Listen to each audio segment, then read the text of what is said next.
Good evening, ladies and gentlemen. My name is Jay, and you are very welcome to this Sunday evening's episode of Comfort the Titty, Stay for the Personality. I hope you're all keeping absolutely fantastic, and I hope you're also having a fantastic weekend as well. Come and let me know how your weekend has been. Have you had any exciting plans, or do you have any exciting plans for the week ahead? Let me know in the chat right now. And Nebe, I hope you're keeping well. Daddy is here. How's it going, father? He's good. I was just answering an email on the fitness website while the countdown was ticking down to the stream, so I got slightly distracted right at the end, but it's all good. Oh my god, I love that piercing, says Grob. Hey Grob, hope you're keeping well. The piercing. Are you only noticing that now? I don't know how obvious my piercing is when it comes to streaming or in like photos or videos on various social medias. But yeah, some people actually rarely recognize it, which is kind of, I'm like, well, it's on my face. Guys, aren't you looking at my face? Are you all looking down here instead at these things? By the way, yay! We give free beer hugs here, people. Free bear hugs! We love free bear hugs! So yeah, come. I'm gonna hold it up with my teeth. Hold it up with my teeth. Giving free bear hugs. Anyone who wants some free bear hugs, just let me know. You'll enjoy some free bear hugs right here. Yay, free bear hugs. So some lovely free bear hugs, guys. So who wants a free bear hug? They're nice and free. We all love some free bear hugs. Rude, they say the nipples are the eyes of the face. Is that a Michelle Visage quote right there, Nebe? And can I just say, you have some beautiful eyes. That is definitely a Michelle Visage quote anyway. The shirt's awesome, says Fredo. Thank you, Fredo. And Trader's Turncoat thinks it's so cute. Awesome. It is not. It sounds like it. I'm very sure that sounds very much like a Michelle Visage quote. I'm very sure I heard that, or maybe it's one of the other. It might be one of the other presenters, judges. It is Bimini Bon Boulash. Fair enough. Fine. We'll leave you. We'll leave you off this time, Nebe. We'll leave you off this time. But yeah, it's all good. Now, also, guys, I just turned on the stream raiders for this evening as well. So if you want to join us on our lovely quest to conquer the battlefields with your lovely little pixel minion of your own, then definitely just let me know. Just let me know by tuning in and clicking on that lovely link that is over there on my screen right now. I'm currently replying to an email while talking to you, so it's like my mind is going in two places at the same time. Somewhat like your eyes when you're watching me when I have my top off.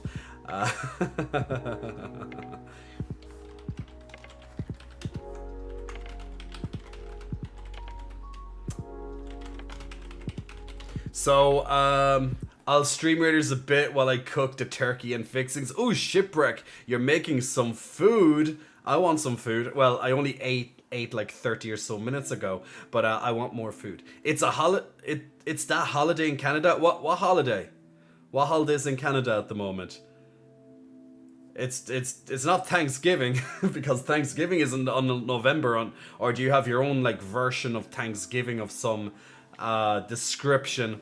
Apologies that I'm not so aware of your traditions over in Canada. Is there such a thing as Canada Day?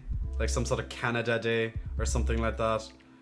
You know, it's some day that's just called Canada Day. I'm not really sure, but it's in October in Canada. So okay, so you're still making the turkey and the gravy. Canada Day is July. Okay, so there is a Canada Day. Okay, that's awesome. And that's in July. And then so your Thanksgiving is October. So today is the Canadian Thanksgiving as such. Is it actually called Thanksgiving? Or do you have like a different name for it in Canada? I've no idea, people. This is like literally brand new information. This is brand new information to my ears right now, or should I say it to my eyes? Luke Folger says, damn it, I had followed you last time offline supporting the Pride Bra gamers. Well, look, big muscle flexing, welcome to you, my man, and thanks very much for pressing that follow button while I was offline, and also for your first time in the chat as well. So muscle flexes all the way to you. Now, guys, if you have pressed follow while I was offline in a past stream, then feel free to let me know by commenting it in the chat, and you also get a well-deserved muscle flexing welcome. Now, of course, if you have followed long ago or something like that, and you've never typed your first message in the chat box during a stream, it will pop up and let me know that this is your first time here. Well, at least on the chat, at least. So definitely let me know, and you'll get a lovely free muscle flexing welcome. And also you get some by the way, did I mention you get some free bear hugs as well? You get some free bear hugs, people. Free bear hugs for everybody. Yes. We love some free bear hugs. So you can get that as well. No pizza. No. Do you like pizza, or do you mean no? There is no pizza. We cannot have some pizza. Big muscle flexing welcome to you, and your first time in the chat as well. No. Thanks very much for following earlier today. Luke says, I rarely watch live streams, but the little I've seen of yours is very good, mate. Well, thank you. Well, I do stream twice a week, so if you do get 5 minutes, or an hour, or 3 hours, or, my full stream, then feel free to tune in anytime you get a couple of minutes spare and see what's going on and say hi in the chat. And that goes for everybody. Don't be afraid to come in here, even if it's only for a few minutes, and see how everything's going and take part in the stream. You're absolutely welcome. Now, if you do miss the stream, and if you really want to see like highlights of the stream or topics we've talked about, you can always check a replay of the stream over on my YouTube as well, so feel free to check out my YouTube channel for that. Now, I will be getting back very soon to updating and putting out new videos on YouTube. I'm almost finished my large expansion on my coaching and nutrition fitness website over there. I'm in the final parts now of the updating, but of course it is live. The platform is live, but I'm constantly updating little extra bits here and there. I'm currently doing the nutrition side of things, and it's and thank you to all my new clients as well. It's great to see new people over there and starting their fitness journeys, or getting that extra advice that they might need. Like, you might think you know a lot, and you probably do know a lot, if you've been training for a long time, but I'm sure you will find lots of new fitness plans or new ideas to incorporate into your routines over on my website as well. So thank you to everyone who has been following up recently onto the newly expanded platform. Miguel, hi King, that almost messed up, Miguel. I'm relatively new here, looking forward to more streams of you. Not sure if this is my first time in chat though. Well, Miguel, just in case if this is or isn't your first time in the chat, well, big muscle flexing welcome to you as well. So thank you very much for that. Start the stream with some laughs. Okay, Nebe, I'll check out your YouTube link in just a moment. I'm going to leave it load up there in my background. Wait, that is not loading up in my background. For some reason, it's not allowing me. Okay, maybe I have to... Let me try and manually copy and paste it. It's just not... Usually will just let me copy it, but Is it how? Okay, great, okay. It's loading up there now in the background, so... Perfect. Okay, so it is called Thanksgiving in Canada today. Okay, awesome. How big are your arms and chest? Mine's 17 arms, 45 chest. I actually have to update. I actually have to get a new updated measurement for you on that, so I'll have to get back to you with that. information. The last time though I checked, my arms are 17.25. My chest is 49, I believe. Which is all relative, of course, to the rest of my body. You've been playing Terraria most of the day. How is that? There was a very big recent update recently, and it's been maybe 7 to 8 years since I last played it. Oh, okay, that's actually a lot. That's actually a lot more than I thought. Astrolite, big muscle flexing, welcome for your first time in the chat as well. Astrolite, can your elbows touch each other? They definitely cannot. They definitely cannot touch each other. But I can touch my elbows, which is great news. I can touch my elbows, but my elbows definitely cannot in no way touch each other. Absolutely impossible to do. And honestly, I don't know that many people that actually can touch their elbows off each other. And definitely when you and even more so if there was a way to do it, it's even more so impossible the bigger you get. But I guess if people have that ability to like if they have some sort of like double jointed or something, maybe you'll be able to do it. But yeah. But it's not that many people, I believe, that could touch their elbows together. But yeah, at least I can touch them, just not together. Yeah, my chest would not allow that to be done. Glorious Dimensions, says Shipwreck. Terraria is very good. It's kind of like pixel looking, isn't it, maybe? I haven't seen. I think it's a very kind of pixel. Is it kind of like Minecraft in the kind of in how it's kind of presented? Hey, I hope I'm not late. You're never late, Doodle. You're never late. Well, just a few minutes, but don't worry if you don't catch the absolute beginning of the stream. Absolutely not. You're more than welcome anytime here. So guys, even if you can't catch the start of the stream, that's completely fine. You know, if you can give me 5 minutes in your own spare time, I'm very, very appreciative of that. So... and remember, today is free bear hugs as well, guys. Today is free bear hugs, so make sure you catch your free bear hugs while I'm live. The big bear hugs for everybody, yay! We gotta love some free bear hugs for everybody. Yeah, but can your tongue touch your elbows? Isn't that like? Wasn't that in like Aladdin? Wasn't there like a riddle? In I think it was Aladdin. It's like stick out your tongue and touch your elbows. I think that was the line. Correct me if I'm wrong. And then it was like that kind of thing, like that. But no, I can't lick my elbows either, unfortunately.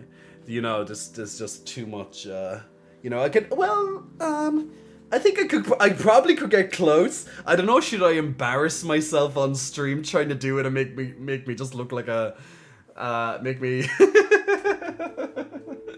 I will look so weird trying to do this now, I think, on stream if I try it. Everyone's like, do it. I'm like, I don't know, can I do it? Oh my god. I don't know if I can touch my I really doubt I can touch my tongue with my elbows, or my elbows with my tongue. But I'm not too sure. I definitely would have to check. My arms have definitely changed a bit. Definitely in how they've definitely shaped. Like the mass seems better, or at least their overall maybe shape seems better. But you know, it's how it is. It's how it is. It's a pixel game. I knew it. What am I playing today? I will be playing Elden Ring today, Luke. It's only Minecraft in the sense you mine and build. Okay. Corleone, it's kind of hard to get into alone is what I've generally seen. Okay, a bear hug sounds very nice. A bear hug is always extremely nice. Doodle. Crush us. I'm sure chat will help you with the licking. What do you need licked where? The bear tank is cute, by the way. Thank you, Shipwreck. Still a big league. How is League of Legends actually nowadays? Like, it's actually amazing that such an old game is still, you know, it's still extremely popular. It is still extremely popular. It's unfortunately a game I never really got into though.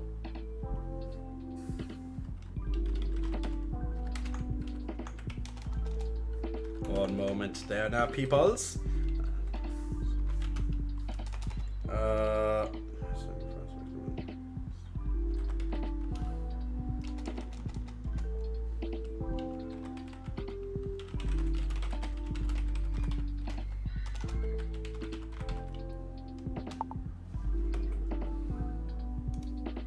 Okay. Oh, how far are you in Elden Ring? I might have to dip out if you're further than I am, unfortunately. How far are you, Traitorous? So I'm just beginning the second zone, basically. So the lakes area. So I don't want to, you know, just in case there's any potential spoiler for you. Just the second zone, which is the lake area.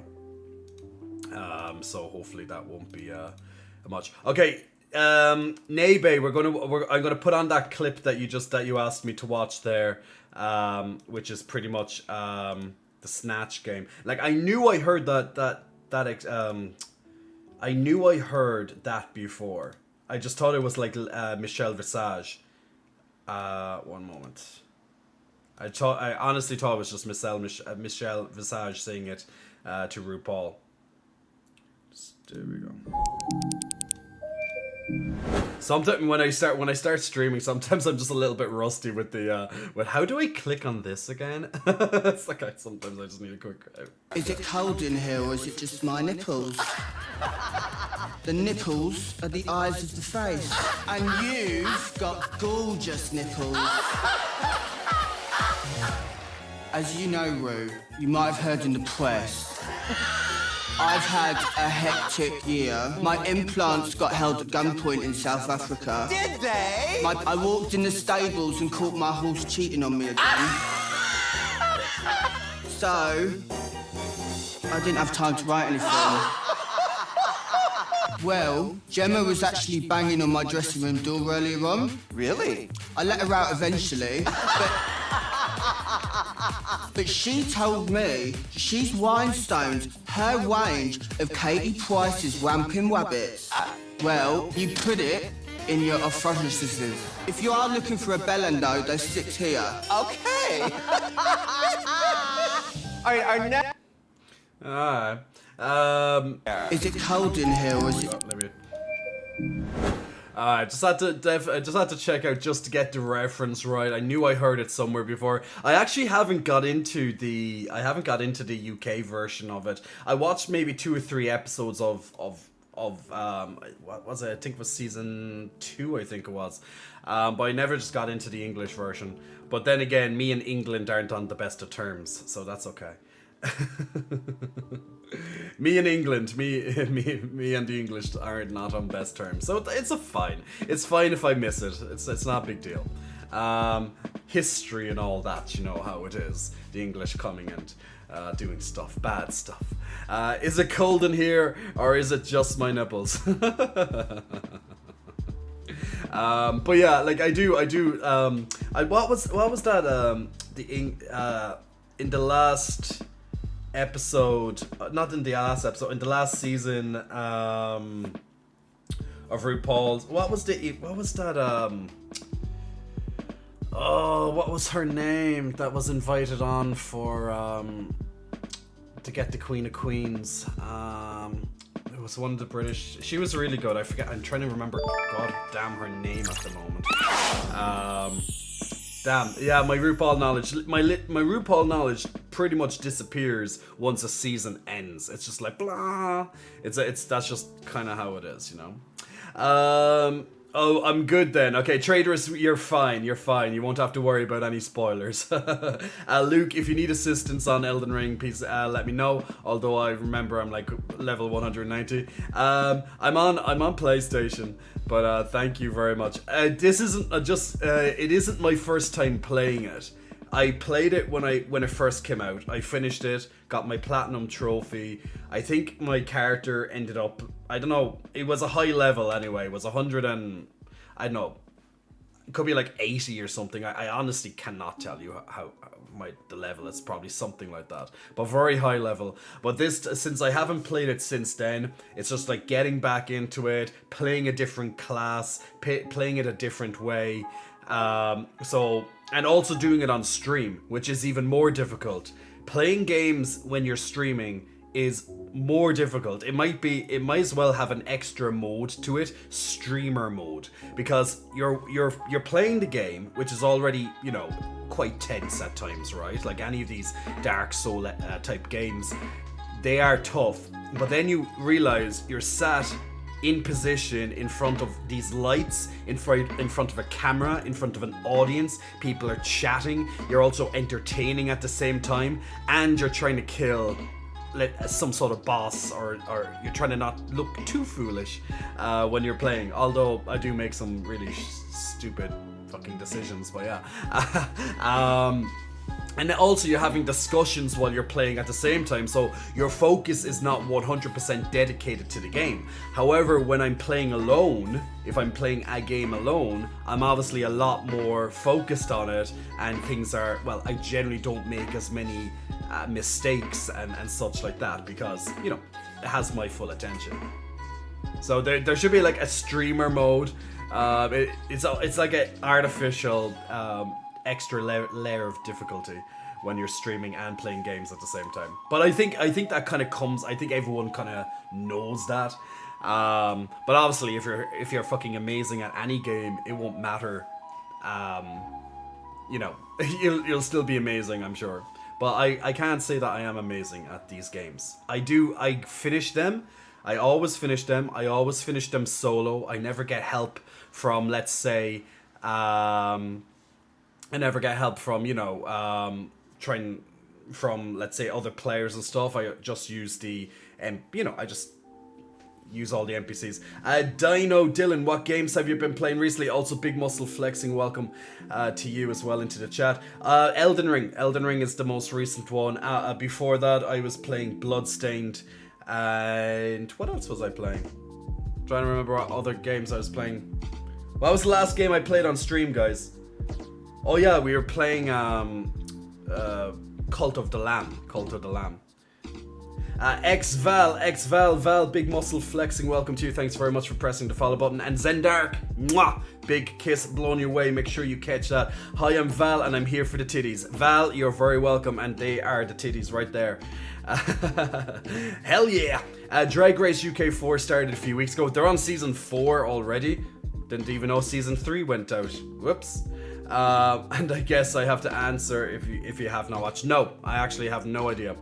I have a week off work next week, so hopefully I can get around to beating Elden Ring. Traitorous, where are you in Elden Ring at the moment? Dino, streaming equals dying from trying to show off more. Possibly. You know, you're thinking you think you're the shit kind of thing, and then you're like, yeah guys, watch me, this is how you do it, and then you die. Or something to that effect anyway. Or you're literally just laughing your ass off and you're trying to be, you know, you're trying to be funny, and then you just die. Core, a question. We all love the chest, of course. Has anyone ever tried motorboating you? Or yeah, absolutely. They have. Nebe isn't happy at that question though, but I will answer it, although it is a little bit too sexual for Twitch. Just keep it a little bit PG that way. But yes, of course, let's just, yeah, I know the last part was the part that would be very, very much against Twitch's stuff, but motorboating, yeah, I get it, Nebe. Thank you very much. But motorboating, yeah, plenty of people.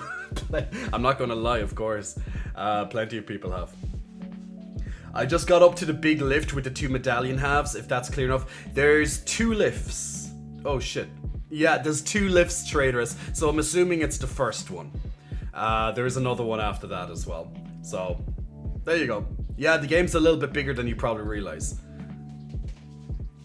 But no, Corey, don't worry too much, my friend. It's just the moderators will just will just delete something if it's just too sexual, for example.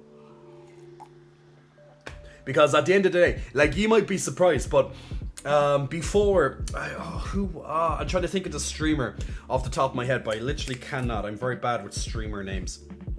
But there was a streamer before, okay, and he actually got a warning on his channel, not because of what he did, but because of what his chat did.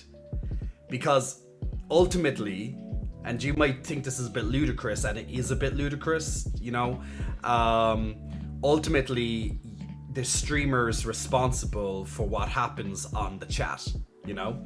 So if it comes across, you know, if it comes across, let's say, if there's too much rule breaking, it's actually the streamer's fault. Hence why the streamer has moderators to help them out. Now, you know, small little things are fine, but like if it's just you know, way too much, yeah, the streamer can actually get punished for it, which is very unfair, but this is our stream, so therefore we are responsible. Just how it is. Amir Load, hola to you. Tits out. The tits will be released later, people. The tits will be released later, Manuel.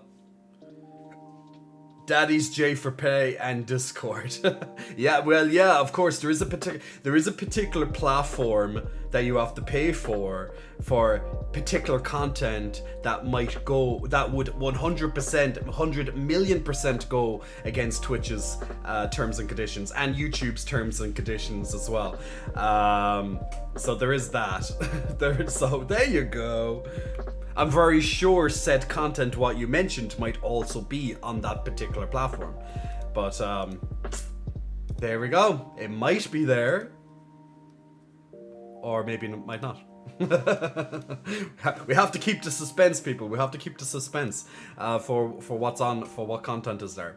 But literally what I would say is, if you do find that particular platform, look at the bio, read what's there, and that should answer your question. You know what, actually, speaking, I don't know.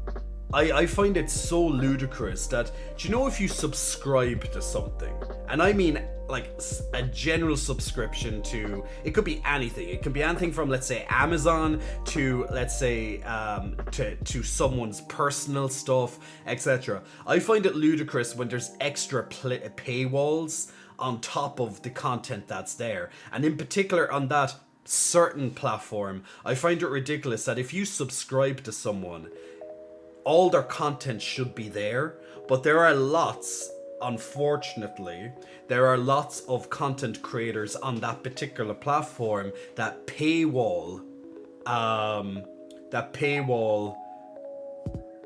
let's say, the whole experience, which I find absurd and I find very disingenuous.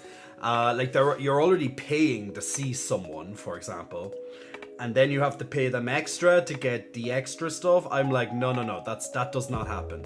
That's like, that does not happen. Not, at least not with me. So I always found it like absurdly greedy. Now I remember when I first started that I did try that, just for like, I think it was maybe 2 or 3 particular videos, for example.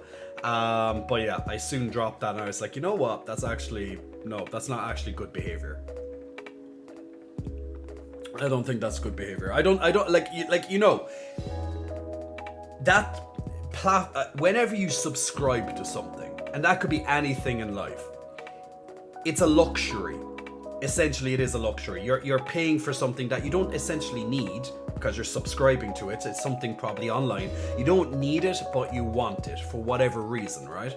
So it is a bit greedy when someone has already paid like for the luxury to subscribe to, let's say, something, and they're already paying, and then be like, oh, if you want more, pay more. It kind of almost goes with games nowadays, you know, games, free to play games in particular. You download the free to play game, and then, you know, you're constantly shoved into your face, buy these gems, buy this currency, you know, oh, you died, you can buy more lives, that type of stuff. Like, it's almost the same type of thing. It's like, fair enough, it's free to play, so you're not paying in the first place. So that might not be the best example, but pretty much if you want more, you pay more, right?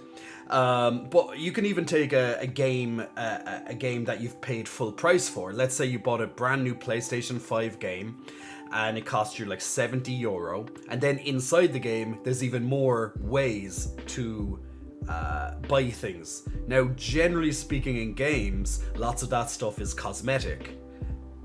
Most of the time, but not always. So I just find that just absurd. You're already paying for the product, but you need to pay more for, you know, other things. I never like that. But at least if it's yeah, like FIFA's very notorious for it. Fuck EA. Fuck EA in the face. But EA is a rubbish company, and I do not want to play any of their games. I'm literally so close to saying that with Blizzard Entertainment. As much as I loved... See, I never really liked EA, like even in the past, and even in the last, let's say, decade, when they became very egregious with their monetization, I definitely stopped playing their games in general. But even with Blizzard Entertainment, a company that I used to love, I grew up playing StarCraft, I grew up playing Diablo, I grew up playing Warcraft. But in recent years, Blizzard have become, for example, more greedy. Mostly Activision's influence, I guess, but look, you can't keep using that that excuse that, like, it's not the real Blizzard. It's like, well, it is. That is the real Blizzard nowadays, regardless of if it's under Activision or not, or eventually under Microsoft. If people did not know that, it will be under Microsoft eventually.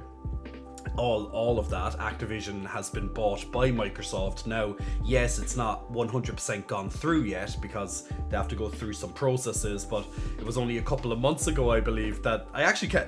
Time is something that just goes forward. Like, I can't even remember when that was announced, that Microsoft was purchasing Activision for like crazy sums of money. But yeah, like Blizzard lost all my respect when they came out with, for example, well, Diablo Immortal was the nail in the coffin, but Hearthstone was already pushing it. I first played Hearthstone, and I played until the first little expansion, and then after that first expansion, which was like Naxxramas, I think it was, I stopped playing it, because I just, it was fun, but it was never something that I could just keep playing, you know. So now with Blizzard Entertainment, you know, Diablo Immortal is just a shit show. I covered that multiple times on not only my stream, but also on YouTube, on videos on YouTube. I made like 3 videos about Diablo Immortal, and it's just a shit show. And now, like, they released, just like Dino is pretty much saying, right? Like Dino's saying now, like Overwatch 2, which I do want to check out. I haven't checked out it yet. Apparently there's like crazy queues and stuff, so I'm gonna let maybe the launch hype die down, and I might dedicate like one stream to trying out Overwatch 2. So I was talking about that on Wednesday's stream. So, by the way, guys, if you're new, you're very, very welcome. I stream twice a week, soon 3 times a week. I'll be streaming 3 times a week for the winter. So winter for me is November onwards. So probably once Halloween launches, I'm going to start streaming 3 times a week, pretty much. So yay, more streams, yay, more gaming, more me. So last year I did the same. I streamed 3 times a week as well. So right now it's 2 times Wednesday and Sunday. Usually I stream for about 6+ hours. Now the last 2 streams were like 8 hours each. That is not happening tonight, guys. I do need a better sleep schedule. We cannot afford 8-hour streams anymore. So it's just too much. And then, guys, guess what's going to happening tonight at 4 a.m. Guys, I am finished an 8-hour stream. Thank you so much for joining me. That literally happened 2 times in a row. Guys, it's 4 a.m. I need to go. I cannot keep doing this with my life. It's like I have work. I have more things to do. I have gym in the morning. Yeah, that type of stuff. Or I literally am traveling and I've streamed until 4 fucking a.m. Yeah. So yay, more streams. Yeah, Cap and Snappy, all happy for the more streams. But anyway, so I will be streaming more. So I'm definitely gonna try and have at least one stream, should I say, dedicated to Overwatch 2. I have it downloaded, I just haven't got to play it yet. Now, I have listened to so many YouTubers talk about Overwatch already. Now, bear in mind, it only came out a couple of days ago. So bear in mind, sorry, I only came out a few days ago. I'm literally repeating the same sentence twice. But I'm listening to all these reviews coming in already, and let's say they're very mixed. They're very, very mixed. So I can't give a personal opinion on it, but from what I've been hearing, it's just very mixed reviews from, let's say, long-time Overwatch 1 players to let's say more newer audiences of Overwatch. But yeah, there's a lot of shakiness going on in that side of things. But I can't personally comment on, oh yeah, Overwatch 2 is shit, you know, because I haven't had the experience. So we'll see. I played Overwatch 1 only a couple of matches. I downloaded it. There was a huge discount one, maybe like 2 years ago. There was this huge discount for it, and I was like, you know what? Let me try it. It's like I always hear about it somewhere, you know, and I'm like, you know, I'm gonna try it. I'd done a couple of matches, and I was like, okay, I like it, but it's not enough for me to actually play it continuously. And then I was like, you know what? There's better games for me to play. And that's literally what I did. I never went back. I always had the intention, I'm going to play it sometime, and I just never did. Which is a pity. I guess it is a bit of a pity, right? Dino says, definitely the Overwatch 2 launch is Blizzard showing they aren't above getting greedy. Oh, they'll get greedy, Dino. I think what's kind of holding them back is because they want to get players in. This is just my opinion, okay? I can't say this is their, you know, I'm not head of their marketing or whatever, but what I'm thinking is that they might show more, let's say they might hold back just a little bit at the start, right? Get people into it. Get people enjoying it. Like consuming hours and hours and hours. And then as seasons and things goes on, they're going to be like, oh, here's a little bit more to pay. Here's a little bit more to pay. Oh, you want this? Oh, here's a little bit more. Oh, we're introducing a new feature, but you have to unlock it by paying this. Or, you know, it's definitely possible that they have so much stuff that they can, you know, if they wish to, get as greedy as they want. But I think what's stopping them from getting greedy at the moment is literally Diablo Immortal is still very sour in people's minds. And like you've probably heard articles of saying it costs like over $100,000 just to get a potential max level character. And it's not even that, it's actually way more than 100,000. That was just an estimate until more research went into it. So I guess since that type of stuff, and they're making millions off the game. So I guess they're just trying to be a bit careful. And now with the Diablo 4 release coming sometime next year, they're also trying to ensure people that Diablo 4 is not like Diablo Immortal. So stuff that you can buy and seasons and stuff, it's kind of cosmetic stuff. Now, generally in Overwatch, from memory, you could get loot boxes in Overwatch, but you didn't pay for them. I don't think you paid for them. I think you just earned them over matches, or you could pay for them as well. Correct me if I'm wrong with that. But it was just cosmetic stuff, like sprays and voices and or something, and, you know, outfits or whatever. Heroes of the Storm did a similar thing, is that you get all these extra stuff in terms of kind of loot boxy type thingies. I think Hearthstone is it's definitely, you know, pay to win in terms of like you want all these extra card packs and stuff. It's like you're going fucking paying. You want the new expansion stuff, you go pay more. So they're definitely not above going greedy. Absolutely not.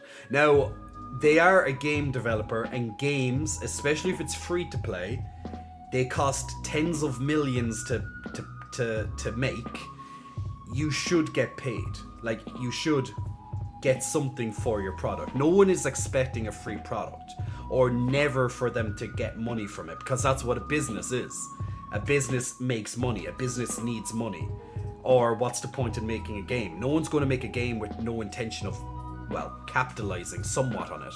Whether that's from just buying the game outright, or DLC, or in-game purchases, whatever it is. Like, we all know a game should make money.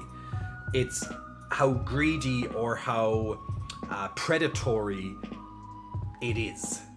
So, how much do they prey on people who have gambling addictions? How much do they prey on people, on children, for example? Mommy, I want the new skin in the game. I want to buy it. Buy me. Give me the credit card. You know, that's what it's like, and that's unfortunate. So we'll just have to see. Now is the time. Now, loot boxes are still obviously a thing in games, right? But it's not a new concept. It's been out for a long time. But although this is also not a new concept, it's definitely a concept a lot of games are adopting, especially live service games, which, for example, Overwatch and FIFA, just as an examples that were put into the chat. Those live service games are like all about the battle pass now. You know, you have 1 month or however long your season is. Could be 1 month, 2 months, 3 months, and you have all these levels, and then you slowly gain experience points or something towards the battle pass, and you level up your battle pass. And along the way, you get in-game items. Maybe they're cosmetic, maybe they're power-ups, etc. But lots of these games, particularly on mobile phone, particularly mobile games, but lots of these service games are doing this battle pass stuff, because games, especially live service games, they want as much of your time as possible. So if you're not playing it, they're not happy. So they want you to get addicted. They want you any reason to grab you and make sure you're playing their game. And ways to do that are things like this battle pass. It's like, oh my god, I'm almost leveled up. I just need to do a couple of more matches and I'm going to get the thingy. Or, god, if I don't play this many hours, I'm never going to get to the end of the battle pass and I'm not going to get the character or whatever. It's like, if I don't get it, it's gone forever. Or maybe I have to pay for it or to get it in the future, or there's lots of different things that they do to keep your attention. In MMORPGs, it's when they release new content. So it's like, if I was just to look at, let's say, World of Warcraft, like I know World of Warcraft, they have lots of catch-up mechanics, so but generally speaking, especially in older MMOs and even back in early World of Warcraft, when a new dungeon or a new raid releases, particularly a new raid, you'll want to have the gear, your character built up with items that they are able to tackle the next difficulty, the next content, right? So you have to play it for maybe weeks or months before this new content to get your character ready. That type of philosophy, right? So the more you play, the more the developers are happy. They don't care about you. They don't care about the player. They care about the metric. They care about how much engagement you're putting in. And I know that's very negative for me to say. They don't care about the players, but I know lots of developers are very genuine and they really want to make a good game. But when it comes to the management and the marketing side of things, they don't give a shit. They're just like, okay, the investors want more money. How can we make our investors more money? Let's add in this. Let's make this inconvenient. It's pretty much sell the solution. So they're going to create an artificial problem within the game, and then they'll sell you the solution. As an example, let's say you're playing a game and you have inventory space. Let's say there's 10 slots where you can put in your weapons or armor into your or potions, etc., into your inventory. it's really inconvenient because you constantly are going to run out of space. You're constantly full. Your bags, your inventory is full. So what the game can do, they know it's inconvenient. So what they can then do, if they wanted to make that extra little money, pay $5 and we'll give you 2 more slots for your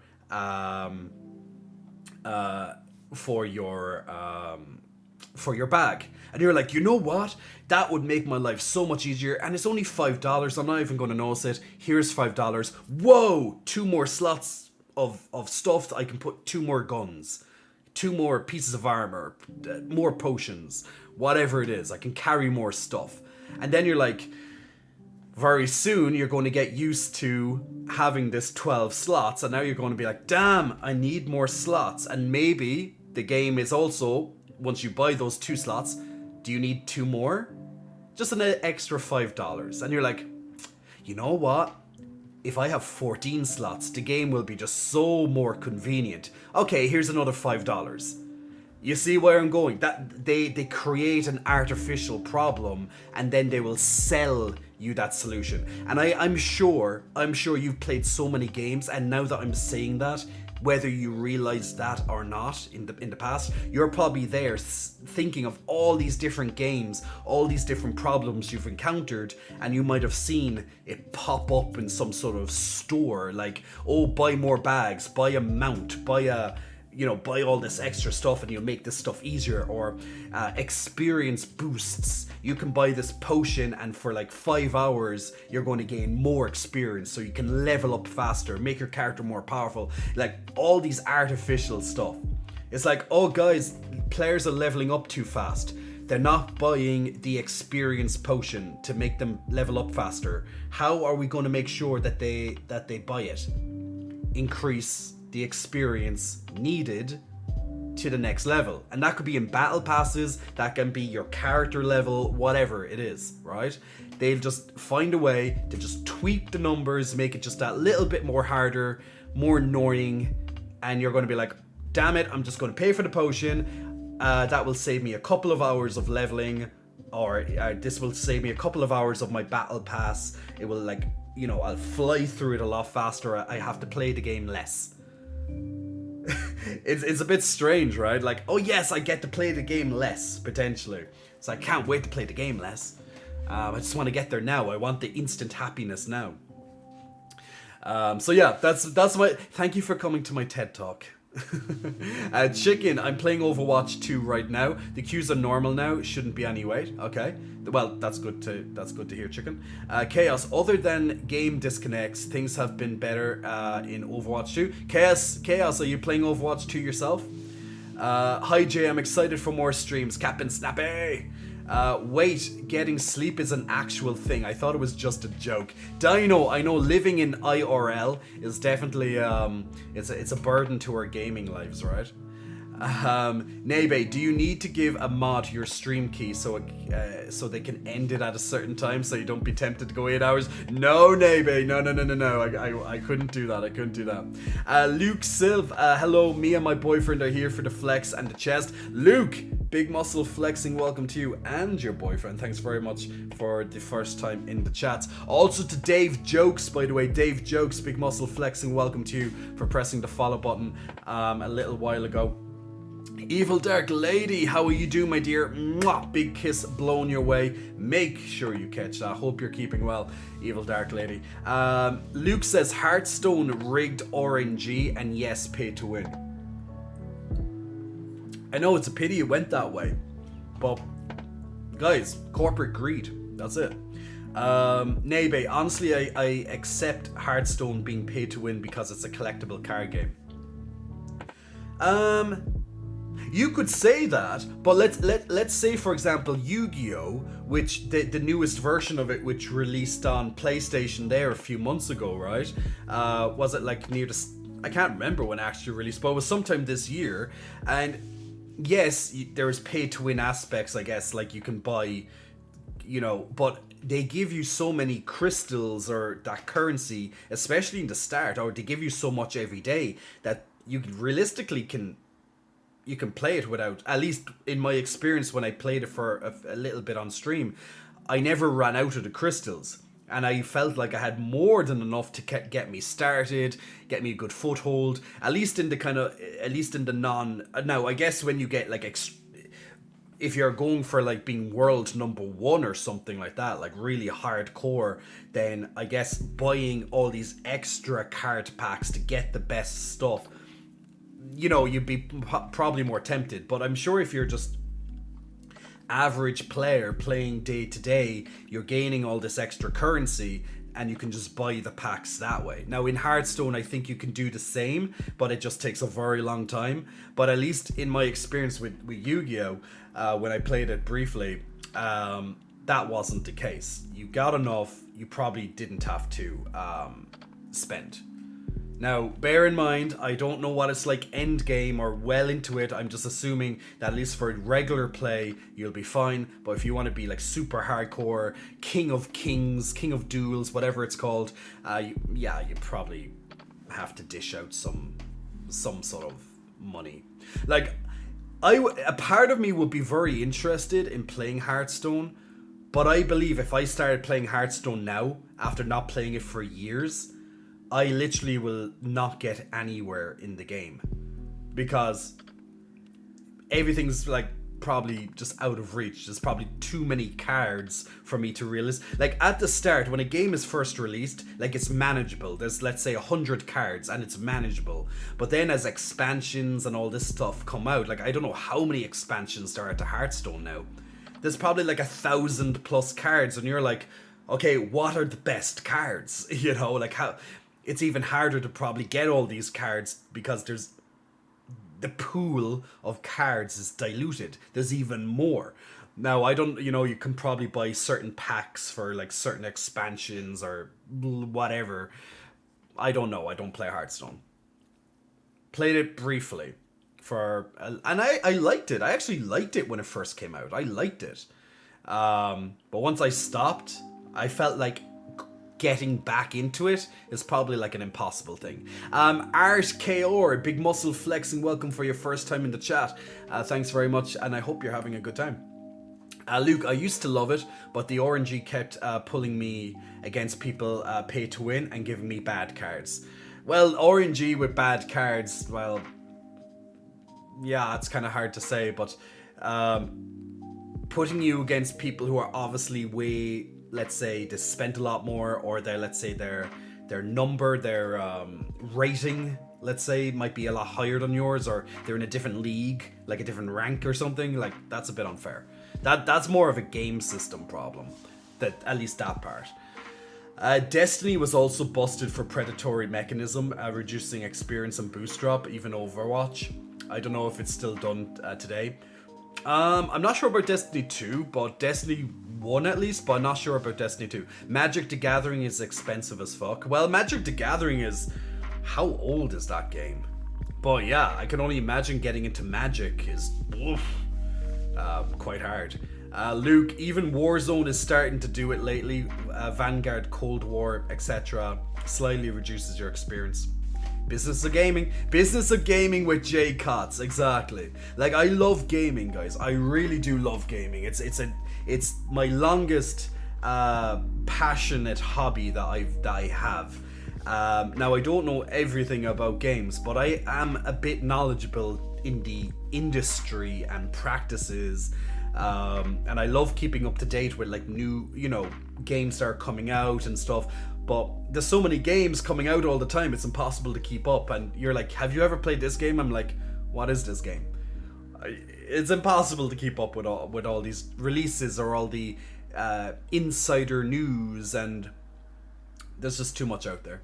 Just find a new game, you know, every couple of weeks or whatever, and just enjoy it. Try another one. And I think it's very important as a gamer to like branch out and try different games. Now, of course, if you love shooters and you really only like to play shooters, that's fine. You know, no judgment. But it is great if you have like, you know, a nice pool of games, different genres that you are willing to try. Because you could say, yeah, I'm a gamer, but I only play FIFA. And it's like, really? you're a gamer? You know, that's like the attitude. It's like you're a gamer and you only play FIFA. You know, or it's like you're a gamer. It's like, oh, cool. What games do you play? Call of Duty or something. I'm like, okay, do you play any? Okay, cool. Do you play any other games? No, just all the different Call of Duties. I'm like, okay. All right. Like this, you know, you're staying with the same thing, especially the same franchise. But at least with shooters, it's like there's lots of shooters, right? I'm just saying it is nice. It is nice to try different games, give a different game a chance. You never know, you might like it. There's lots of games that I was like, I'm not sure about this, and someone might have recommended, and then I'm like, oh my god, this game's amazing. Like, and it might be like a genre that I'm not really into, and I'm like, okay, this is stellar. Like, damn, I have to try more games, you know. But yeah, like I don't play many shooters myself. I used to love them when I was younger, but I don't know, they just don't interest me like they used to. I'm not saying they're bad. I'm not saying shooters are bad, so don't take it that way. I'm just not interested as much as other types of games. But look, that's something for me to find. I need to find a good shooter game that I know that I get behind and be like, yeah, let's play some shooters. Like whether it's Overwatch 1 or something, or whether it's Overwatch 2 or whatever. I don't know. Valorant, I don't know. Like, isn't Valorant like a huge, like Valorant and Overwatch and other games like that, like they're like Fortnite, things like that, all these shooters and stuff, like they're all constantly vying for your time, right? So I don't know, what shooters do you play, guys? What shooters would you recommend? If I had only enough time to play one shooter, you know, and I was willing to try one shooter, even streaming it, what shooter would you recommend? So if I only had time to play one game, one shooter game at least, on stream or whatever, what would you recommend to me? Now, I could honestly say there's no wrong opinions, but other people will be like, oh my god, you suggested that game to him? you know you're going to have that. The judgment will be flying, people. Judgment from people who love shooters will be like, really? That game's shit, you know? But let me know, and I'll check your comments in just a moment. Let's do the first round of Stream Raiders before I forget it. Alright, my lovely people, welcome to our lovely community battle game over on Stream Raiders. Let's get the first battle in tonight. So we need armored people to try and capture one or two of these Colossuses. Only armored can capture these particular color of Colossus. Once we have a Colossus, it will really help in our favor. But the problem is they're going to capture the other Colossus because our tanks will not get there in time. So this might get a bit sticky. Because we're going to have one, okay, it's Colossus versus Colossus. It's anyone's game at this stage. And they also have some other units which I can't see because it's hidden behind the Colossuses right now. But these Colossus are going to slowly wear themselves. Oh, who's this? Shipwreck, that's a very cool Cosmic Archer. I like your Cosmic Archer skin. That's really cool. And Roof as well. You have a really cool looking archer there. Oh, we actually did win. Yay! And Shipwreck, congratulations on your extra gold. But I didn't really know how that would have went because, you know, they got a Colossus as well. Like in this particular event, getting the Colossuses as fast as possible is the best way forward. But yeah, okay. Let me put down just very quickly. Let me put down a couple of mentions. So we need to capture just 3 Colossuses here in the middle that are blue. So if you put down a ranged, unit near this Colossus, it will run into that as quick as possible. There's one melee as well. I'm just going to put some down here. There's some melee. If a melee can capture the green one as well. Other than that, feel free to put units anywhere else. I'm just going to give some suggestions. around the map, and then just support. It doesn't really matter, just behind the lines. You don't want your support in front to die. But there you go. So there's a couple of suggestions for those who want to join in on the next Battle of Stream Raiders. Click, even if you're watching on YouTube, you can still play Stream Raiders. You just have to have a stream, you just have to have a Twitch account. Now I know on mobile it's very fussy, so I know it can be a bit limited. But yes, if you want to join the next Battle of Stream Raiders, let us know by clicking on that lovely link that pops up every couple of minutes. Nice simple browser game that we play every single stream. Toadstool Peach, big muscle flexing. Welcome to you, Toadstool Peach. Thanks very much for pressing the follow button. Shipwreck says, as with any game with in-game purchases or subscriptions, keep asking yourself, is the cost worth the enjoyment? Yeah, absolutely. Like if you let's say if you played a game and it's your favorite game. Let's say you put hundreds of hours into that game. Like, is it that wrong if you pay an extra couple of dollars or whatever, you know, to get this extra thing, and you're going to enjoy it more? But ask yourself, will you enjoy it more if you buy it? Like, is there are you really going to use whatever this thingy is, you know? Or else is it like, oh no, it's just going to make it easier, just a little bit easier, you know, less time, whatever. Like, if it's that, you know, probably not the best idea. With your money, that is. There's a lot better things to play. In my opinion, there's a lot better things in life that you can use your money doing than buying loot boxes or buying an extra card pack. Like, but then again, if it's your thing, if that's your jam, like let's say you don't go out much. Let's say you don't go out drinking, you don't go out partying, you know, and literally you spend a couple of euro extra on games because, you know, they're a happy place. That's what keeps you happy. Then yeah, more fucking power to you. Power to you, dude. Enjoy it. Go. But sometimes it gets to a point where people are literally, and this is honestly true, is that you literally have almost the option, will I eat food or will I buy a loot box? And now you might be thinking, Jay, that is never going to happen to anybody. And I'm like, gambling addictions, people. Gambling addictions. It's serious. So it can definitely come down to, will I feed myself or will I buy the loot box? Or will I buy the thing in game? It happens more often than we realize. And so think carefully before you buy, let's say, stuff in games or this subscription for something.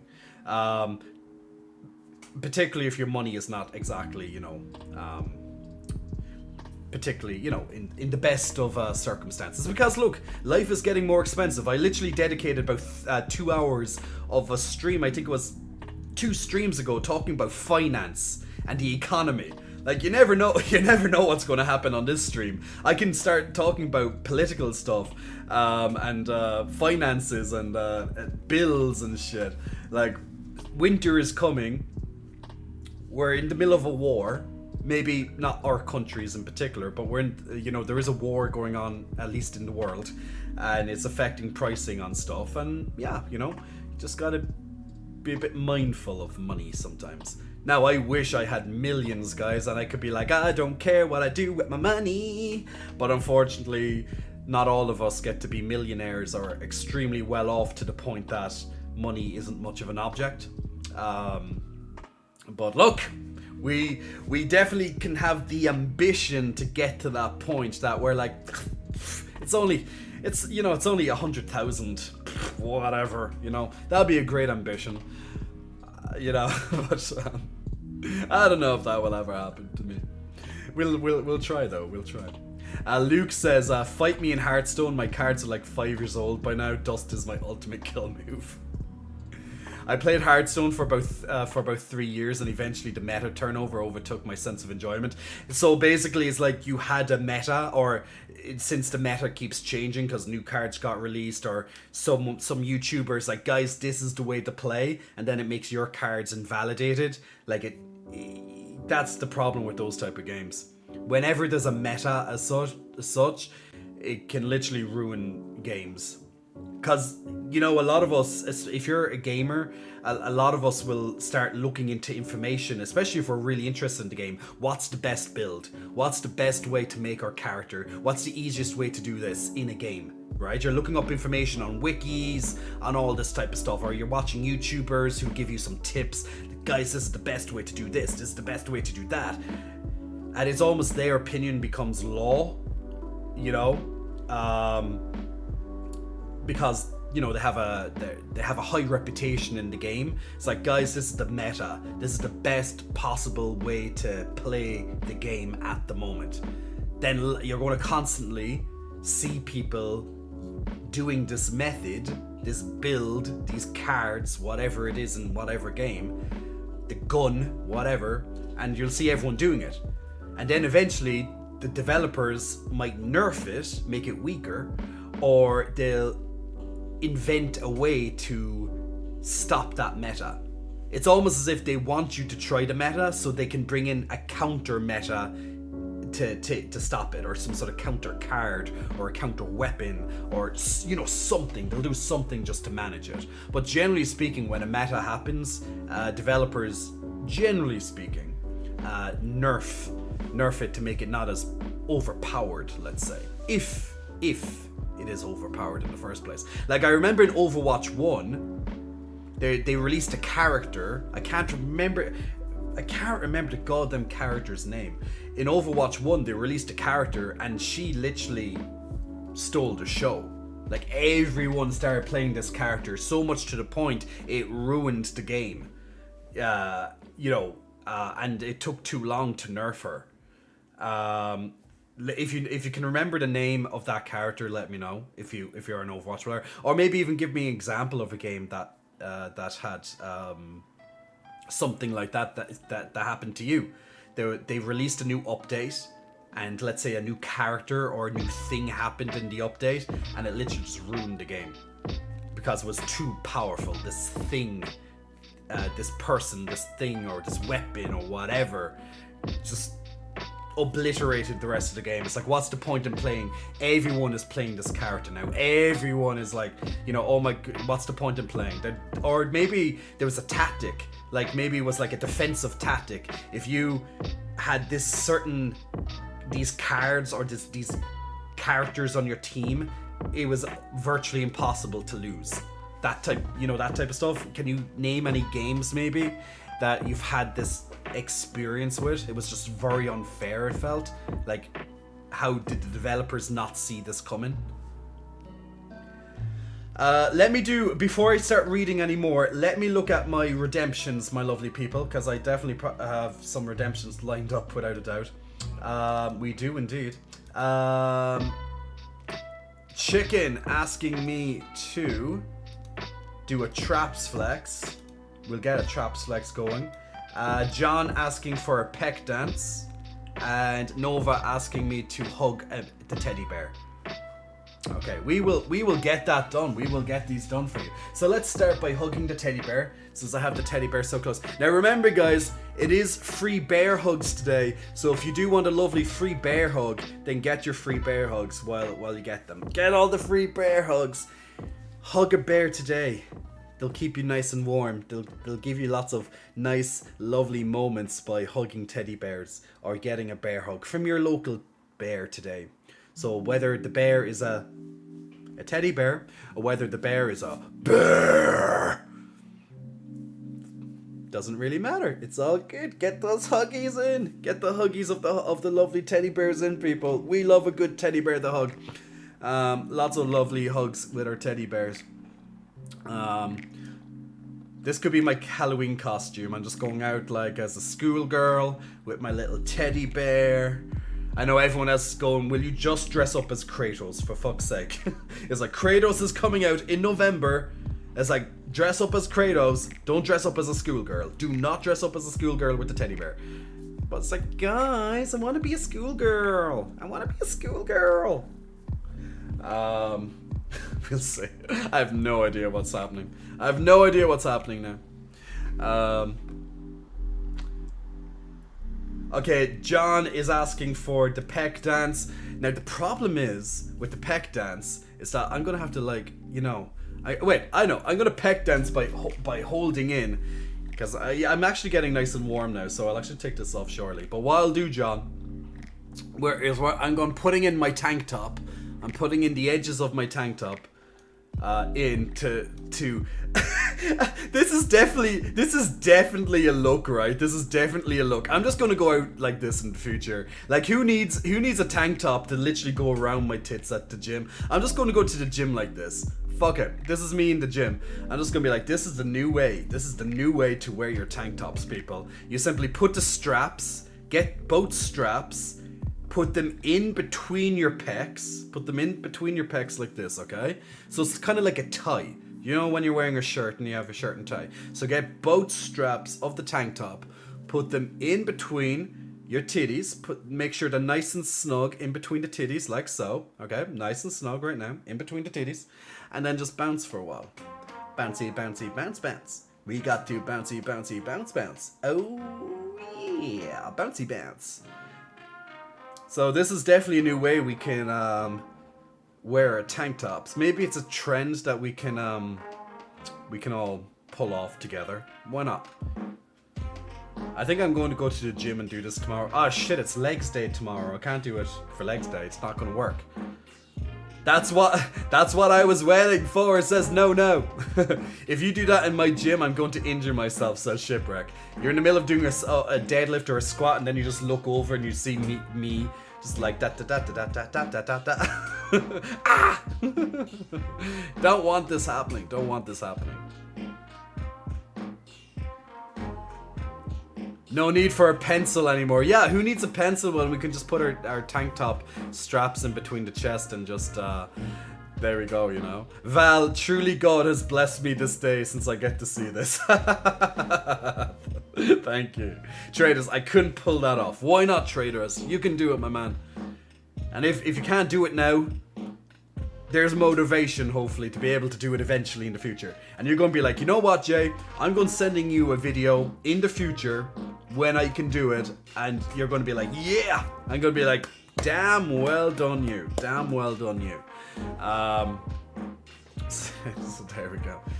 Chicken Priest asking for my traps to be flexed. So let's pull those traps in front of us, bringing them back, pulling them forward, as if I'm like doing a nice row motion. Row, row, roll your boat gently down the stream. Merrily, merrily, merrily, merrily, life is just a stream.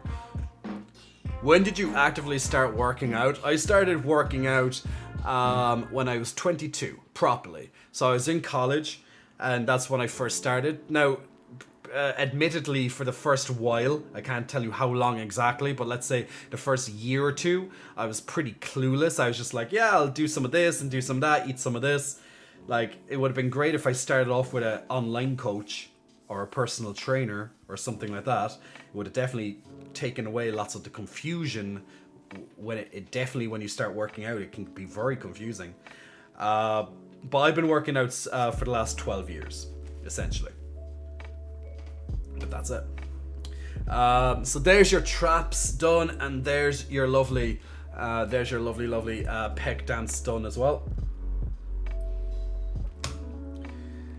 Nebe says, play the single player roguelite modes in Hearthstone.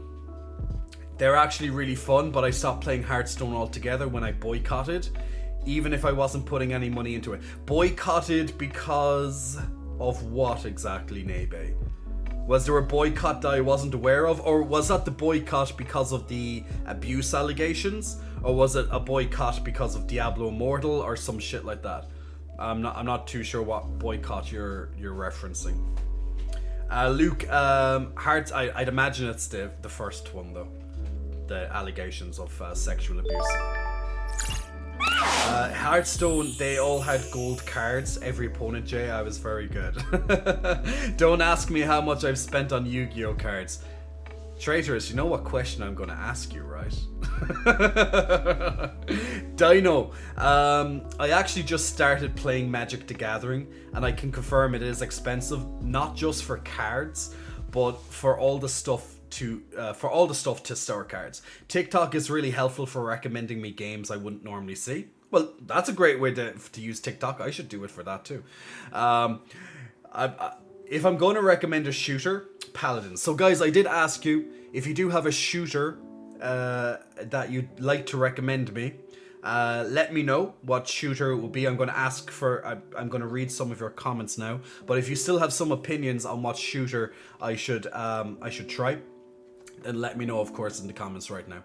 And Revnet, big muscle flexing. Welcome to you, Rev. Thanks very much for pressing the follow button. Okay, so Nebe says Paladins. Luke says Warzone. Well, that's assuming competitive. Dino says I would say Overwatch because that's what I play. Nebe, if we're just saying shooters, I've got single player ones. Single player, multiplayer. I doubt I'd play them competitively, like ranked, because I just don't have time in my life to literally sit and, you know, play competitively in any game. I really don't have time for that. I'd love to have time, but I have no desire to be competitive in any game to that extent. Chaos says for a casual shooter, either Overwatch, Destiny, or Apex. Each can be bad, but each has their benefits depending on what you want out of them. Apex is amazing, but the players are so toxic and sweaty. Ooh, we do love some sweaty players, guys. Ooh, some sweatiness.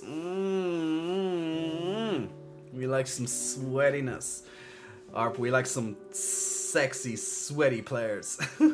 But I know what you mean. Ziggurat 2 is a very fun modern Quake game with magic.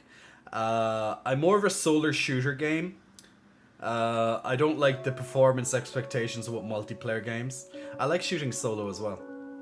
But with friends it's also fun. You know what I mean?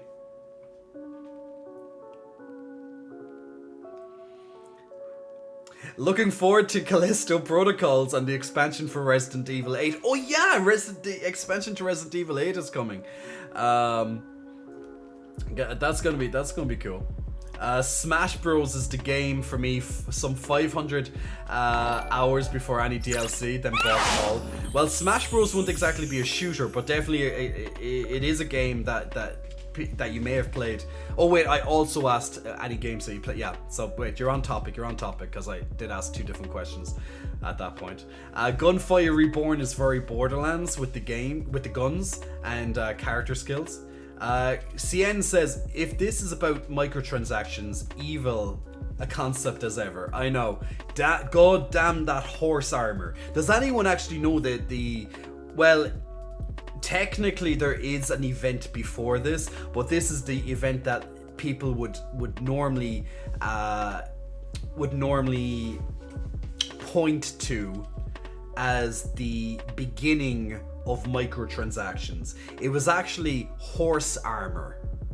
So the developers decided to put horse armor into Oblivion, the Elder Scrolls Oblivion, and it was in for just a couple of dollars or whatever, but that was pretty much the birth of the microtransactions. So what can we say to that? Fuck you, Bethesda. Fuck you, Bethesda. Fuck you very, very, very much. Now, people can cite other examples that are similar to that, but that is pretty much the controversy. That is the point when people would go back to and be like, this was the moment in time when microtransactions were born. That sounds like a good way to lose weight, says Nebe. I'm going to start gambling. Thanks, Dad, for the advice. That plus the workout for every Elden Ring debt. Oh my god, imagine if you had to do a fitness challenge along with like every time you die in Elden Ring, or like some sort of Dark Soul-esque game, a Soulsborne type game. Imagine you had to drop, and that would be a great way to get fit, guys. We should start a trend for that stuff. When a, let's say, a From Software game, or it's just some difficult game in general comes out, you should do like a fitness challenge with it. Like every time you die, you do like, I don't know, you do like 10 burpees or something, or 20 push-ups. You know, you just do something that, you know, it's like that's your punishment. Not only do you die in the game and, you know, you lose something or you have to run back and collect your corpse, so blah, blah, blah, blah, blah, but you also have to do something physical as a result. And I don't mean physical as, oh, I have to move my thumbs on the controller. You know, you can make it definitely even more excruciating. That would be an incentive to not die.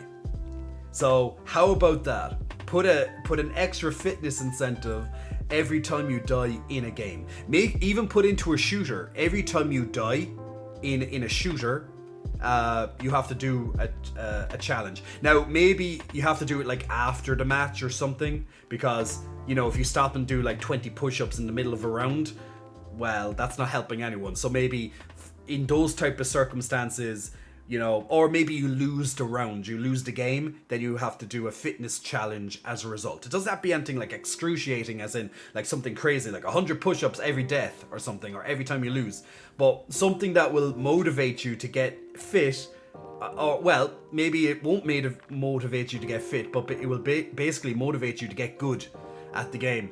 Because you don't want to drop and give like 20 burpees or something every time you die. Unless you're a masochist and you love burpees, but I don't know who loves burpees. I love fitness, but burpees? Oh dear God, no.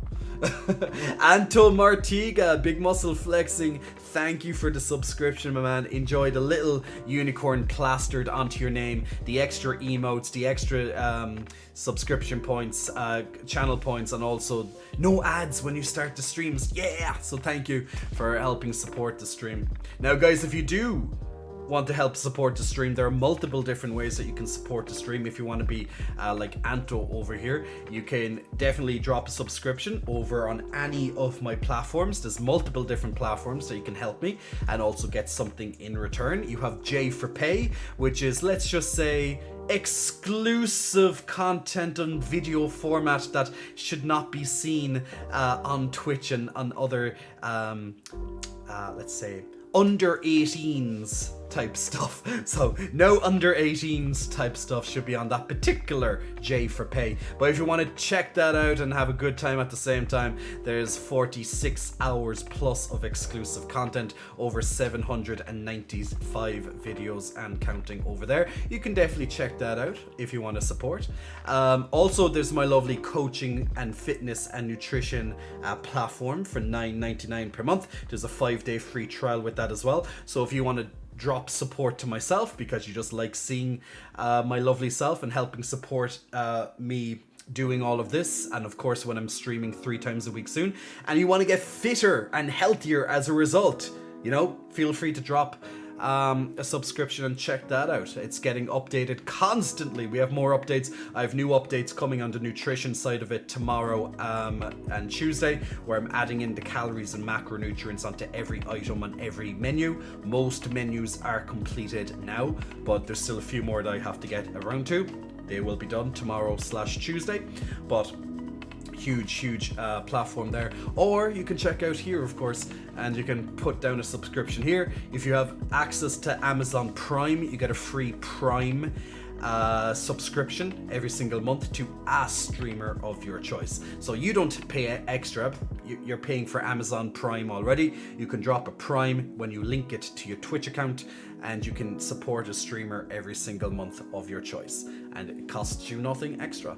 So just some little stuff there. So thank you very much, Anto, for that as well. Shipwreck wants me to gamble with the Yu-Gi-Oh cards. Histola wants me to growl. We'll do both of those in just a minute. Shipwreck, with Hearthstone, it takes a while to build up a good collection of the rarest cards, but the meta changes between seasons, and many of those cards get overbalanced or retired, and there's impact on your collection and your playstyle. I can understand that. I can definitely understand that. Chaos thinks it's Mercy. She got nerfed and unnerfed and reformed like 10 times. Could have been Sombra though. Baptiste, I'm not sure which character it could have been in Overwatch, but there was definitely a character that was overpowered to hell, and it just kind of broke the game balance for ages. Power balancing is tricky. DBD, Dead by Daylight, has phases where one killer is too effective. Wraith for a while. when I was into it. Healers are notoriously difficult to balance. Chaos says maybe Anna, her anti-heal, ruined a lot of healers. I'm honestly, I'm really not too sure. Radicals, hello Muscle. Hey Radicals, hope you're keeping well. Friday in Magic the Gathering, in the new is it Capina set, there was a bad draft environment due to blue or white cards being so strong. Developers can't predict all the ways that players will exploit play. That's it. When you make a gigantic game, especially with just so many variables, like it's almost impossible for a developer to think of all the clever ways that a player might actually use the mechanics to their advantage. And it's sometimes you just release and you never, like as a developer, you never thought, oh, a player could do that, or they will use a card or a character in your game that way. So I definitely get it. I don't think developers well, at least most of the time, intentionally release something that will break their game. Unless it was to be like, okay guys, release this character, now we're going to release another one to counteract that character, and then everyone's gonna, for that type of thing. Especially if there's a paywall behind it. It's like, oh guys, you're having trouble with our new character. Well, there's the anti-character, there's the counter to that. You just have to pay. Once again, guys, create the problem and then sell the solution. That's what developers like to do nowadays. Just create some artificial problem and then sell you the solution. Guys, it's only $10. We'll give you the solution to your problem. I smell a TikTok clip incoming. Dino says that's definitely one for TikTok. I gotta dig out my Kratos costume and update it, says Shipwreck. Can we see your feet? Radicals, I can tell you where my feet are. But it's not on Twitch. I don't know what. I don't think there's actually an issue with showing your feet on Twitch. I don't think there is. No, I don't think there is. I just don't. It's as long as you don't show your genitalia, basically, you're fine, or that region in general.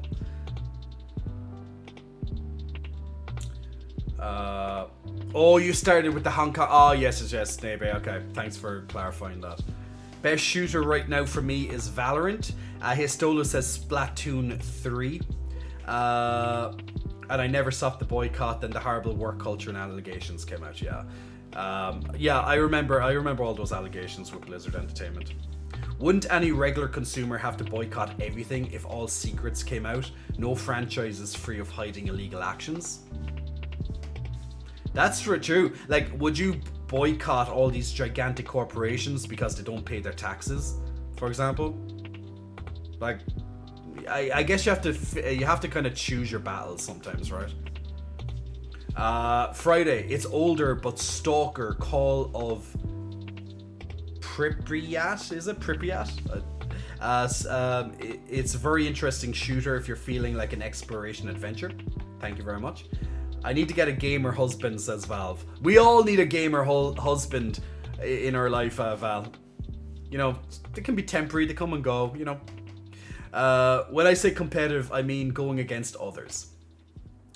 Gamer, says Dave Jokes. Hey, Dave. Hi, J-Cots. At last, I can subscribe to your channel. Hugs from Gang Canair. Anto, thanks so much. Thanks so much for that. I think mobile gaming pushed the revenue expectations of games and pressure to include in-app purchase behaviors into dysfunctional territory more than console. Yeah, mobile gaming, because basically, guys, we'll all remember when Blizzard Entertainment at BlizzCon, like you probably all heard it during the Diablo Immortal fiasco. It's like, don't you guys have phones? And it's literally that. It's like, pretty much everyone has a phone, so mobile gaming is very, very accessible to hundreds of millions, billions of people even. So if they can just capture a small percentage of people with that, that's gigantic money. So mobile gaming pretty much inflated the whole the culture that we see in gaming nowadays with all these in-app purchases and loot boxes or battle passes, things like that. I don't like what was coming out about Blizzard. I then decided to not support them anymore. I haven't played... The only game that I've played from Blizzard since Diablo Immortal was Diablo 2 Resurrected. Like, I like that game, but I played in minute amounts, and I only played solo. Like, I have an online character, but I only played solo. I actually enjoyed the game, but it's the only game that I play, and literally it's a one-time cost. I don't play anything that, like, I need to constantly play it. I don't do the seasons and all that. I just literally play my character. And that right now is enough for me. Whether I played the new World of Warcraft expansion for 1 month, it won't be when it comes out, I doubt, because I'll be in the middle of probably playing Pokemon at that stage, but we'll see. But I might try World of Warcraft just for 1 month subscription, because I generally have always played the expansions for at least a month, just to do the level up and that story experience, and then I'm like, okay, I'm done, that's enough. Because I usually get bored by then. You could do a challenge, like if you die more than 5 times after a round, you do 5 push-ups. Yeah, Salad, that's one way to, that you could add it in. Loot boxes suck, but there are a lot of people who sunk a frightening amount of money into mobile sim games and Bejeweled. I know. That's why they keep making more of these games. People will do it. The bottom right thing confused me. I thought it was fitness OnlyFans. Oh, Luke. Oh, that's a new one. Everyone has their lines. No one can stick to it 100%, but we can try our best. True. Movements begin with one person doing something, so while me deciding to boycott may not make much of a difference, if everyone thinks the exact same, then nothing gets done, so I do my part and hope the others do the same. That's all you can really do. Is sleeping uncomfortable with that many muscles, says Dropplates? If you are really big, sleeping would be quite uncomfortable, to be honest. If you were a professional bodybuilder, for example, or if you're just a lot bigger than, let's say, what's a healthy weight for your size, yeah, it would. People don't think of that, but even the most basic functional stuff that you do on your day-to-day, like wiping your ass. I know it's not a nice topic, but so I'm just going to keep to it for a moment. But wiping your ass can get harder the bigger you get, and that's not just for muscle. It could also be if you start gaining a lot of fat as well. It can be harder to reach, for example, or because of your flexibility, it might be harder just to do basic things. Tying your shoelace, bending down to tie your shoelace can get significantly harder the fatter or more muscular that you get. It's stuff like that people don't consider. And yes, sleeping is a part of that, because if you get too big on, let's say, one of your sides, it's going to be hard to get comfortable maybe on the pillow. And the bigger you get, generally speaking, the more likelihood it is that you'll get sleep apnea. And no one wants sleep apnea in their life. It's a fucking pain in the ass. And that can be bigger from, once again, fat, or it can be bigger from muscle. Now, obviously, you don't have to be big. You don't have to be big to get sleep apnea, but adding muscle, too much muscle, or adding too much fat is a huge cause of sleep apnea. And I don't just mean snoring. Snoring is not sleep apnea. It can definitely be linked to sleep apnea, but it's not sleep apnea. Sleep apnea is when you stop breathing during it. But the more weight you have, generally speaking, you're putting more pressure on your body, and you're going to snore as a result. So consider these type of things if you're going to get too big. Now, putting on muscle, fine. Putting on a bit of weight, fine. But putting on too much, yes, there can potentially have negative consequences to basic functional things you do on a regular day. Now, don't use that as an excuse to not get bigger, or, oh guys, I'm never going starting fitness because Jay said I can't wipe my ass anymore, or Jay said I'm going to get sleep apnea, or Jay said I can't tie my shoelaces. Don't use that as an excuse. I'm on about, like, if you get too big or whatever, or it's a potential it can happen. It doesn't mean it will happen.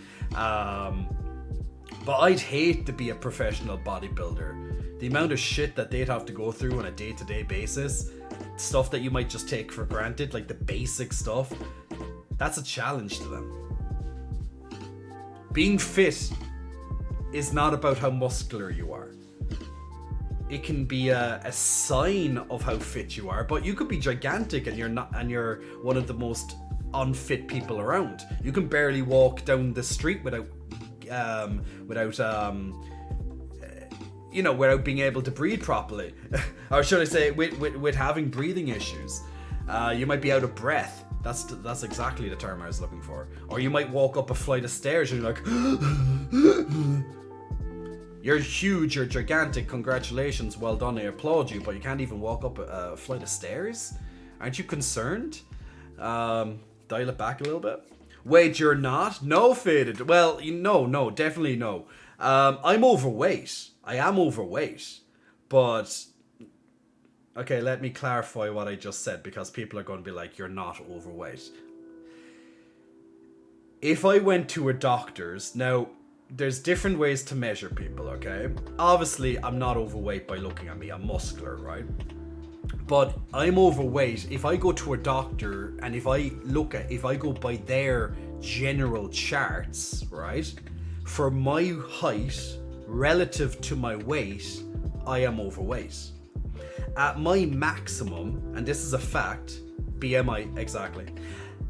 As a matter of fact, when I was at my maximum weight of 98 kilograms at my height, I was clinically obese. I was clinically obese by their metric at my maximum weight. You look at me, I'm not clinically obese. Well, even when you saw Bear J, now people remember Bear J, the people who've been following me for a long time, you probably saw photos, or I might have put it up on my phone. Actually, let me put Bear J. Everybody, let me welcome you to Bear J. If you've never seen Bear J before, I'm going to show you Bear J. This is J at his maximum. This is J at his final form. At least back then, anyway, that was my final form.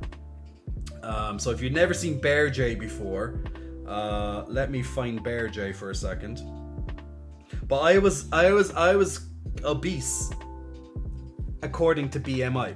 So BMI does not take into account of your muscle. It just looks at weight. So it's not exactly a great way to classify people, because you could get this amazing athlete in front of you, this gigantic man or woman, or it doesn't matter really, and you're telling them they're overweight. They'd be looking like, the doctor knows it's stupid and you know it's stupid, but it's classified there for other reasons.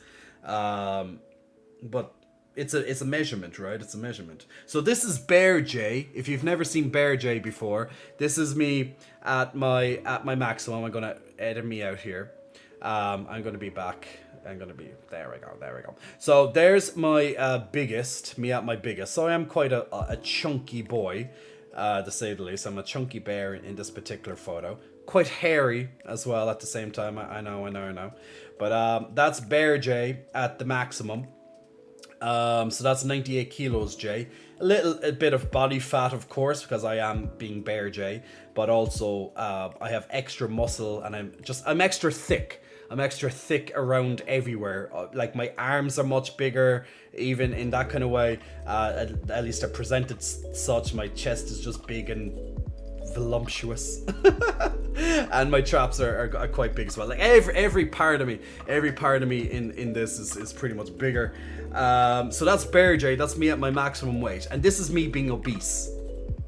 Once again, obese according to BMI. Obese according to BMI. Now, does that look obese to you? Like, if you heard someone was obese, like, would you be like, yeah, that's obese? Most likely not, because that's just how it is. That's Bear J. We need a better nickname than Bear J. I have no idea. I don't know. You can come up with a nickname for Bear J, but this is what I'm saying, is that if you went into a doctor and if they say, oh, you're obese, it's because, you could potentially look like this.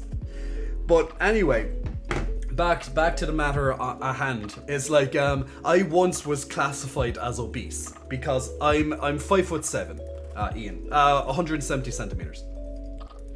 So I would have been classified as obese because I was that size. Right now, because I'm talking about to drop plates here. Right now, I'm 85 kilograms, a lot more in shape, less body fat. I'm still as muscular, if not more muscular than Bear J, as I just showed you, but I'm still overweight. Once again, according to BMI, which is height relative to weight. So there we go.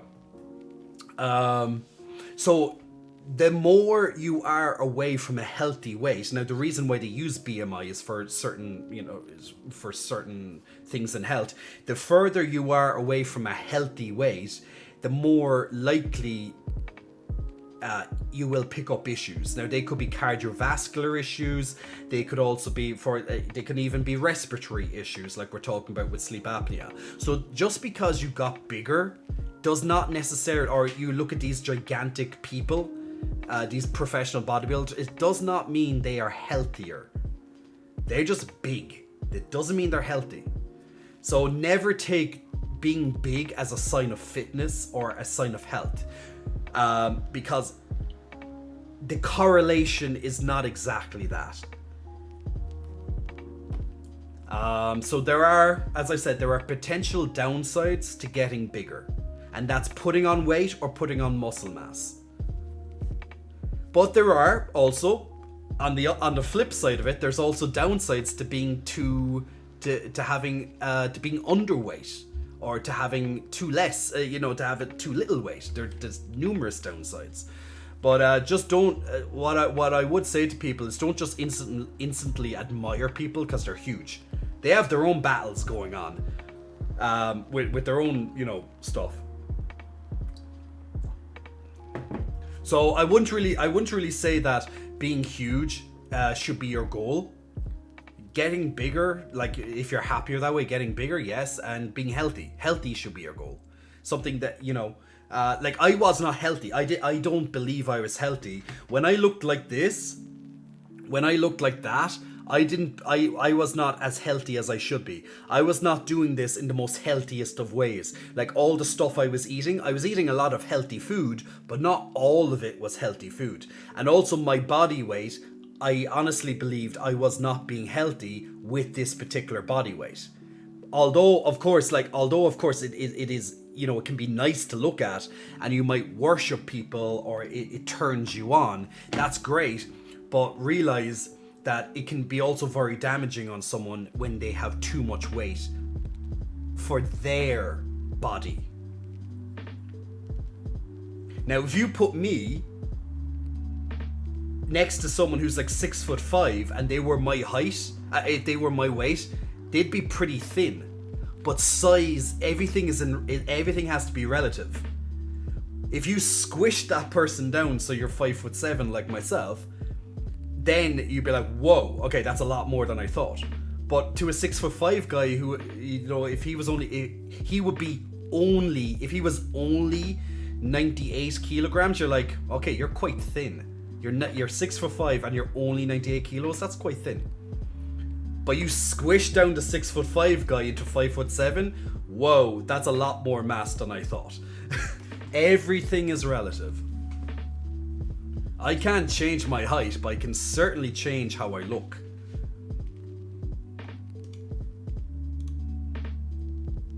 Now, you might be able to change your height with some surgery or something, but I'm sure it's not a very pleasant surgery, You probably can like break your legs or put in some like iron steel device or something to extend you a bit. Like, there's probably ways to make you it, but honestly, I wouldn't want to go down that route. I'm like, look, I'm 5'7", I'm very happy at my height. I can't get bigger, I can't get taller, but at least I can definitely change myself if I so wish. Sipsy, big muscle flexing, thank you, my friend, for your subscription with Amazon Prime, or should I say Twitch Prime, just a couple of moments ago. Much appreciated. Enjoy your extra little unicorn at the side of your name, and all the extra rewards, extra emotes, your extra channel points, no ads when you join the streams. So thank you so much for that. Much appreciated. Also to Toto, big muscle flexing, welcome to you as well, Toto Tinox. Big muscle flexing, welcome. Thanks for pressing the follow button. So hopefully drop plates, hopefully that answers your question, and then some. On top of that, I volunteer to sleep with them and evaluate the experience, says Shipwreck. Report back to us. Not to be weird, but you're really easy on the eyes, says Faded on Life. Faded on Life. That's not one bit weird at all, my friend. That's just being human. Slippy Dude, wow, seems like a good fit for you. Definitely matches the proportions. Slippy Dude, big muscle flexing, thank you, my friend, and welcome to the stream for your first time chatting here. And also hello to you too. Which Pokemon are you thinking of picking for your starter? I don't know. I have no idea what Pokemon I'm going to choose for the new Pokemon game next month. Guys, it's next month. Wow, 6 weeks. 6 weeks until the latest Pokemon game comes out. And of course, we will be streaming the shit out of the new Pokemon game. And if you're into God of War, we will be streaming God of War. You fucking know I'm going to be streaming both of those games the moment they come out. So if you want to see some God of War, tune into this stream on is it the 12th of November or the 13th? It's one of those. Tune in and we will be playing God of War, and you will see Kratos and all the lovely Norse lore up in your face. And if you want to see some Pokemon, or maybe you're playing Pokemon on your Switch, I'm playing Pokemon in front of you, and we can be chatting and talking, and hey, maybe you might need something that I have, maybe you want to trade with me. Like, we completed the Pokedex on Pokemon Sword only a couple of weeks ago. I started Pokemon Sword, and then I made it my mission to not only complete the game and capture Pokemon, but to complete the Pokedex at that time, which is like over 400 Pokemon and whatever. And literally to get the last maybe 50 plus that I needed, I was on stream and I was like, okay guys, I need this character. And you know, there's lots of people playing Pokemon being like, yes, I have one, I'll trade you. And it's so simple to trade, and I'm like there trading with you, and you're like, you know, it's cool. So yeah, maybe we can do some battles or something. So definitely, if you're playing some Pokemon in 6 weeks' time, oh my god, 6 weeks! I'm so happy. We can play some Pokemon together. But I honestly don't know what Pokemon I'm going to start with. If you play Pokemon, or should I say, if you will play the new Pokemon Violet or Scarlet in 6 weeks' time, what starter Pokemon are you going to choose and why? Is there a reason you have picked the fire type? Is there a reason you picked the water type? Is there a reason you picked the grass type? Now, I know there's split and stuff, but yeah, is there a reason? What is the reason behind your choice? Let me know, and I'll read those comments in a moment. Let me continue on with some of this. Muscle talk turned into poop talk. Sorry. Sorry, Chad. Grub says, I know what you mean. I only got a little bit bigger, and I can sleep sideways because my back is wider and my head hangs. You can't because your head hangs. I know, it's a fact. I don't make it up. So Grub, I'm glad that you have, well, I'm not glad you're having a bad experience, but I'm glad that we can, you know, that you can definitely tell people it's true. You know, Chicken says, my goal is to get enough muscle that it's hard to scratch my back. Well, chicken, it depends on where you want to scratch. Like, are you wanting to scratch like the middle of your back, or else are you just on about like getting the upper back scratch? It depends on where, because even if you're muscular, you can still reach down your back a good bit. Well, I can't reach down that far, but I can reach the back of my neck, or I can put my hand behind my back like so. Like, what's the extent that you're talking about, chicken, about that you can't scratch it? Because I can still scratch my back. Depending, like, my flexibility is quite good on my back. It's particularly going from the down to the middle. As it goes to the upper, I can't do the upper. I can to the sides, but it gets. Well, actually, wait, no, I'm lying. I can still do it. Hello, howdy. My name is Hand. I can scratch. What you could do is you could invest in a back scratcher. They're a real thing, guys. A back scratcher. They're actually very handy.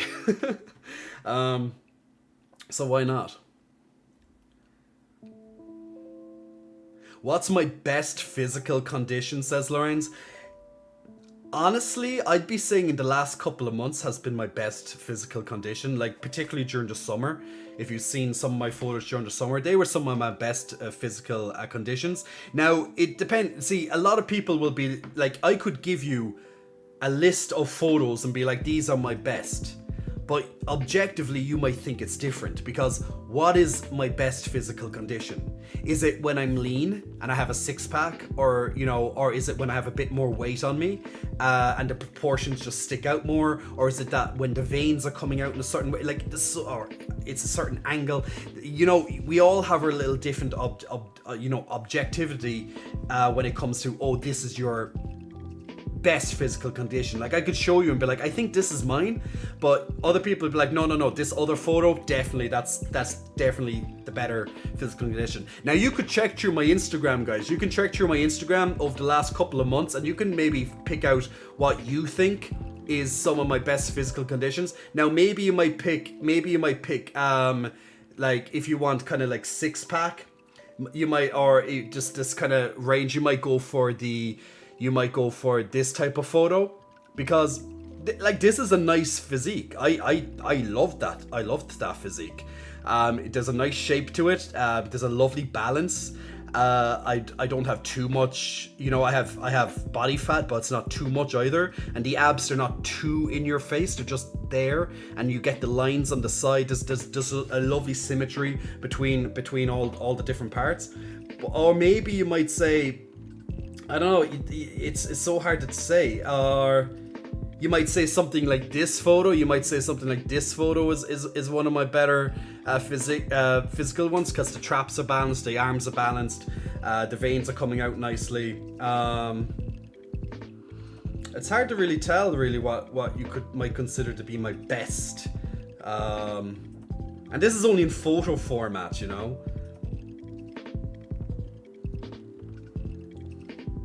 Well, you might have like a nice balance in this. Like, there's a lovely balance here. There's a little bit more on the sides. There's a slight little more from the other one that I showed you a moment ago. But it's still, there's a lovely balance.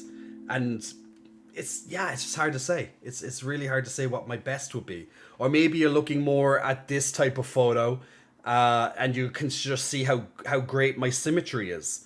Like, I'm all about symmetry more so than anything, guys. So I don't particularly care so much about six packs. I'm not that type of person. I used to value six packs more than anything. Be like, oh my god, fitness, like having six pack means you're fit. Or getting as big as possible means you're fit. And I went from one extreme to another extreme over my lifetime. But now, well, not now, but over the last couple of years, I started to aim more so towards symmetry. Okay? So the more my proportions were, that is in how closely matched my proportions were in my body, that to me was my next goal. And that's literally what I aim to have now. Sometimes my proportions might look slightly different because I have a little bit more weight, or maybe a little bit less weight, but the only thing realistically in terms of proportion that I need to watch out on is my legs. in relative to where my shoulders are.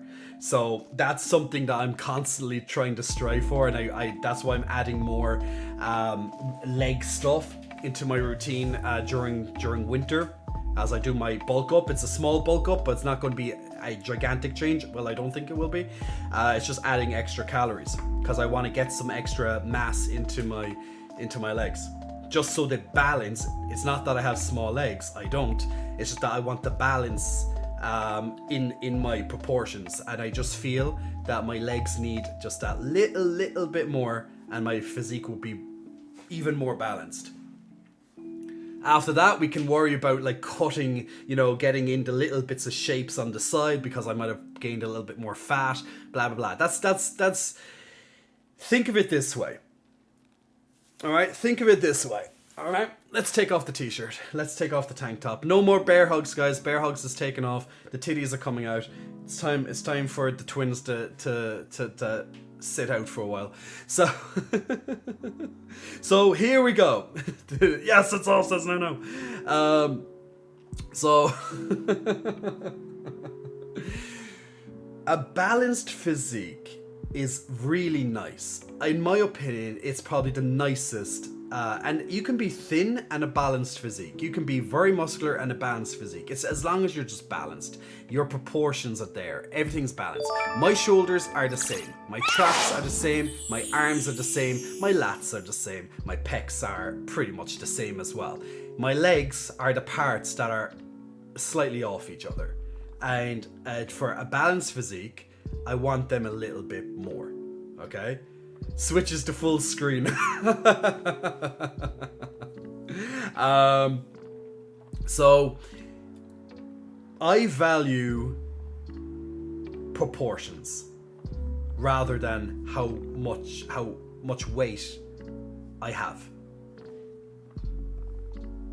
And I think it's a very healthy way to do it that way.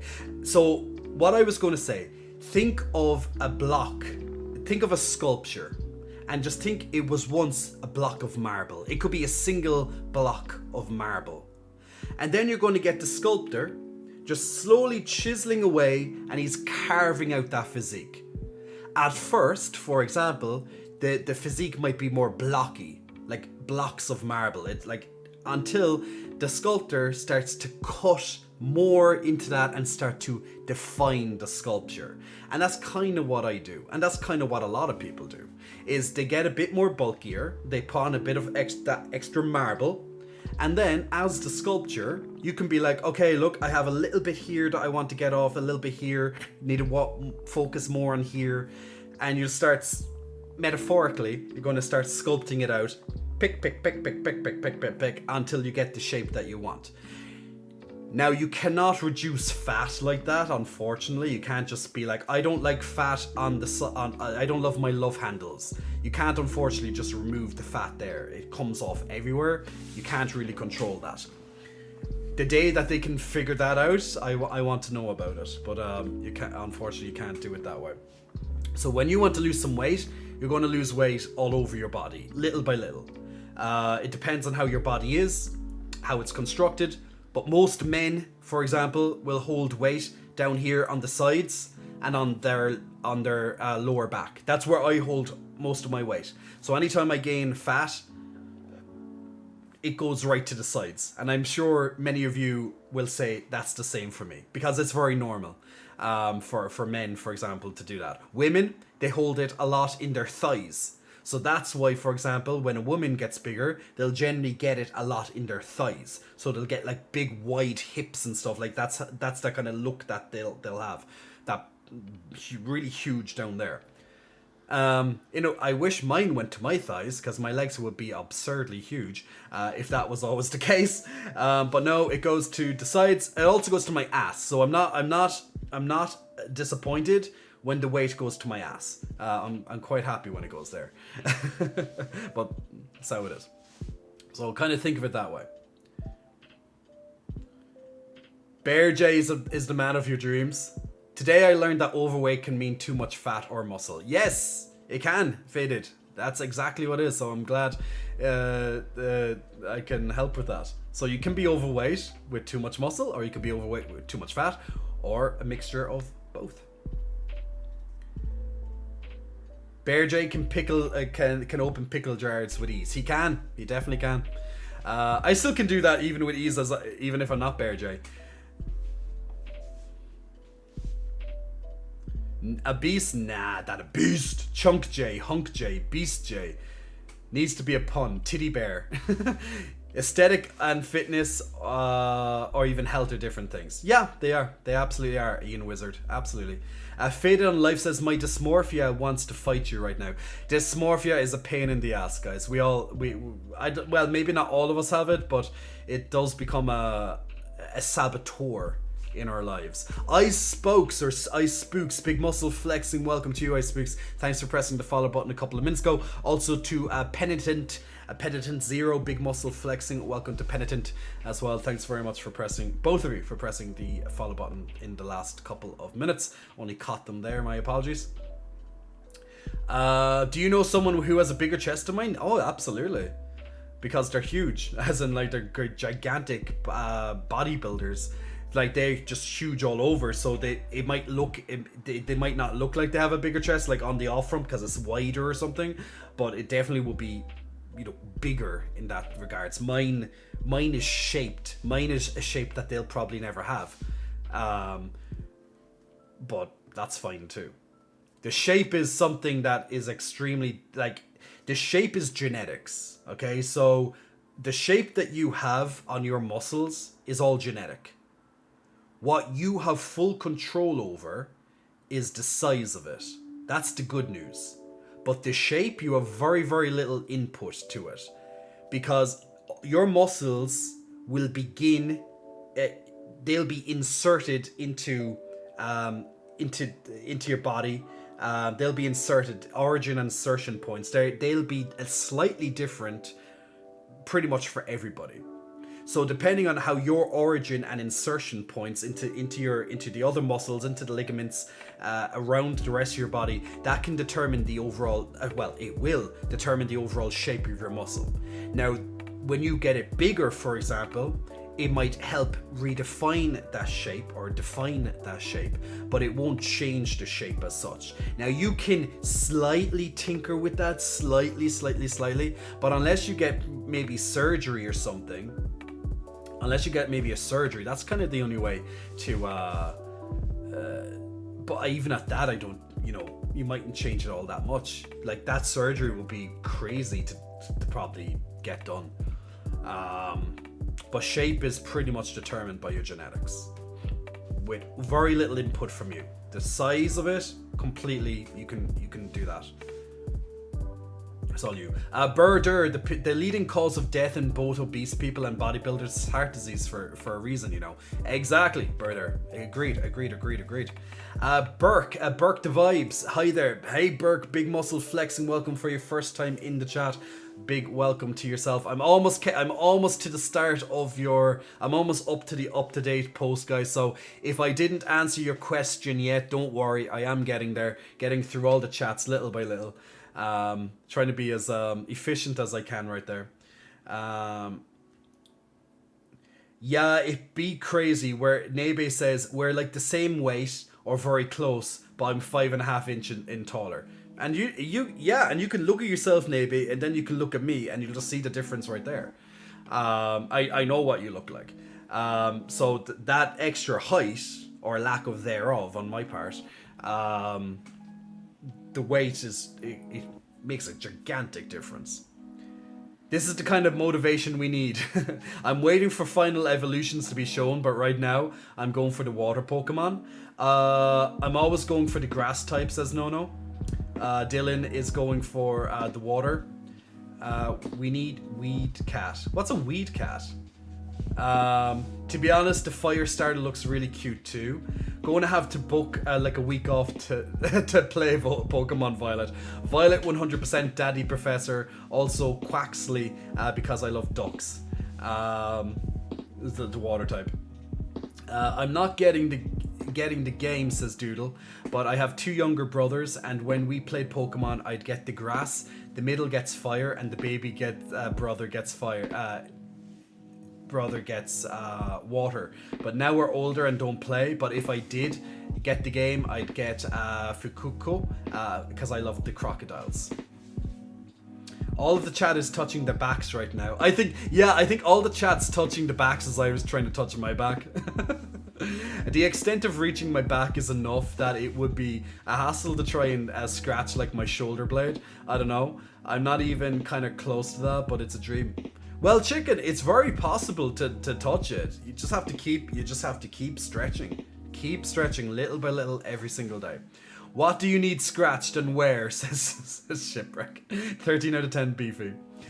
Just lean against the corner of the door and scrub to Burke. Yeah, exactly. Burke says if you have trouble scratching your back, you could get a back scratcher, or as Burke says, you could literally do what lots of animals do, and just lean against the corner of a door and just like scratch like that. I know everyone's watching me dance right now and they think that I'm dancing weird, but it's not me dancing. I'm just scratching my back against the corner of a door. But we can make this a new dance. I don't know what we'll call it, but I'm just gonna, I don't know. What type of dance would you call this? If I was like, imagine seeing me dance like this on the dance floor. That'd be funny. We can make it. There probably is an actual name to this that I'm not aware of. Just kind of doing this. I don't know. We'll call it the back scratcher or something. I don't know. In my mind, you're amazing, no matter the version. Aw, Doodle. Thank you so much. Pecs forever, says Pepsi. Zepsi, should I say. How do you balance left and right side? Yes, exactly, Ian. Now, with left and right side, so what Ian means by that, just in case people are wondering, is that naturally one side of our body is bigger than the other. Like, for example, if you're right-handed, more than likely your right side is not only the more dominant side, dominant, but also a little bit bigger. Like, it could be literally a centimeter in the difference. So to get that balance, if you're really looking at balance and if you're really watching balance, now my balance can get thrown off if I don't stay focused at it, but you can do single sets on the side that is slightly lacking and you can get that side to be equal to the other. It's hard. It's hard to do it, but you can definitely do it. Just putting in that little bit more each time. The problem is that if you overshoot the mark and you're not watching it properly, and then you're going to have the same issue. Now you're going to have to get the other side up. it's a back and forth, but it is definitely possible to get them the exact same size on each. Doodle, me on the other hand, I want to have a trim waistline, but I want to get bigger before I lean down, and the body dysmorphia is having a field day. Yay, we love when body dysmorphia is having a field day. I remember when I injured one arm, says Grob, so I only worked the other, and people then got the wrong idea. I know what you mean. I'm only working out with one arm today. Doodle, it reminds me of that art piece I saw a man chiseling himself. His top half is lean and muscular. As he works his way down, you see the obese remnants of his former self, if that makes sense. That actually, I don't know, Doodle, can you find a photo of that on Google or something? But if you can find that, I'd be very interested to see it. Now, don't worry if you can't find it, but if you can, let me know. I'd be very interested in seeing that, because that sounds really cool. I love those bit of abstract art sometimes to really get you, thinking. Genetics worry me. I want my chest to have a better shape. Well, how is it now? Like, do you think the shape is going that you'll, at the end result, you'll have the shape that you really like? Like, you can tell early on how the shape of your muscle will be, even before you get there. RevNet, your stream came up on my recommended streams. Decided to give you a follow. RevNet, big muscle flexing. Welcome for your first time in the chat. Thanks very much for the follow earlier, and also for saying hey right now. Tasmaniac TV, big muscle flexing, welcome to you as well, Tasmaniac. Thank you very much for pressing the follow button. Now, and guys, I have finally caught up to the start of where the chats is, so now I'm actually up to date and I'm not like 5 or 10 minutes behind, which can happen. But before I continue reading any new chats, let's do the next round of Stream Raiders, because I know people are like, Jay, Stream Raiders was like 15 or whatever many minutes ago. I'm like, okay, I'll do it. Alright, let's see how our lovely battle goes in Stream Raiders. This is the boss level, so this is the end. Look at how fast that boss is running over to us. He's trying to cripple us over there. Ooh, but he went down fast. The other boss is over here, but he got stuck with our Colossuses attacking him, and we're going to kick their asses. Good job. We got 4 out of 4 Colossusi. I think Colossusi is the actual term. We got 4 out of 4 Colossi, and we did it. Diarrhea Kittens, Canadian, and HT05. Congratulations on your extra scrolls, all right there. You sent an Instagram. I'll check that there now in a moment. So nice upgrades right there. Ooh, I got a new quest completed. Awesome. Ooh, more scrolls. I do like more scrolls. More experience for me. I'm never going to get this Wastelands one done. I just cannot seem to get the 4 assists. Don't know how you can do that. You gotta get lucky, I think. Alright, let's start with fresh on the next level, on the next map. I think this is like the furthest we've gotten these events, actually. Around this stage, anyway. How many? 1, 2, 3, 4, 5. We're on the 6th. And we still have 8 days until the event ends. So that's another 1, 2 more streams. So yeah, we'll be over the halfway mark of the potential maps we can get done.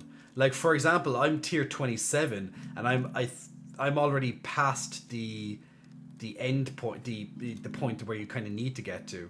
Everything else after that is just like, you know, extra. Well, I guess actually, yeah, the bonus. Oh no, 37 is the final, but even at that, it's not much. All the stuff is bonus on this little battle pass thing. So I'm at 27. After that, it's just mostly gold. So it's not that, you know, nothing too crazy. Okay, on this map, we need our lovely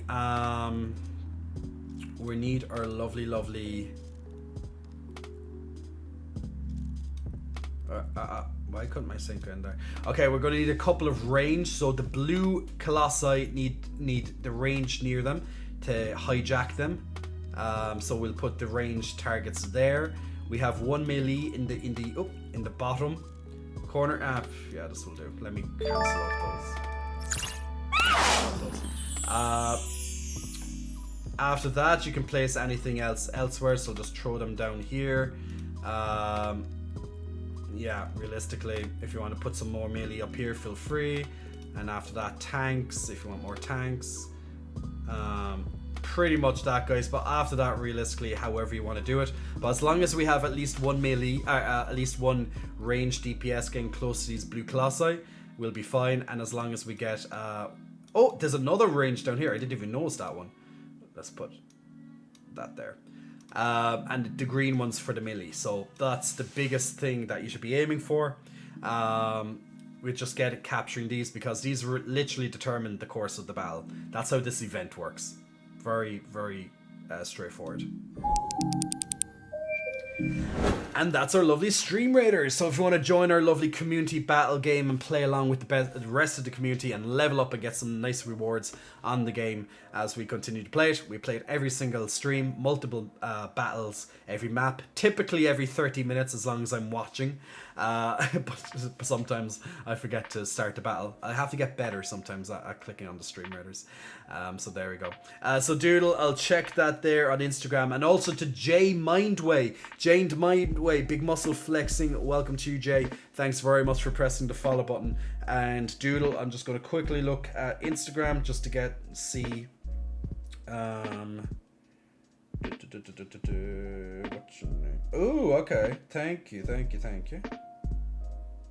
So this is what Doodle was talking about there.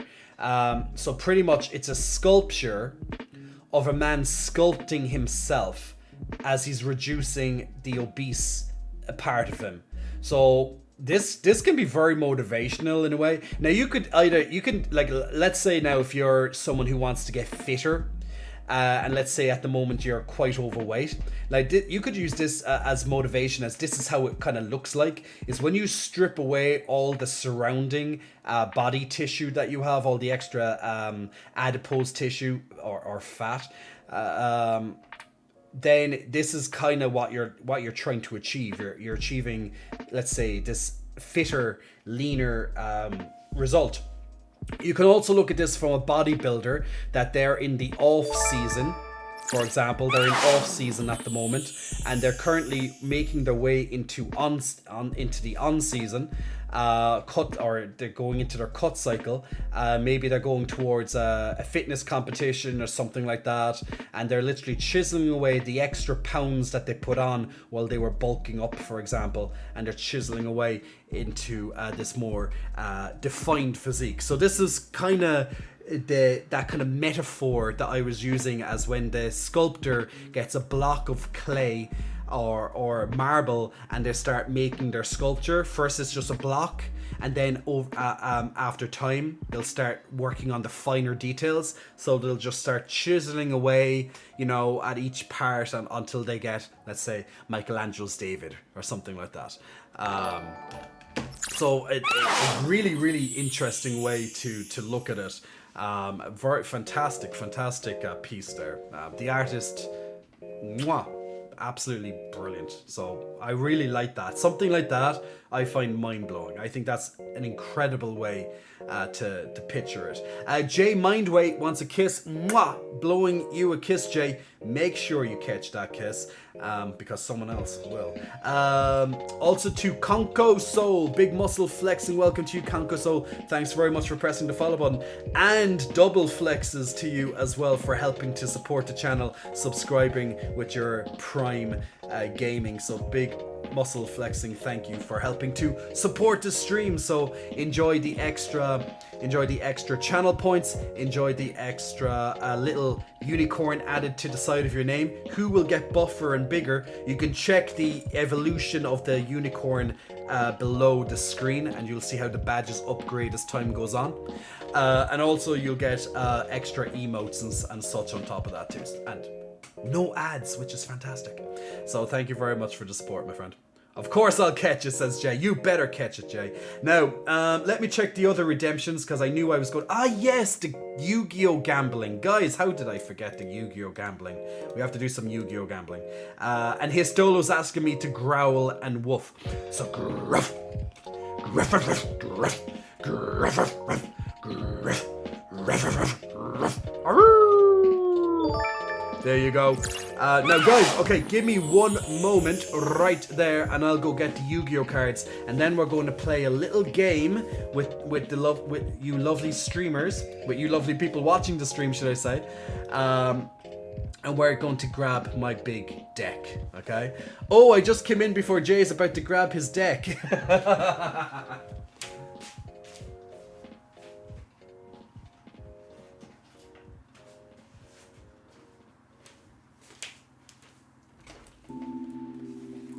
Okay, guys, in my hands, I'm going to show you my deck.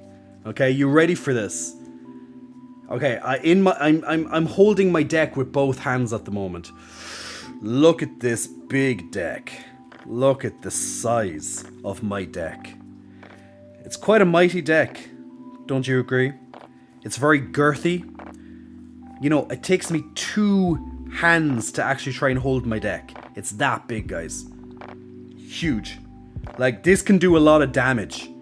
The cards within this deck can do a lot of damage. For free. Absolutely for free. So we do like to have a big deck in our hands. Don't worry. There's nothing nicer than when you have a big deck in your hands. We do like it. No Irish curse on that deck. No Irish curse. Oh, absolutely. There's no curse. The Irish can have really nice decks. I can promise you that. There's some really nice decks in Ireland. So there we go. But it would be unfair. It would be unfair to have, you know, to play with such a big deck.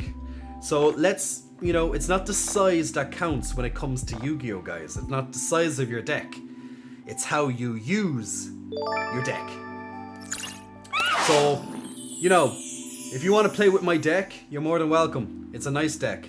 But we can't have all the deck on stream at once. It's a little bit unfair, you know? So let's half the deck to just make this a little bit easier for me to hold. Because, like, you know, holding a deck with two hands is a lot. So I'm just going to hold my deck with one hand. I think it's a lot easier to play with your deck with one hand. Two hands can be very vigorous exercise, you know? So we're going to hold my deck with one hand. Sounds nice. If you want, you can use your hand to hold my deck as well. Do you want to hold my deck? Here, you can hold my deck. So if just put your hand around my deck, guys, and play with it. It's it will do us all nice happiness. Oh no, you're very quick with catching what's on the screen, aren't you? Yes, it is Reggae, exactly. So very, very fast there. Well done you. Guys, we love a good innuendo. We love good innuendos on the stream. Pinhead Daddy, big muscle flexing, welcome to you. Thanks for pressing the follow button. And also to Pup Owen as well. Pup Ruff. Pup, welcome to you as well. Big muscle flexing. Welcome to you as well, Pup. So, guys, we're going to have a little game with my deck. My lovely deck. It is a nice deck. I have to admit, it's very nice. So how do I keep it up?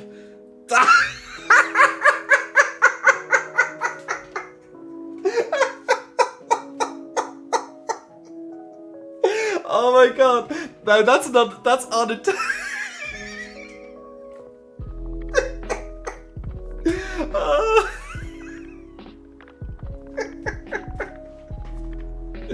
Oh my god. Alright, that was a very unintentional innuendo right there or whatever, but that did not come out right. Woo! Like trying to keep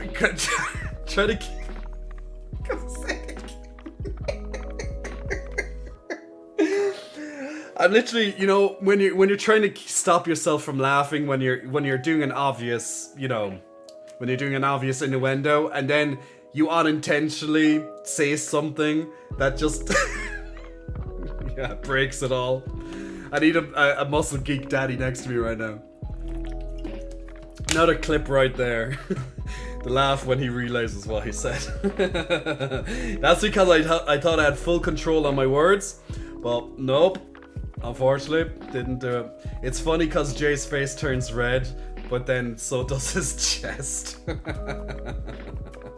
Alright, my lovely people, let me introduce you to this redemption that was redeemed using channel points by our lovely Shipwreck.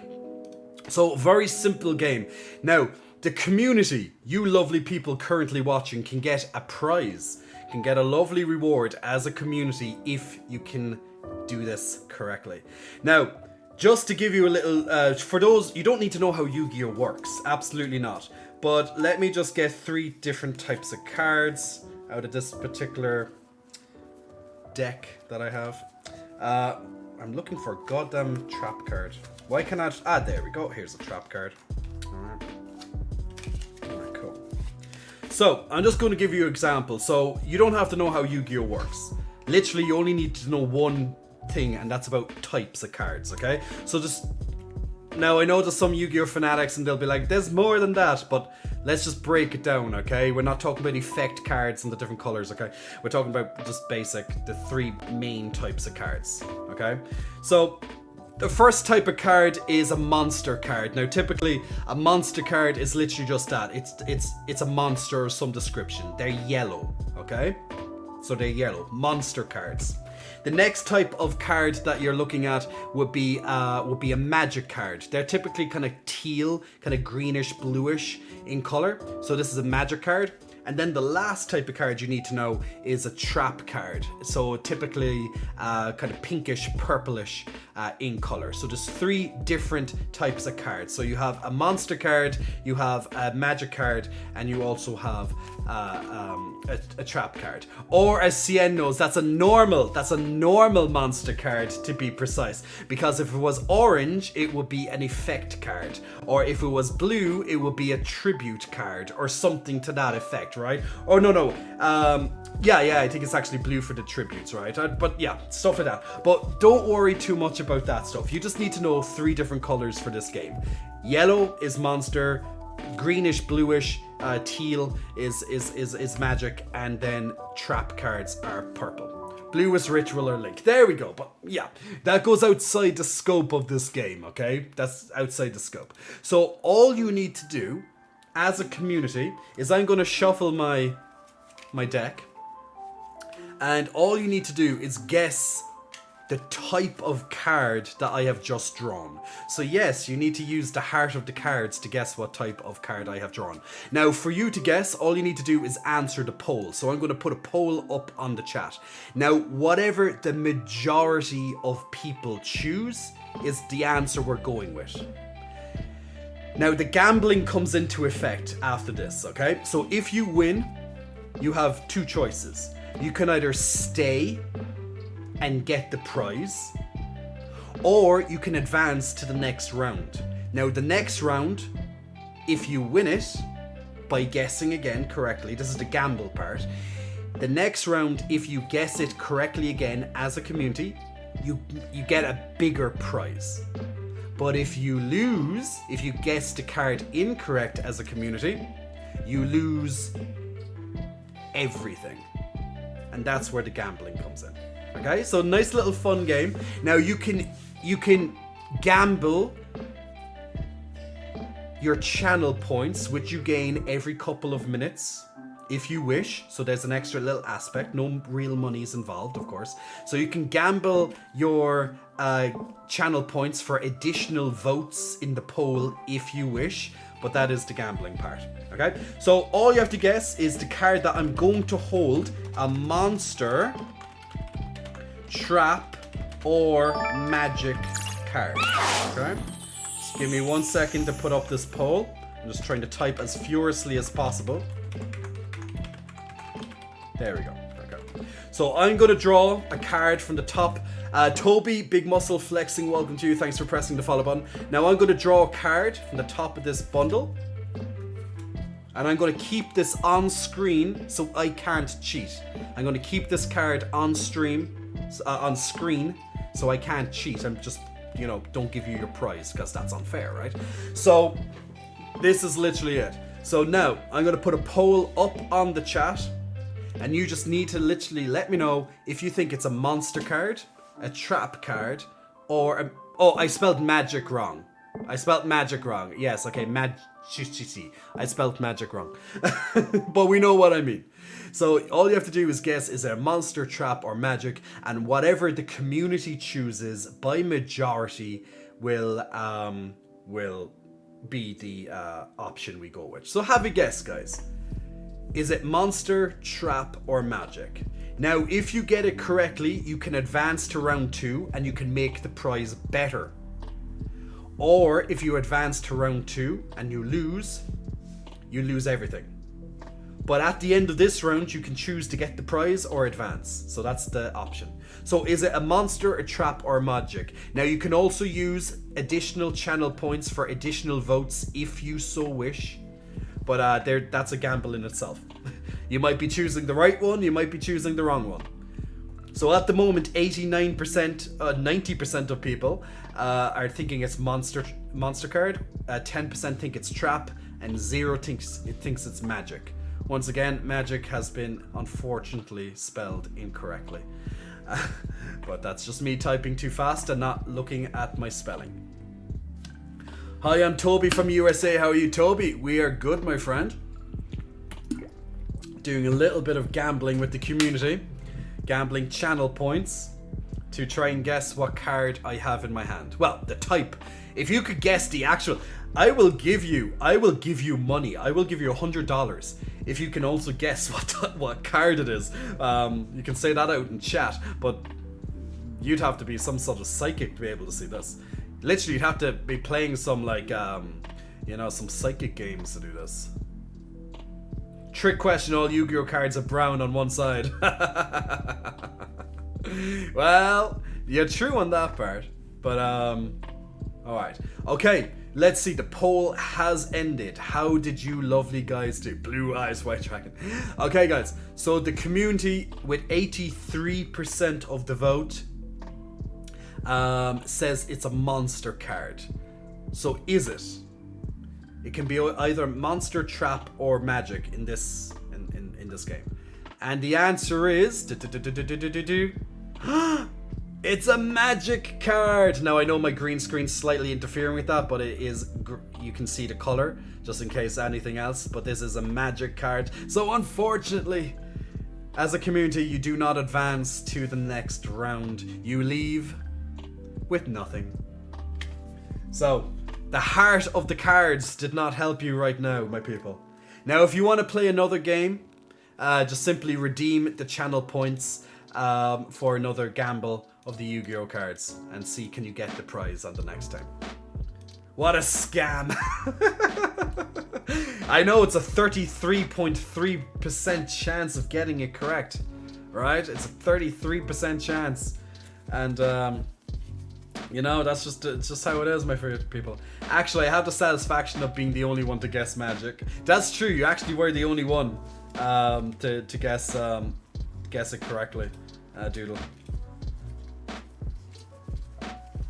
But yes, guys, if you want to play with my big deck a little bit more, if you want to put your hands around it and play with me, just at any point feel free to select gamble with the Yu-Gi-Oh cards. Now I won't be able to do it if I'm currently playing a game, which I will be playing in a little bit on stream. So tonight's game, if you're wondering what game we'll be playing tonight on stream, it will be Elden Ring.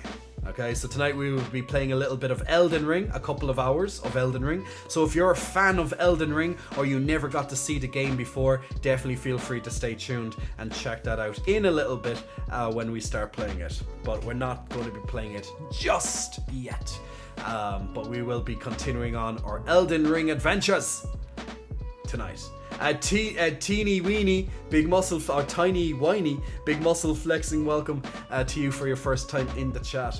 Now guys, if you're watching today and if you have followed in the past and you never got a muscle flexing welcome, then let me know on the chat, because you might have followed when I was offline, or if you've never chatted before in this stream and you want a muscle flexing hello shout out, then just type in the chat, my friends. Type in the chat and you'll get it. Everyone deserves a muscle flex for recognition. So if you want one, you can have it. You just need to do it. You just need to say hello. Sometimes the hardest thing is when you come into a new stream, and you see people chatting. Sometimes it's hard for people just to say hello. It's one of the hardest things to do. Like in real life, apply that, like saying hello to someone can be hard. It can be especially if you're an introvert. If you're an introvert and you don't really, you find it hard to interact with people, it's really difficult just to say hello to someone or any words. But for some people, hello is easy, no matter if you're doing it online or whether it's in person, So there it is. And here's a good example now. Malaxion, big muscle flexing. Welcome to you, Malaxion. Thank you very much for pressing the follow button. See, if you do this like Malaxion just did there, you get a muscle flexing welcome. Yep, hence why I have no gym friends, says Doodle. It's tough. It can be tough to say hello to people. Even in the gym, like you're all there for, well, I won't say you're all there for a reason. Generally it's to get fit, but you'll all have your own goals. Get bigger, get this bigger, or maybe you're doing performance, or you're doing some strength training. Like there's lots of different goals that people are there, but you're all there for some sort of fitness. Which so at least there's that. So if you're really wanting to have a conversation with someone, it could be something simple like, "Hi, are you using that dumbbell?" Or "Are you almost done with this with the bench?" Or something nice, little, simple hello like that. And you could be kind of doing that. Toby, how long have I been doing Twitch? 2 years. 2 years. Toby. Now I haven't been constantly for 2 years because I had about 5 months off during that 2 years. So technically it's 2 years, but 5 months of that I couldn't. So 4 months of that was because I was moving city, and then I had lots of issues when I was moving city just to get the apartment and get set up, and just lots of blah blah blah issues. I won't get into it. And then actually it's longer, 6 months, because I had a month. I had a month then when I couldn't stream because my computer broke down, and it just took a while for my computer to get fixed. I tried streaming on the laptop for a while, but it was not great quality. But look, I tried. At least I was trying. But I did try to stream on the laptop for a while, but it just couldn't handle all this stuff. Couldn't handle the pecs, guys. It just couldn't handle the power of the pecs. I don't know. And then there was a point for winter where I didn't either. So in total about 6 months that I didn't stream out of the 2 months, out of the 2 years. But pretty much now, unless I have like a week off because I'm going on holiday or something like that, I'm pretty consistent. Twice a week, soon 3 times a week once winter happens, which is November for myself. So around that stage I should be aiming for 3 times. I'll try to do 3 a week as much as I can. There will be, of course, breaks for Christmas and if other things happen that prevent me from doing so, but I will try my best to do 3 times once winter happens. Typically, I stream on Wednesday and Sundays. If I cannot stream, I let everybody on Discord. So check out my Discord if you want to not miss any potential updates. There's not just updates for just streaming, but there's lots of other community chats going on there as well. But just in case I can't stream for any reason, I always let you guys know in advance on Discord, or I give you up to date when I'm going to be streaming. Like, guys, I'm going to be streaming in 20 minutes, or blah blah. Guys, I'm delayed, I'll be streaming in 15 minutes. I try and be my best with updating. Also, if there's any updates on new stuff that's happening in the J Cots online sphere, in my lovely community, I let people know on Discord first and foremost. So nice little thing to check out if you want to come and chat. I usually train my upper body because I'm in a wheelchair. I'm wheelchair bound and have a cerebral palsy. Well, Toby, sorry to hear that that you're wheelchair bound, but guys, there's motivation right there. There's motivation right there. We have someone, for example, who's in a wheelchair and they still go to the gym. So sometimes you can look at yourself and be like, oh, I'm too lazy to go. But then you have literally someone busting their ass who's in a fucking wheelchair. Now there's motivation if you need motivation. So well done you, man. Christ, that's amazing. Like I like to believe that if I, for whatever reason, got into an accident and had to go into a wheelchair, I'd like to believe I'd still go to the gym. Obviously I can't do every exercise, but I'd like to believe that I'd still have that motivation to still go for myself, for if not to get fit as such or get bigger or anything, but for the great mental effects that fitness can have. Just de-stressing and just that feel good, get those feel good hormones out, that type of thing, but that's what I'd like to believe. Whether it would happen in practice or not, I cannot say, but I'd like to believe that. I'll never understand people who can say hello without overthinking. Yeah, it's what will they say, what will happen if I say hello, well, there's so much stuff that can go into your head when you're trying to say hello to someone. It's difficult to start a convo without anything implied, says Jay.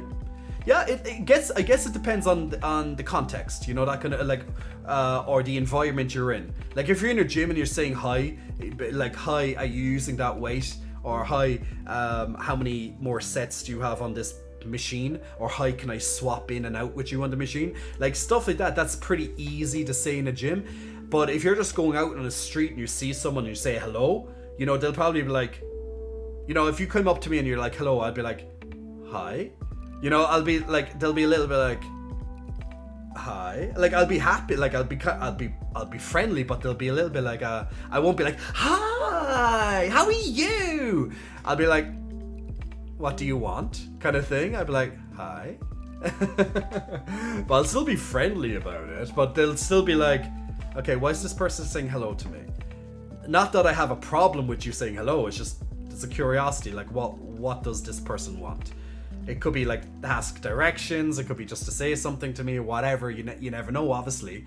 But you'll still be slightly, you'll be a little bit questionable. You'll be a questionable like, hi. Now if you know, like, it depends on the situation. Like if I'm on the street, I'll probably like hi. But if I'm in, like, say the gym, I'll be like hi. Or you know, I'll be a lot more there, because it depends once again on what the situation is. Like if I'm in a party, if I'm in a club, I'd be like, hey. You know, it really depends on what's going on. Or if you say hi here, I'm like, hey, you know. So there we go. Dino, big muscle flexing. Thank you for that lovely subscription, my friend. Thanks so much for helping support the channel. So big shout out to Dino. I'm gonna try pronounce the rest of your name, Dino, but I think I'm gonna screw it up. But Dino, Josavendo. I could have Dino Azavendo. I think Dino Azavendo 89. Big muscle flexing, thank you for the support. I might have butchered your name, and I do apologize in advance. But you know, it's a bit of a hard one, I think, for me to say. But big muscle flexing, thank you for supporting the channel. Enjoy your extra little unicorn that will level up on the side of the longer you're here, and also, of course, your extra channel emotes. And you get your name shouted out on not only the top of the screen, but also on the end credits of the stream. And you'll also have no ads as well, so that's nice, of course. Except it's my own personal ad, that's different. You all get subjected to my own personal ad when I do that. Eagle Blur, hi Jay in chat. Hello Eagle Blur, how are you? Dude, I can't stay motivated to go to the gym. Well, Jay, we have someone in a freaking wheelchair going. You know, just saying, if he can go in a wheelchair, you can go. But Jay, to bring it back, not that I wasn't being serious, but I was. But question yourself, Jay. Why don't you want to go to the gym? Now, this is presuming you want to. Now, you don't have to go to the gym. You don't have to get fit. No one's going to force you. If you really don't like the gym, don't go. Find another hobby, you know, maybe another physical activity that you'll enjoy. Maybe you love going hiking. Maybe you love mountain climbing, that type of thing. Maybe you love swimming. Okay, the gym you don't like, that's fine. But you still want to get fit. But you love cycling. You love jogging. Use that as your activity to go and get fit. You don't have to get huge and muscular to be fit. You know, it's just health and fitness. But what I would say to you, if you can't stay motivated, ask yourself, why are you doing this? What's your motivation to go to the gym in the first place, or any physical activity? Like, why are you doing this? If you can come up with a good reason on why, and it's a really, really real reason, like it's a reason you really believe in, use that and keep that reason. Latch onto that reason and do not let it go. That's the reason, and that's all the motivation you need. That should be all the motivation you need. If that reason is strong enough, you will not find an excuse not to do that physical exercise. Whether it's going to the gym, whether it's swimming, hiking, mountain climbing, cycling, whatever it is. So that can be a little homework for you to think on. Because if the reason is not strong enough, you're going to find an excuse. There will not be an excuse if your motivation is strong enough.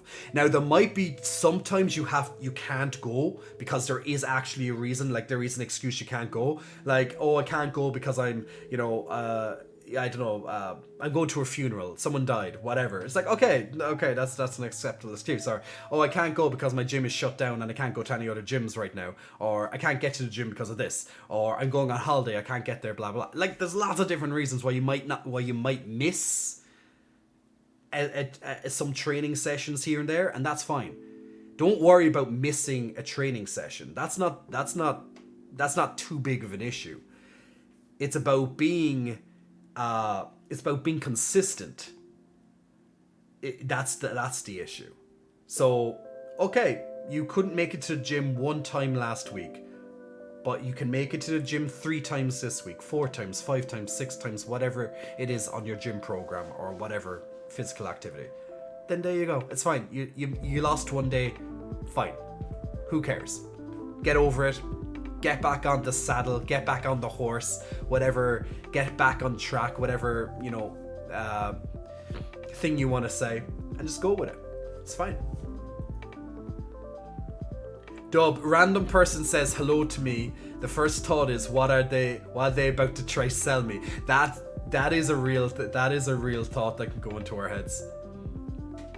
Cecil Meowser. Meow meow. Hi. Hello, Cecil. Hope you're keeping well, my man. Cecil, there's been gigantic updates, and you probably noticed them on the website, even with the structuring of things, sizings, even in the nutrition section, all the extra stuff, and more coming. Even a new plan has been added to the beginner section, which is actually a fantastic plan. I should do an upgraded plan of that into the muscle gain. Really good plan. Hopefully you've enjoyed and saw some of those changes. I'm too shy to be an extrovert, says Jay, and that's cool. You don't have to be an extrovert. Just be yourself. I know that's an easy thing to say. Just be yourself. It's easy. It's not always easy to be yourself. It's a great goal. It's aspirational to be yourself. And you kind of question, like, I know this is going to be a bit deep, and I love getting deep. I love going deep, guys. I love going deep. But we love going deep on this chat, don't we? We go from serious conversations, deep conversations, to bullshit conversations, to funny conversations. We go to lots of different conversations here on stream, and that's why I love streaming. I honestly love streaming because you don't know how the stream is going to go.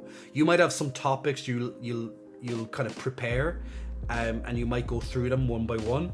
But then what happens during the stream, you never know what's going to happen, and that's why I love doing it. That's why I don't like to be too kind of scripted, as in, okay, I have all these points I want to touch on. I might have a couple of them, but generally speaking, most of my stream is done because of you guys. It's done based on topics that you actually say. And the thing is, there's always enough people here to actually give me topics to talk about, and I love that. So honestly, thank you so much. So it's so hard to be yourself in a world that pretty much almost tries to force you to not be yourself. And the reason I say that is because there might be laws, or there might be people who do not want you to be yourself. There's communities who hate you if you're yourself. There's all this shit in the world. Or if you feel that if you're yourself, you might get beat up. There might be people might see you and not like you and physically beat you up. There's lots of shit going on in the world, right? Lots of propagandas and stuff, maybe against of the person you are, whether it's your race, whether it's your sexual orientation, whether it's your gender, or anything like that. It could be something you just enjoy. You might be a gamer, and you might have all these communities be like, oh my god, you're a gamer? Oh my god, that's so lame. Like the shit like that. Or, oh my god, you like this sport? Oh my god. It's just shit like that, But there's so many people who try and make you be like a sheep. They want you to fit into society the way that society is currently being directed, right? So sometimes it is so goddamn difficult to be your pure, authentic self, no matter how much you really want to do it. And now maybe you might be amazing at doing it consistently. I try to be my real, authentic self to you guys, and even when I'm in real life, as much as I possibly can. Although sometimes I find myself having a bit of an inner struggle to hide just a part of myself, because people might get jealous or envious because I'm being someone I want to be, and they can't, or they won't allow themselves. So sometimes people might hate you for no reason other than you're being yourself, because they hate the fact that they can't be themselves. Or maybe it's not that they can't, but they won't allow themselves to be themselves. That can be for so many reasons. It could be for societal, it could be for environmental, your family, whatever the case may be. So it's so easy to be like, it's so easy for someone to say, just be yourself. I always preach that. I preach that all the time. I even have it, I think it's on my Twitter, be yourself. It's even in my motto, be unique, be you, unleash the unicorn. It's even in my motto. So I preach being yourself all the time, but it is definitely hard to be yourself sometimes. But isn't it such a pity? Like, isn't it such a pity that you have one life, well, that we know of? You know, who knows what happens when we die, but that's another topic. Let's not go there right now, okay? But isn't it pity we have one time on this planet, and you force yourself to fit in. You force yourself to not be who you are. You're denying yourself that opportunity. Like, isn't that in a way a waste of your life? If you can't just enjoy yourself and be yourself and do what you want when you want? Now, I get it. There's sometimes there's factors that prevent you doing such, and that's okay. Sometimes you do it to protect. Most of the time, it's actually to protect yourself. Protect yourself from harm. Protect yourself from prejudice. Protect yourself from disdain of some sort. People's hatred, people's flames, people's cruelty, people cancelling you as such. I get it. I get this many reasons why we protect ourselves by not being the person we want to be.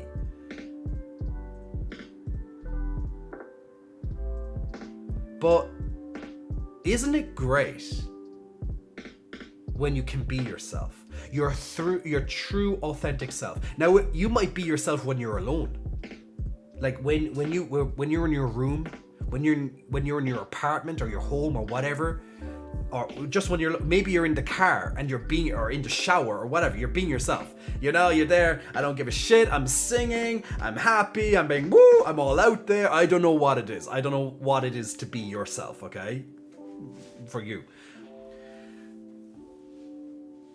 But isn't it so, it's liberating to be yourself. You feel freer, you feel happier when you're yourself, and no one's there to put you down. No one's there to be like, no, you can't do that, or there's no law that says, oh, you can't do that, or whatever it is. It's in your face, no, you can't do that.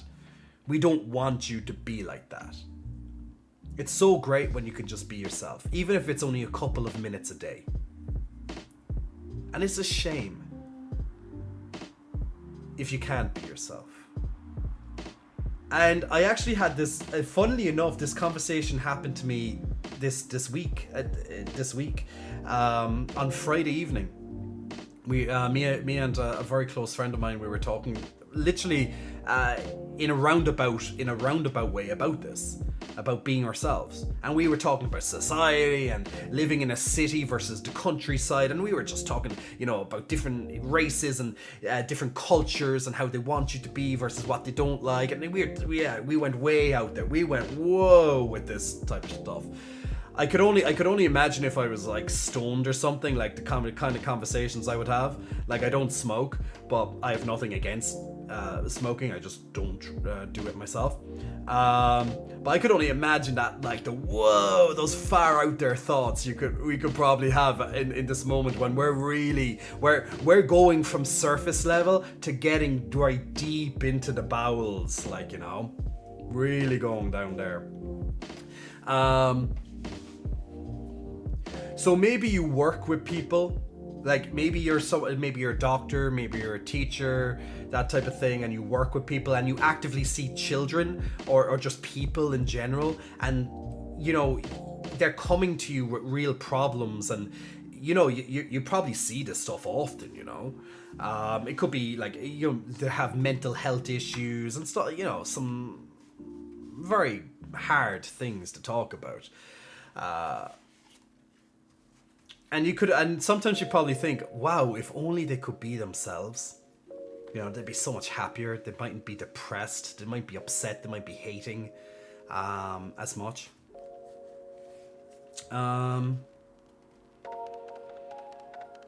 All I can honestly say, and I obviously I can see the comments going wild at the moment, and thank you for chiming in. I'll read them in just a moment.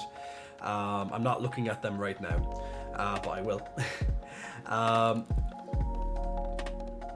But I honestly urge you, when you can, and of course if it's safe to do so, like, I don't want you to go and get hurt if you're in a environment that you may potentially get hurt for being yourself. Now, being yourself, once again, that can mean a lot of things to different people, right? There's so many different ways you can be yourself. But I do urge you to be yourself, your true authentic self when you can. You might not get it as often as you wish, but live it. When you can, live the fuck out of it, because that's going to be when you're at your most happiest, when you're actually not hiding that part of yourself anymore. Now that could be as well, I could say it this way. That can be as small as admitting to yourself something that you know about yourself that you don't want to tell other people. It could be something like that. It's a big thing to you, but in the grand scheme of things, it's probably something very small. It can happen, for example, a lot of the times when we overthink and we make a problem a lot bigger than what it is. It's not even a problem, it's something about yourself. You want people to know something about yourself, but you feel that you're going to be judged negatively if you tell people this true version of yourself. So I like to be a streamer that advocates on people being themselves, not in a very preachy way, being like, you must, because I understand why you can and why you cannot. Honestly, I do. But I like to give you online, no matter what platform I'm on, I like to give you an authentic look at my life. Yes, on Instagram, Twitter, there might be some posing going on, but still me. Here, you're getting 100% me. Etc. So, all little bit of aspects of myself. So, a nice little thought, something to definitely achieve or to aspire to, is I know a lot of us have role models, and role models can be very powerful. Role models can be a great thing. But you never want to be another person. Like, oh my god, I want to be him. Oh my god, I want to be her. Like, you hear it all the time, and people are using the wrong words. You don't want to be someone else. If you do, you're in a very dark place. You just need to love yourself a bit more. Okay? But use these people as role models. Maybe it's me. Maybe you have. Maybe I aspire you in some way or inspire you in some way, and then great. I'm very thankful for that. But never be me. You don't want to be me. Trust me, you don't want to be me. You don't. You might think you do, but you don't. Just be yourself, whatever way that is to you, when you can, in a safe environment, and just find that happiness. And best of luck with it. You know. Because it's beautiful. It's beautiful when you can be yourself. It really is. So, once again, when you can. You might not always be able to do it, and I understand why. And don't use other people latching on to the end of this advice is don't use other people like role models or celebrities or whatever it is that you want to be someone else. Use them as a like a footprint, as someone that you might want to kind of walk a little bit in their shoes because you admire their lifestyle, or you admire how they do things, or how they act, you know, how they present themselves, or who they are. You know, use them as a, you know, as a model, you know, but that's it. Just use them as a model. Don't be them. Don't want to be them. Just be yourself. Because the thing is, no one is better at being you. No one is better at that. No one can be you. That's the thing. No one can be. So how can someone be better than you at being yourself?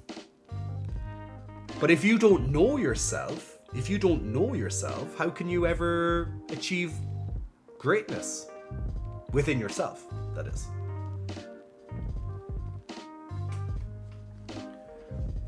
Anyway, I'm gonna check Drekhan, big muscle flexing. Welcome to you. Thanks very much for pressing the follow button. Also to Roy Bodachon, big muscle flexing. Welcome to you as well. Okay, I'm gonna check those comments in just a moment. First, we're gonna click on our lovely stream raiders, and I'd be very interested to see what you think about what I was just talking about, and hopefully it helped. Hopefully it helped. Now I know it's definitely a bit of a chat that just. It went places. But hopefully good places. So let's have a look at how we are doing in our lovely stream raiders. So we're starting off with our lovely group. We're going capturing. We definitely have captured at least one of these colossi. 2, 3. We got 3 out of 5 colossi. So that will definitely give us a huge boost into killing off this enemy right here. Yes, we are taking them down nicely. All the enemies have been defeated. Nice, well done, nice and easy win. Congratulations, Chaos, on your extra scroll right there as well. So let's jump into a little bit of a harder level, bringing up to a 2-star rating, and let's see how we will progress in the next one. So guys, if you want to join in the next battle of Stream Raiders, definitely feel free to click on that lovely link that keeps popping up in your chat box. For this one, you can pretty much place your units. This is just suggestions, of course, but definitely for tanks, you want some tanks near the near this armored colossi to try take it over. So feel free to follow the shields. And if you're melee, you definitely want to put some melee near this dormant melee colossi to help take that over. After that, feel free to put units anywhere else. You can place a unit down every 5 minutes, so you have plenty of opportunities to place down lots of different units and level them up little by little. Okay, let's get back to these lovely chats, my friends. And let's have a look at what you lovely people are saying. Harry Replicant, big muscle flexing. Welcome to you, Harry. Thanks very much for the follow. Okay, so let's get to these chats that you were talking about there while I was having my little spiel. I have a friend who loves the gym, but I can never get the courage to go because I'm underweight and don't want to be judged. Dino, that's a concern. I remember addressing this one before. So,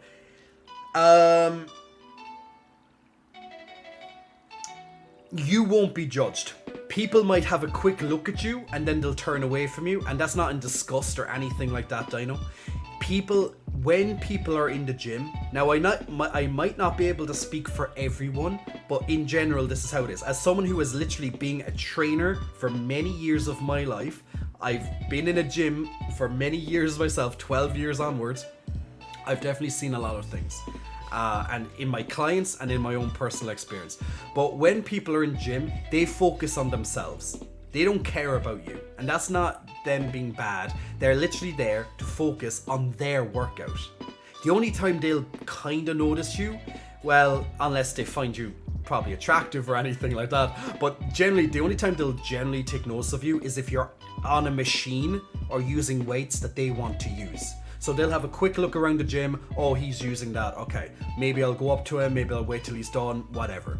They're so focused on their own routine. They honestly don't care about anyone else. And I'm the same.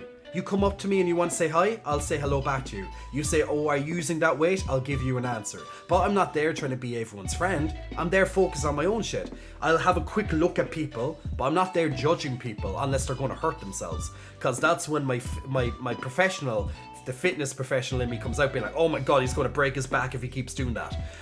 You know, that type of thing. So that's generally the only when I judge people in the gym. But don't use that as an excuse that you can't go to the gym because you're underweight and you don't want to be judged. They're not going to judge you. If they do, it's going to be in their head. They're not going to tell you that. Just go. If you wish, of course, just go, but that is not a factor. You should not be concerned about what people think of you. They're so focused on their own lives. Realistically, they really are. Cecil, I'm an introvert too, but when I'm comfortable and talk about subjects I'm excited about, it's harder to get me to shut up. Yeah, that's one great way to connect with people. When you have a common ground, when you have a common thing that you both enjoy, it's so easy to get someone out of their skin. You know, they could be very trapped, and then you say something like, let's just say now I don't know Cecil, for example, but I knew that Cecil loved Pokemon. And then randomly in a conversation I was like, oh, so what's your favorite Pokemon? And Cecil would most likely get very excited. He's going to be comfortable because he knows this topic. He loves this topic. So he's going to go from, you know, a little bit shy or whatever into whoa. And I'm going to be like, whoa, what did I unleash? I unleashed a beast with this topic, you know? But you can tell when someone really has an interest in a topic or not by how their eyes light up, their facial animations, how much they keep talking about it. It's so easy. Realistically, it is very easy to interact with people when you can just notice the basic, notice basic movements and human expressions and stuff. Their behavior, their simple human behavior. So easy. Just try and find a common ground with someone. There has to be something you both enjoy or that they like. You'll probably see it somehow. Eagle Blur, I love swimming, cycling, dancing and yoga. I tried gym because I wanted to be more muscular, but my body grows big fast, so it's last on my list when I work out. Well, there you go, Eagle. You have your priorities, and that's awesome. At least you know it. Cecil says no one is really judging anyone at the gym. Found that out myself when I started going back 10 years ago. Also, if anyone is their opinion doesn't matter. Well said. Their opinion doesn't matter. They don't know you, nor do they have the right as such to judge you either. Jay, how many hours do you spend working out per week? Sorry, I had a call. Don't know if you answered the question. So typically, my workouts typically last anywhere between 60 to 90 minutes, typically. I don't like spending too long in the gym, but the workout per session is about 60 to 90. Sometimes it's faster, it depends on a couple of factors, what I'm doing, but typically would not be longer than 90 minutes. Now I typically do split training, so it's 2 muscle groups a session. So I'll do maybe about 4 exercises for my back, 4 exercises for, let's say, my biceps or triceps or something. Depends how I split it. Dino says that's nice to hear. I always worry about what other people, they're annoyed because I'm taking up the machine they want. The thing is, Dino, is if you got to the machine first, it's yours. Now, if you're on it for way too long and you're there texting and stuff, yeah, people will get annoyed because they might want to use it. The best way around that is if you're using a machine and it's easily adjustable. If you can see someone wants to use it, be like, hey, do you want to use this? I have 2 more sets. Or, oh, do you want to use this with me? Like, you do a set, then you swap and they do their set and you can go back and forth. Maybe you might build up a little friendship. It might be anything close, but it's like, you know, you'll say hi to each other or have a good workout or how was your work. It's small little thing. That's how I make little gym buddies, little gym friends like that, is that type of small interaction. It's like, oh, do you want to use this with me? Like, we can swap in and out. I do my set, you do your set. Simple. Now, if it's something with a bar and there's like lots of weights and plates to move around and shit, yeah, that can get a little bit more annoying. But if it's a weight that you can simply just select it like that, and just takes a few seconds to do it, it shouldn't be an issue. If someone has an issue, they're an asshole. Cecil, the website's fantastic. Cecil, I'm glad you're enjoying the new updates on my coaching website. Yay! It's working. Big happiness. It's easy to be yourself on the internet, says Fade on Life. It can be. You'd be actually surprised. Lots of people aren't themselves on the internet. They turn into like keyboard warriors, or they try and portray themselves in a way that they actually aren't. Like, if anything, people are more confident on the internet than they really are in real life. So I wouldn't subscribe to that answer, Faded. So it's easy to be yourself on the internet. I don't think that's the case. In ways, maybe. But I think if anything, people are not themselves on the internet. Trevor O'Connor, hey to you. Hey Jay, hey to you. Ray Revolution, ugh, tell me about it. Like, where else can I openly say, hey dude, I love your massive daddy milkers? Well, you could probably tell them in real life, depending on the situation. Or maybe you just have to phrase it a little bit differently. But you know, yeah, you can easily say stuff like that on the internet, absolutely. Like, I can look at my comments on TikTok or Instagram or whatever, and it's full of that type of stuff. Whether they would say it to me in real life or not, that's a different story. But I honestly think it's people are not themselves as much as you think they are on the internet. Like, look at all, like, if I open up Instagram, and if I go to that explore session or whatever, you're going to see people who are always trying to portray themselves in the best light. That might not be who they are, or how their life really is. It's like that couple. It's like you see a couple and they look so happy. They look so happy together. They're always taking these beautiful photos. They're always doing these beautiful things for each other on Instagram or whatever. But in real life, like right after that photo was taken, or right before that photo was taken, or that video, they're probably having a fucking shouting match between them. Why did you not do this? And then it's like, oh, smile for Instagram. I'm so in love.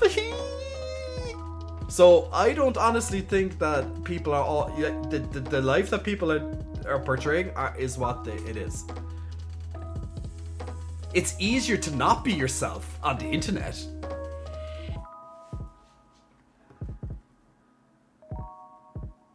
Ray Revolution, my response would be, oh my god, you like putting people down? Buzz off. I know, right? How I was raised, I cannot say anything sexually implicated. It made flirting real hard. Oh, wow. Well, I wouldn't listen to me on my innuendos, so if that was the case, chicken. Jay, I think you would accept other judgment when you accept yourself as you are. Yeah. Because nothing's gonna fit. It's gonna be a lot harder to phase you or break you down when you know who you are. Like, if someone, like, you know, I remember a celebrity, I forget who it was, it's like, said this before, it's like, I learned so much about myself from what other people tell me who I am on the internet. And it's so true. It's so true. You know, as in, like, you know, let's say you have some celebrity or you know, some politician, someone named, someone known, let's say, and you go onto a forums or you go onto a post and they're all like, oh, this guy is this and this guy is that and da. And then that person's reading it, they're like, this is nowhere near accurate. They don't even have a clue who I am. So it's like, yeah, you learn more about yourself on the internet than you know yourself. That's how people are. They think they know you. They might have saw you in a movie, or they saw you on this or that, and they have an instant judgment. Or they jump in for 5 minutes to watch your stream and they think they know you already. It's really cool that you're able to be yourself on stream. Thank you. That's a huge discussion for another time. Yeah, afterlife, I know, right? Huge. It's super sad. That's why it's important to find safe spaces like this one, says No. Well, No, I'm glad that you find this stream wholesome and a safe place for yourself. I'm very glad that my community and everyone who's joining the community is find, is being themselves, or, it's a place, a safe space, or they're giving you a good feeling that you can literally just be yourself here. That's awesome. That's what I want, and that doesn't mean that we all have to think the same. Absolutely not. I encourage you to, well, once again, be yourself, so you can disagree with me. Don't be afraid to disagree with me. I'm not going to sit here and be like, oh my god, he disagrees with me. Or don't be afraid to disagree with other people in the chat. Because this is how we learn. Like, if we stay in a bubble and we only find other people who think the exact same way with ourselves, we will close our way off to other ways of thinking. Like, who's to say that we are 100% right in that way of thinking? You need to be challenged on your way of thinking to truly grow. So I wouldn't want to keep myself in a bubble on a particular topic. I'd like to be, okay, this is my view, and let someone challenge your view. They'll open you up to a different view, potentially. Or maybe they'll just reinforce your view. by their shit by that shit argument, you never know. So it's good to see other people's points of view. It's like if you have a favorite party, right, in politics. Like, you're going to be like, yeah, I love this party, I'm this party, yay, I'm pro whatever. And then you have the other party like, oh, we don't listen to anything you say. But they might have some valid points, or something that that the other party could use, just because the other party you might not agree with the vast majority of their stuff, there might be something you might be like, you know what, actually that makes sense. Or, actually, I wish we had that in our party, or, that kind of way. So it's not like, oh, I'm just this way and anything the other party says is bullshit, or it doesn't make sense, it's non-applicable. That's not a healthy way to live. But you can definitely be skeptical of the other party, for example. Doesn't mean that everything they say is bullshit. Most of it might be. Who knows?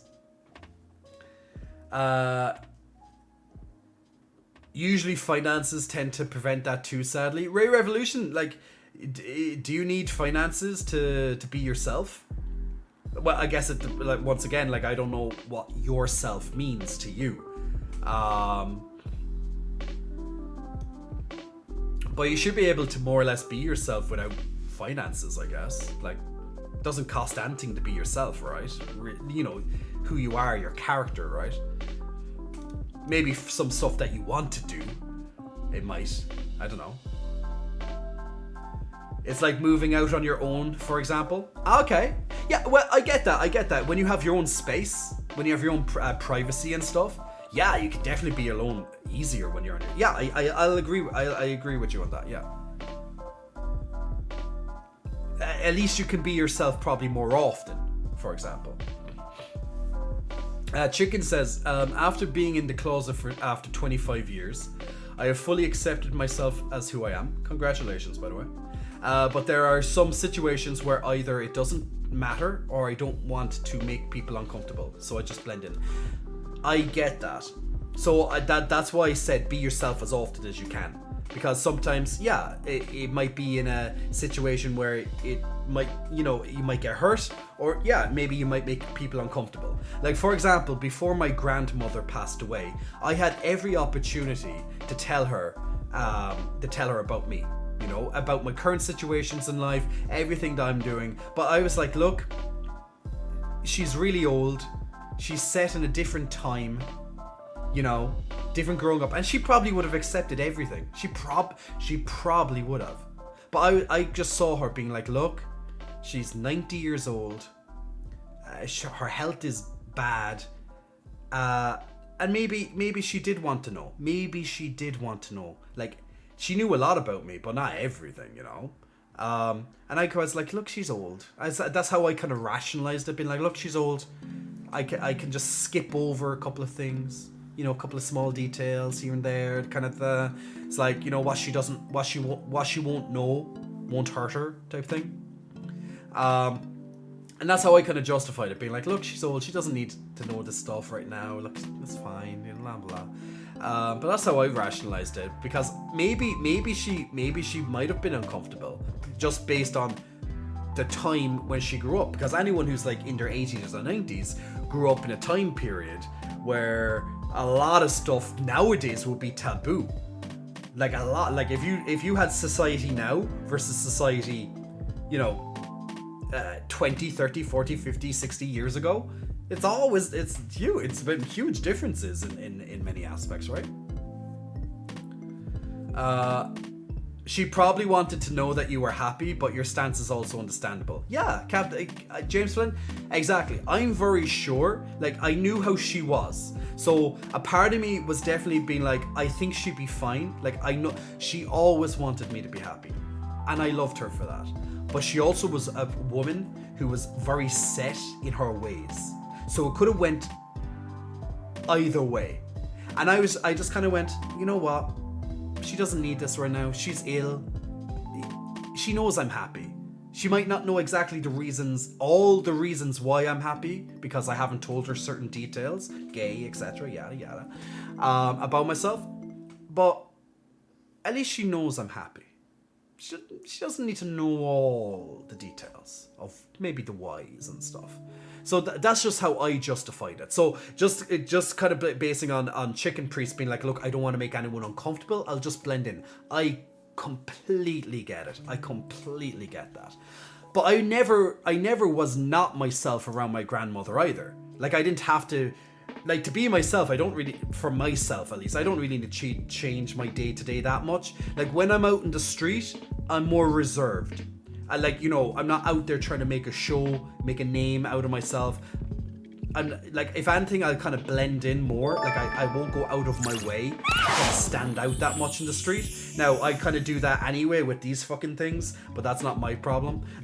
It's not my fault if literally, these are the first things you see. These literally come in I don't know if you've seen one of my latest Instagrams. These come in before me. These are literally in front of my body. So yes, my tits enter the room before any other part of me enters the room. Realistically. So yes, when I'm out in this crowd, my tits will stand out unless I'm wearing something that's not revealing, but like I'm wearing maybe multiple layers. I'm wearing a jacket or something. You probably won't notice then, You probably won't notice then. But if I'm wearing a t-shirt, even a long sleeve t-shirt, and there's no flesh on display, you're going to see my physique very easy. And I was with a very close friend of mine on Saturday, and I was walking down the street. I had this lovely white long sleeve woolen t-shirt on. Yeah, I guess it's a t-shirt, but a lovely woolen jumper, let's say. But it's very finely fit to my body. Okay, very nice on my physique. I might. Let me show you. Give me one moment, and I'm going to show you.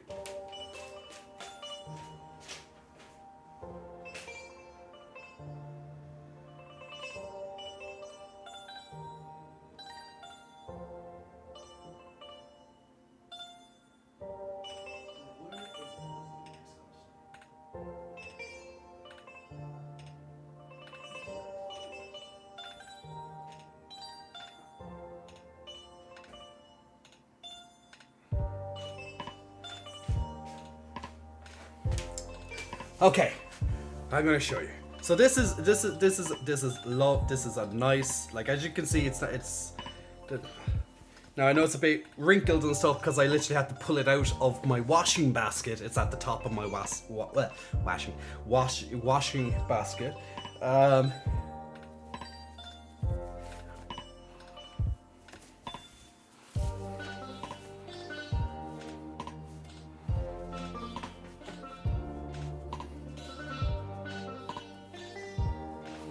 It's a bit of a turtleneck, so I always turn down the top of my turtleneck.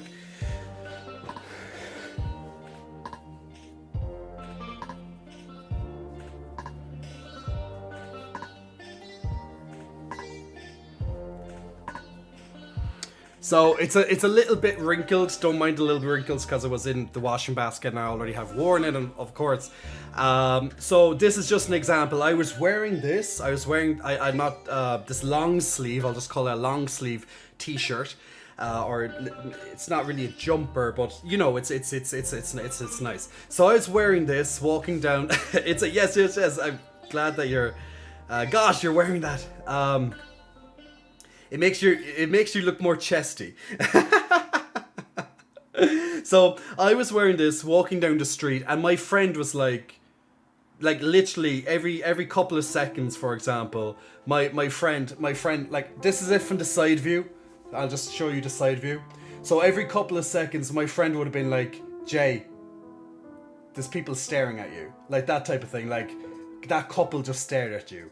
These people just stared at you. It's like eyes are on you everywhere you go. I'm like, what? Really? Like I was just thinking he was being nice, but I'm like, look, I'm fully dressed. I'm like, okay, I can see it definitely shows my physique, but he was just like, all eyes are on you. That kind of thing. I'm like, I don't even notice. Like, I'm oblivious to people watching me, but it's like all eyes are on you.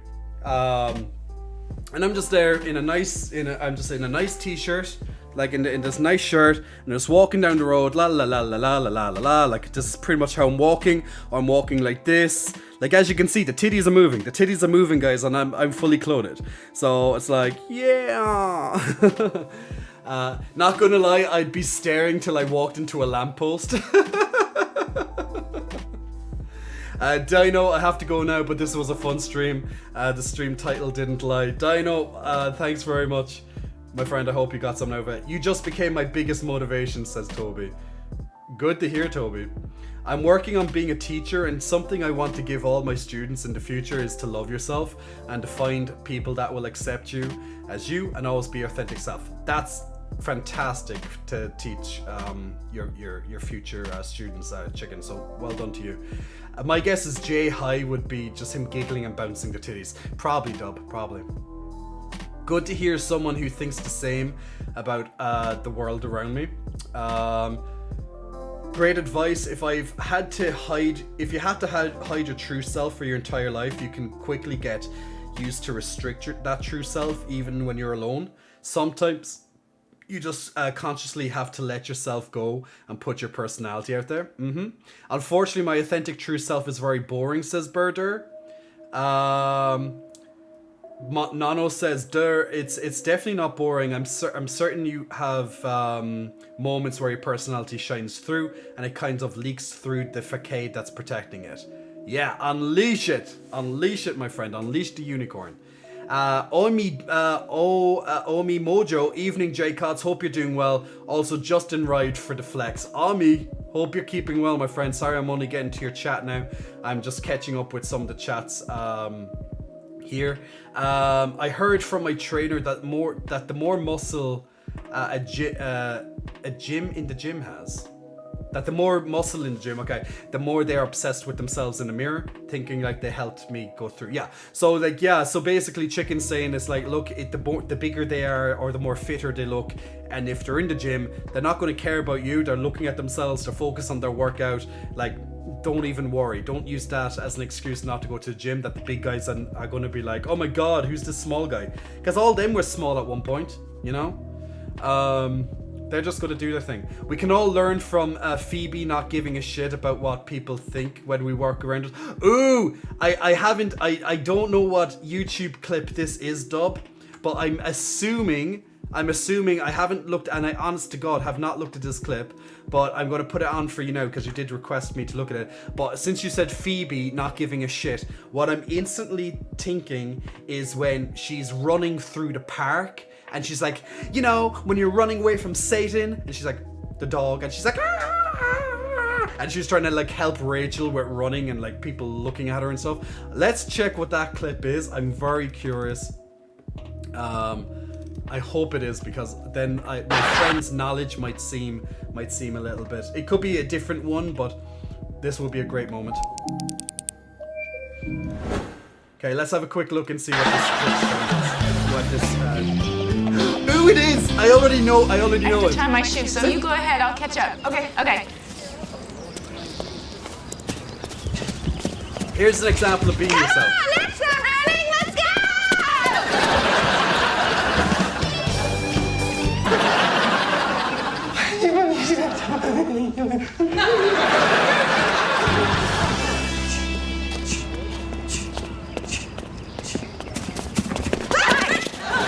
Oh yeah, it's me. I saw you grab your running shoes this morning and sneak out. You lied so you could run by yourself. No, Phoebe, no, you know what? I was actually just checking to see if I could run, and I can. Please, Rachel, I am not an idiot. No, wait, Phoebe.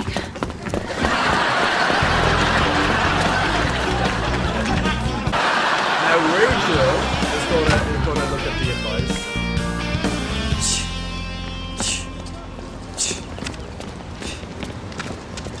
She's getting bored. Now she's going to be herself. She's taking the advice.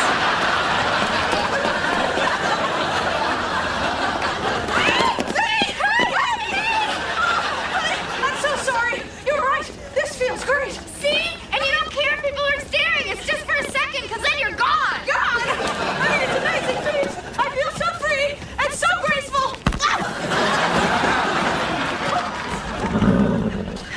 Hey, look out for the horse.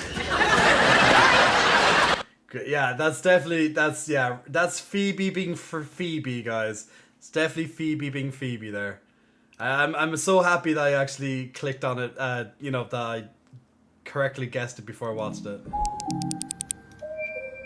Like that's it. Like I love Friends. I watched like probably every episode like 10 times, that type of thing.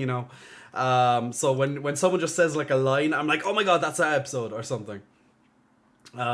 It's bizarre how people change when you stick a screen in front of them. I know. Dalty Walty, hey Dalty Walty, hope you're keeping well. Also, Big Muscle Flexing, welcome for your first time in the chat. And also Kitty Cutie, just seeing your follow there as well, Kitty Cutie, Big Muscle Flexing, welcome to you. I know I'm doing it in my when I'm all dressed up right now, but it is what it is. Come in Switzerland and become my daddy. You can be yourself in another area like California, but can't afford it, that kind of thing. Sure, okay, so you're in an area where, California's probably a lot more, be yourself kind of thing. And you're probably living in a city that, is a little bit more, let's say, conservative. Captain James Flint, she probably wanted to know that you were happy, but your stance is also understandable. Oh my god, I was in a similar position. I never told my grandma or any of my outside family I was gay before her passing. Mother knows everything. Become one of the crowd when you need to. Yeah, when you need to. I know how you feel, says Kitty Cutie, when it comes to my the tits walking in first. Getting into the room before the rest of you. There we go, Kitty. You know what we're talking about. Glad that you know that you have the same experience. Don't gotta be shouting from the top of a mountain, screaming my sexuality. Of course, absolutely. I'm a busty woman, but mostly everyone loves my hair because my hair is naturally fluffy. Ooh, that sounds fun. Does anyone else want to pet Kitty Cutie's hair right now? And like, you fluffy. Very dapper. Damn, you're hot in that shirt. That's cute, snuggly look. Gosh, you're wearing that. Yeah, you can still see you're a mountain of a man. It makes you look more chesty. This is too much now, says Eagle Blur. Yeah, that makes your tits look huge. The meme. Side view. Amazing side view. Yeah, that is a less is more shirt for sure, Jay. It will get some attention. I love this view too. Guys, thank you so much for liking this shirt. But yeah, as I was saying, like, that's what my friend was saying on Saturday. It's like everyone's looking at you. Like, they're just like staring. And I'm just trying to fit in. I'm actually wearing more. I'm like covering myself more than normal. Like, I'm wearing a long sleeve, and I was thinking I was being nice and conservative, or, being a bit reserved, not being on the street, like, in something that was, like, too fleshy, let's say, which I like using during the summer in particular, but now that's coming into the colder days for ourselves, I'm wearing you know, more clothing or at least long sleeves. So this would be an example of long sleeves that I'm wearing throughout the winter. And as I said, I wore this on Saturday and my friend was like, everyone's just looking at you, you know, for right reasons. I was like, what? Really? I actually did, you know, oblivious to that. I was oblivious to it. I was like, that couple was literally just staring at you. That guy right there is staring at you. I'm like, what? I'm like looking around, like, what? Try not to make it too obvious. Okay. It's like, God, don't let the guy know that you're staring at him. Okay. You know, that's literally me. I will literally look. It's like, see that guy over there? Which one? The one on the right. Oh, yeah. It's like, don't look. That's me. Like, I'm like, okay, don't make it too obvious. That's me. Kaiwai says, I know, so surprising from your usual on the street Spider-Man spandex suit. This is dressed down compared to that. I know, right? I know, Kaiwai. I feel so sophisticated right now. Dub says, that is like comic book superhero form fitted clothing right there. Probably be like, whoa, Papa. Nips sticking out. Actually, now that's getting colder, the nips will definitely be, well, I guess, sticking out a little bit more. Random thought, you just became my favorite streamer, says Toby. Yes! I like being people's favorite streamer. Yes. Ha ha ha, all you other streamers. I'm Toby's favorite now. I don't know if she goes into the description, but you got it. Yeah. Flexmaster, too fit to fit in. Yeah, absolutely. Okay, I'm getting hot again in this, so I'm taking it off. Because I am warm as it is, but it's all good. R.I.P. to my lovely long sleeve, and I'll put you back into the washing basket shortly when I'm on my break. There we go. Time to go full screen again, I guess. Nice. Nice. Guys, excuse me. Stream Raiders is ready. Let's do that before Chaos starts shouting at me again. Nah, not that he's shouting. He reminds me, shouting at me. Chaos is there with a broom, being like, Brad, Jay, do the Stream Raiders.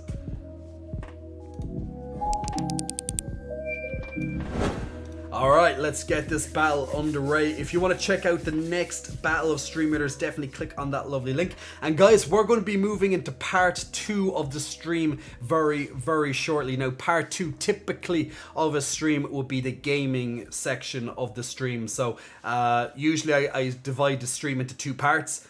Sometimes the part might be divided down even further. But generally part 1 is just all chatty. Then part 2 is gaming focused. Now, of course, we can still talk about any topic you want to talk about while I'm gaming, but a lot of the topics generally go into, well, what I'm playing, but you're more than welcome to talk about anything. But I hope you enjoy some of the gameplay when I start in a moment, well, after the break.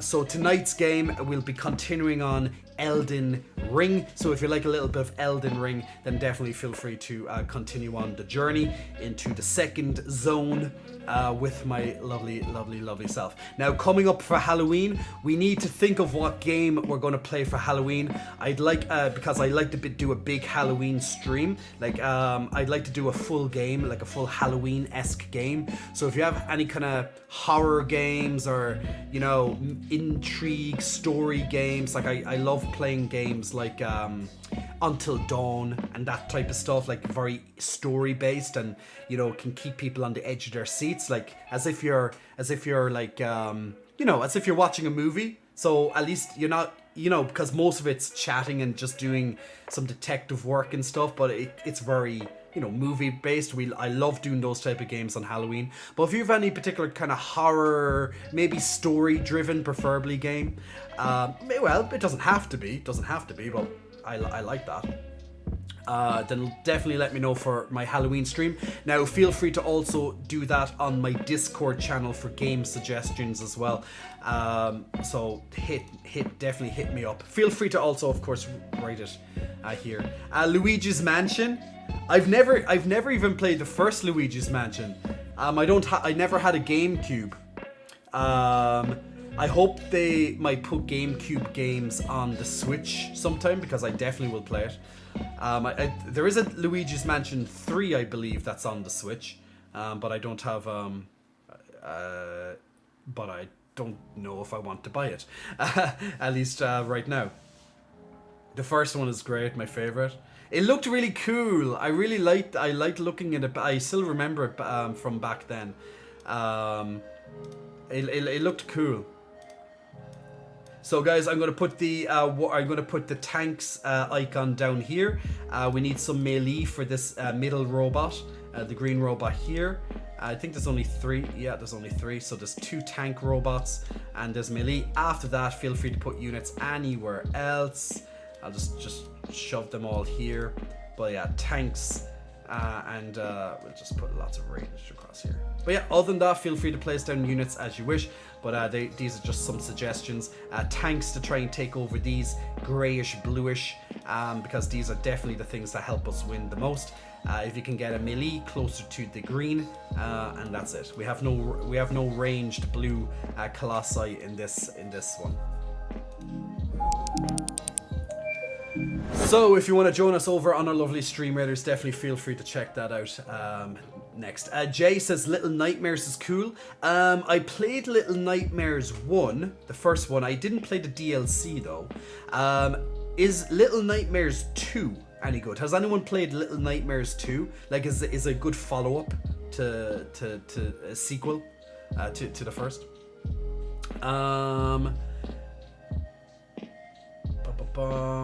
Let's see, is anyone else suggesting? The first one was great. Have you ever heard of Fatal Frame? I haven't played it, I haven't. Marry me, dude, you're king, geek, and muscled. Well, I'm glad you're enjoying the personality, and you're still staying for that too, I'm glad. See, there's more to me than just a big pair of titties, guys. More to me than just a big pair of titties. But the titties are nice too. Yeah. Dalty, I just subscribed. Oh yeah, Dalty, big muscle flexing. Welcome for your first chat, by the way. A little bit back on the stream. I forgot to say that. I just subscribed to your fitness plan today. I was wondering if you have a favorite fitness app and macro tracking. MyFitnessPal, Dalty, MyFitnessPal is pretty good. If anyone else has any other macro or tracking app, you know, that you can keep down all your food calories and your fats, carbs, and protein. Dalty is definitely looking for that. But MyFitnessPal is pretty good for tracking things. That'd be one that I can list off the top of my head at least. I don't know, is it still popular? I use Macro Factor and love it. So those who can do uses Macro Factor, Dalty. Those who can do those who can do is you work in the medical field, don't you? So that could be a very good idea for someone who works from the medical side.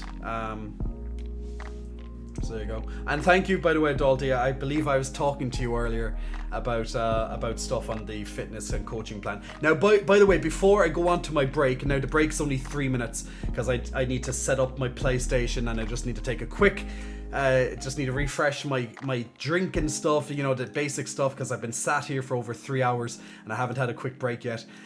So that'll be in just a moment. But first, let me just show you. This first.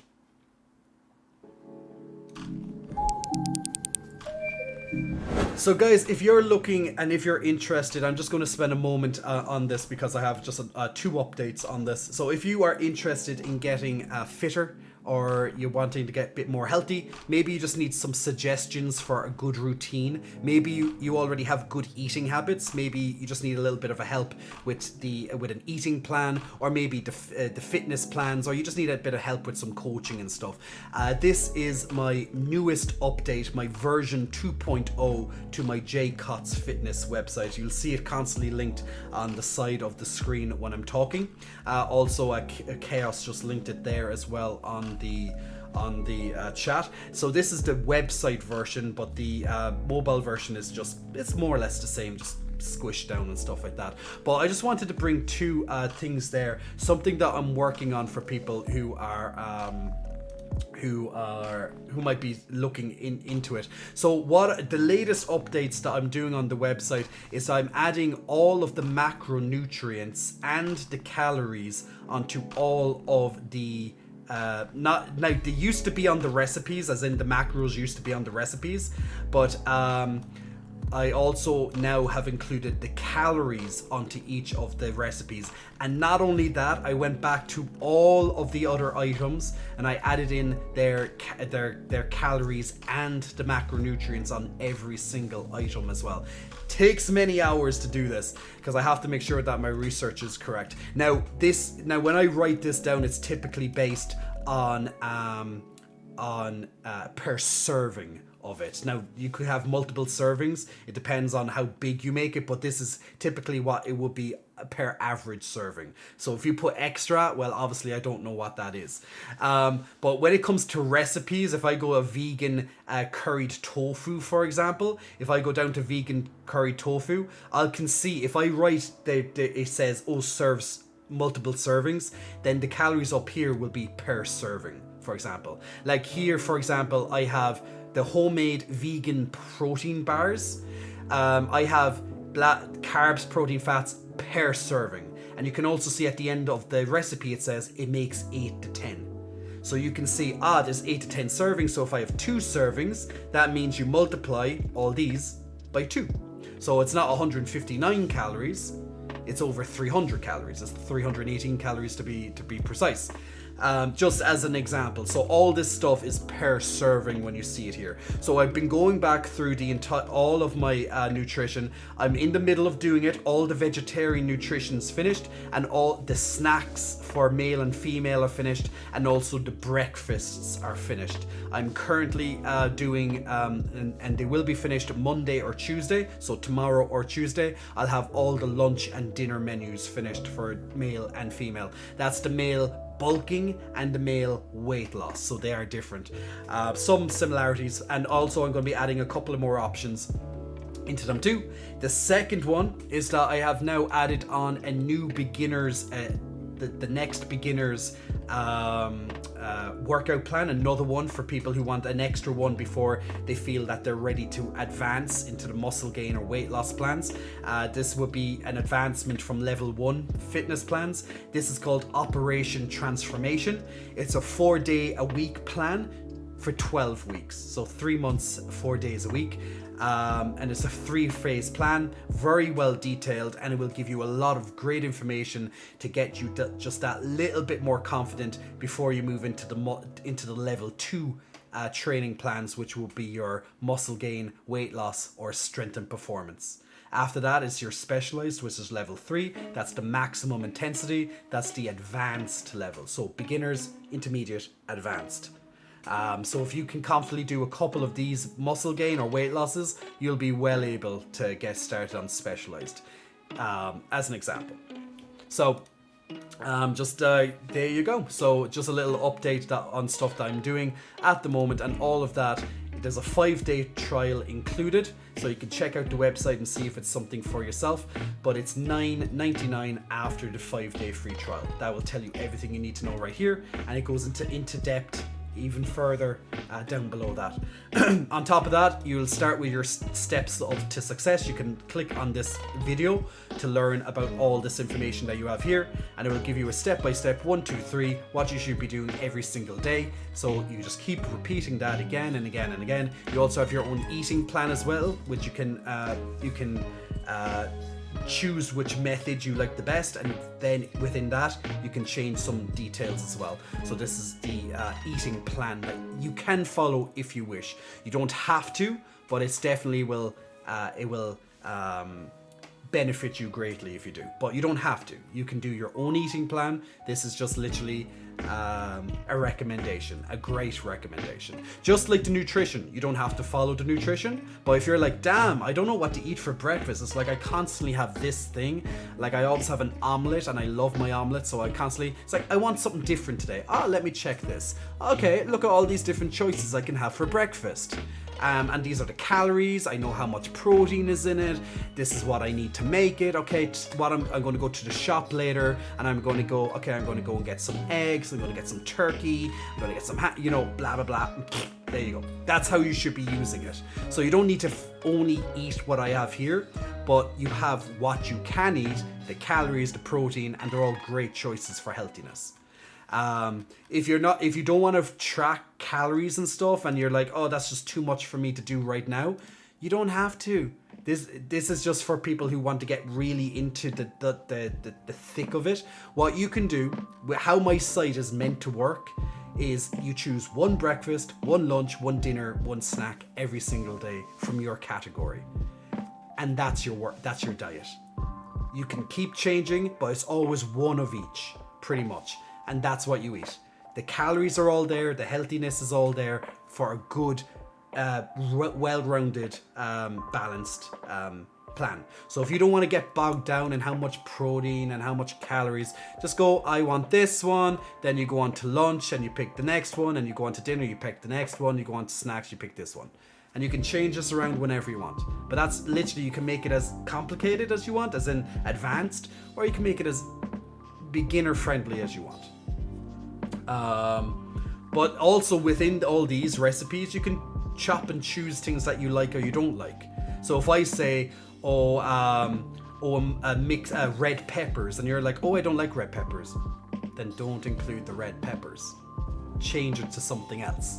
You might have to slightly modify the carbohydrates or something because of that, but you can ask me, you can send me a message on the website, and I'll get back to you as soon as I can. And there we go. So just dropping it down there for people who want some help with their health and fitness, that you have your coaching from myself. You have lots of videos there, lots of coaching videos, over 120 videos. You also have a big video from myself on each of the main sections, and I'll talk you through the how to do stuff. Salami, welcome my friend. Hope you're keeping well. Loving the little Pikachu love. You have really good vegetarian options, says Dalty. Glad to see that you're taking advantage of the vegetarian options, Dalty. Those who can do, thank you for doing that. It helps a ton. Yeah, those who can do, yeah, it's thanks to your feedback on that one, those who can do, that got me into those. Now, as I said, I'm currently in the middle of doing them, those who can do, but expected by Monday or Tuesday I'll have them finished, but lots of them are done already. So if the other ones aren't there, just be a bit patient, a day or two, and I'll have them all done. I'm only one man, people. It takes hours to do each one. I think it will. I think I will give you a plan in a few. Jay, feel free if you want to check it out, and if you think it will help you. What I do recommend, guys, is go to the website, and the first video there, click it and just listen, and you'll know if it's for you or not. You have a free trial if you want to go that way, but the first video will tell you pretty much how the whole thing works. And if it sounds like something that could be good for you, try the free trial. There's nothing to lose. Also, the advert that's going to happen on this channel next is going to be an advert about it. But I'm going to be on break.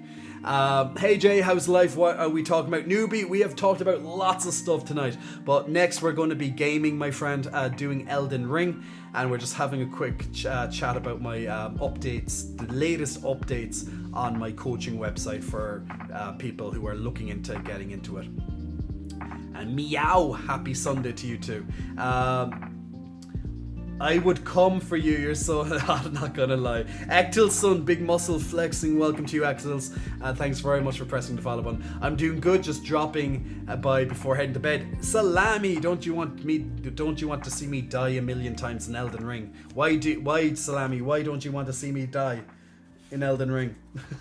Okay guys, I'm going to be back. I'm taking a quick break, about 3 or so minutes break. While I'm gone, there's going to be an ad playing on the channel about me. So it's not like a random ad, like buy, Amazon stuff or buy whatever the product is. It's literally my ad about the fitness website. So I'm going to be back in a couple of minutes while I just take a quick break. And when we come back, we're going to be playing Elden Ring. Okay? So be right back. Give me a moment. Woo! Are you having trouble learning how to get fit? How to eat? How to gain muscle or lose unwanted fat with a proper plan? You're not alone. I want to help you transform yourself and educate you on the whys and hows of nutrition and fitness, and to reinforce your ability to succeed in your goals. After all, knowledge is power. With my online coaching platform, I want to unleash the unicorn within, your true potential, and my platform promises results. Everything you need in one-stop platform. Let's get to it. Be unique, be you. Unleash the unicorn. Welcome, my name is Jay. With over 12 years of experience in the world of fitness, I have put together a platform where you can browse at your leisure with guidance from myself to cut out countless hours of confusion in researching fitness plans, fad diets, how to do exercises, and plainly, what to eat. Through my qualifications and experience, I have compiled and applied all this knowledge into my user-friendly platform. Whether you're a pure beginner, intermediate, or even advanced, you will be catered for. I have fitness plans for all, an eating plan, and a large selection of menu choices, also catering for vegetarians and vegans. One simple number repeated 3 times. That's 999. That's right, comprehensive fitness plans, nutrition menus, eating plan, and coaching. I'm giving all this to you for $9.99. More or less 2 cups of takeaway coffee. Stop paying hundreds to your personal trainer for a few training sessions, or hundreds to an online coach who'll give you one basic food plan along with a very basic exercise plan. As the old saying goes, well, at least my version of it anyway, give a unicorn a fish and you'll feed the unicorn for a day. Teach the unicorn how to fish and you will feed the unicorn for a lifetime. Getting healthier and fitter does not need to be overly expensive or complicated. It just needs to be broken down into manageable steps, which my online platform will offer you. Come out of this experience with more confidence, with more knowledge than ever, and looking the best you ever have. Why not try my free trial today by following the link? You have nothing to lose, but everything to gain. We all got a unicorn inside of us. Be unique, be you. Unleash the unicorn.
Okay, my lovely people, thank you so much for bearing with me while I took a little break for a couple of minutes there to get another nice refresh and also have a little snack at the same time while I was also booting up the PlayStation. So I'm just booting that up in the background still, but it's already in front of me as well, so that's awesome.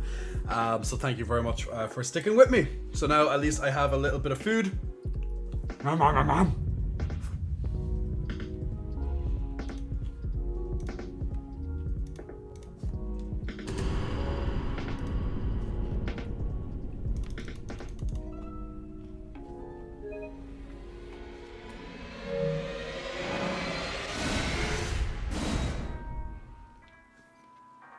Okay, perfect. Feed me, says Newbie Gonzo. Sorry guys, I just focused there on getting this Learning of the Lakes. There we go. Oh, great, it's daytime. This place looks even better at daytime. 1 second. How do I... Do you know when you don't play a game for fucking... Yeah, there we go. I was like, how do you do this again in this game? Dear God. Alright, my lovely people. So we are moving on to the second part of today's stream. Thank you very much once again for sticking with me while I went on a quick break, as I said. So we are 4 hours into the stream and we're finally going to start gaming. So yay! Let's game for like 2 hours or something like that. Realistically, I would have liked a little bit more. Now, Jay, since you did ask me to do a pec flex, I will do a pec flex right before we start gaming today. So we'll do that. And oh, guys, you're talking about karate. You're talking about karate in the chat. The chat is doubled, Salami? On what? The chat doubled on now when you're talking to me, or what? I'm not too sure what Salami, what you mean. But if the chat's doubled, I'm not too sure.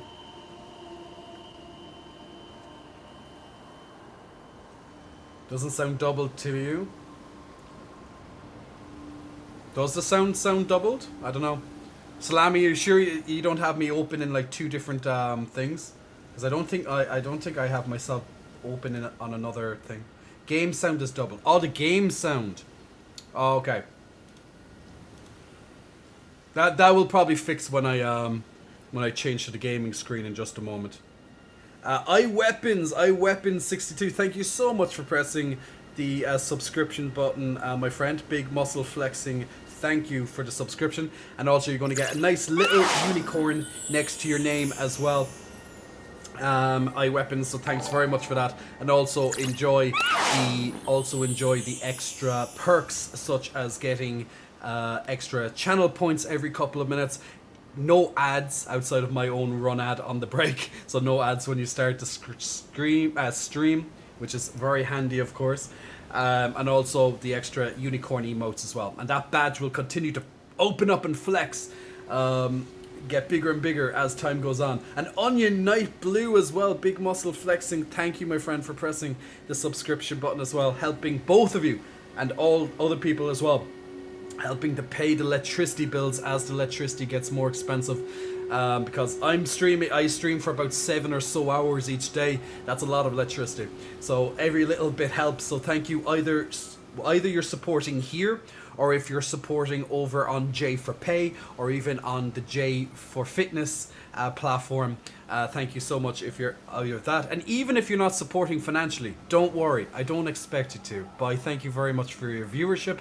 That's very important to me because it helps the algorithm. The more people watching or the more people interacting, and that goes across all my social media, the likes, all that type of stuff, that helps get myself out there. So just doing that alone is a huge help to me. So big thank you for your viewership as well. So Onion Night, Onion's like, I want the flex. Derpy Wolfie, big muscle flexing, welcome as well over on the stream. So guys, we are now going to switch over to the gaming section of the stream. So now we're going to play some Elden Ring. So if you're interested in some Elden Ring gameplay content for tonight, then definitely feel free to stick around. I'm going to explain the game as best as I can as I continue through it, just in case if you've never seen it before, so you can get an idea of what's happening in case, you know, in case you need it. Gorgeous, amazing game. Now, just as a preface to this, I have originally played this game when it first came out back in February, March this year. I'm now replaying it again as a new character, as a new character, trying it a different way. So it's as if I'm playing the game somewhat fresh. Now, I haven't played it in a long time, except for, you know, 2 streams ago when I started playing it again. So we're going to try and do the whole game before November, on the 2 streams a week, before Halloween even, because once November occurs and after Halloween, we're going to be switching into God of War, Ragnarok mode, and then we have Pokemon Scarlet and Violet, releasing shortly after that. So November is going to be a crazy month for gaming for myself. So we're going to have to dedicate a lot of the streams to gaming, and very different games for that matter, for that time frame. So there we go. Royak, hello to you. I hope you're keeping well. I don't understand everything. My English is not perfect. Well, iWeapons, I hope you'll understand as much as you can. I try not to speak too fast. But hopefully it will help me. Dalty's like, Pokemon! Elvstrom, big muscle flexing. Welcome to you, Elv. Thank you very much for pressing the follow button. Give love to Jay, says Anto. Pokemon Espantieta. Will you play Scarlet or Violet? I'm thinking Violet, because Violet has the hotter professor, just saying. And also I like some of the Pokemon on Violet as well, that I know of so far. But I do think I like the mascot of Scarlet more. But hot professor, you know. You know, hot professor, cool looking Pokemon mascot. Hot professor, cool looking Pokemon. Wait, I'm gay? You what? How dare you insinuate such a thing? There you go. So yeah, get the flexing out weapons. Get that flexing out weapons. Maybe it's different in uni clubs, but I'm choosing Violet too. Well, we do need some people to play Pokemon Scarlet, because I'm going to have to do some trading with you at some point. Okay, my lovely people, without further ado, now, once again, we can continue talking about any topic.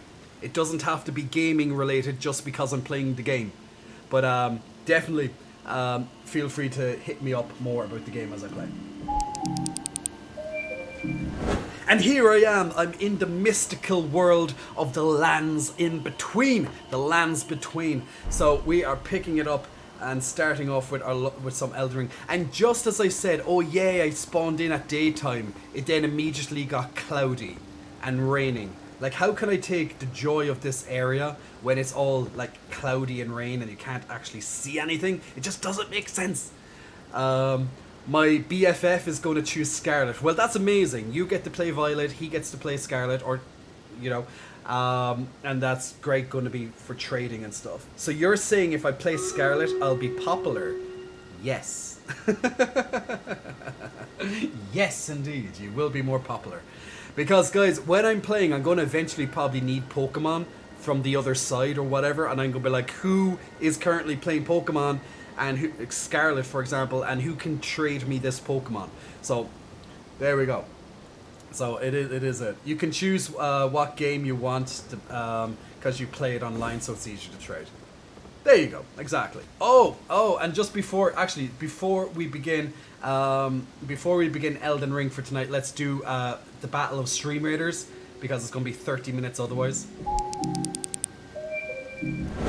So let's do a quick Battle of Stream Raiders while we're waiting. And then I clicked off my screen again. Okay, let's collect these. It's like collecting Pokemon. Let's go and collect these Colossi. Okay, we have 1 Colossi, but our forces are going to need to intercept all these orcs these cyber orcs and predators. In the middle, we are kicking their ass. Guys, we are kicking ass tonight. Literally, there's no stopping us. Now, Chaos is lovely. Chaos, you really love these milkshake warriors, don't you? Chaos just keeps pumping out all his milkshake warriors. That skin is really cool. Congratulations to Dub, Omega Thug, and Salami on your extra scrolls there as well. Now, if you want to join in on the next Battle of Stream Raiders, click on the link that's coming up to you on your chat box, and we'll jump right in there in the next battle in 30 minutes. So, once again, guys, very simple game to play. We just need to focus that we get some ranged characters. I'm just going to put down the ranged near the blue colossi and a couple of melee near the green. After that, choose what you want. But as long as we capture these colossi, we will win. Easily. We will easily win. So there we go.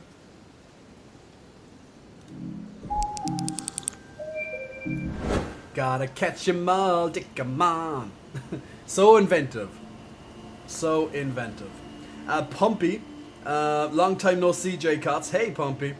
Yeah, Stream Raiders. Was just trying to play King of Fighters and got Twitch pimping you out, really wanting me to watch you. Pumpy, well look, how about on one screen you play your game and on the other screen you listen to me? Or if you can only have one screen, put me on your mobile phone while you play your game on PlayStation or PC or whatever it is. Now if it's on mobile, well, you're going to have a clash. And look, I even keep my logo on my phone. That's how it is. My logo stays on my phone. It's to remind me every day that I'm a fucking unicorn, people.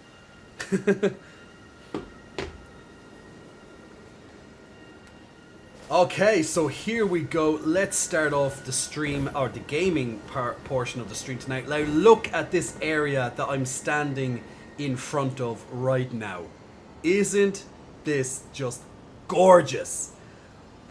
We are going to be exploring every single part of this land over these streams. So we're going to dive straight down into the lakes, into that mist down there.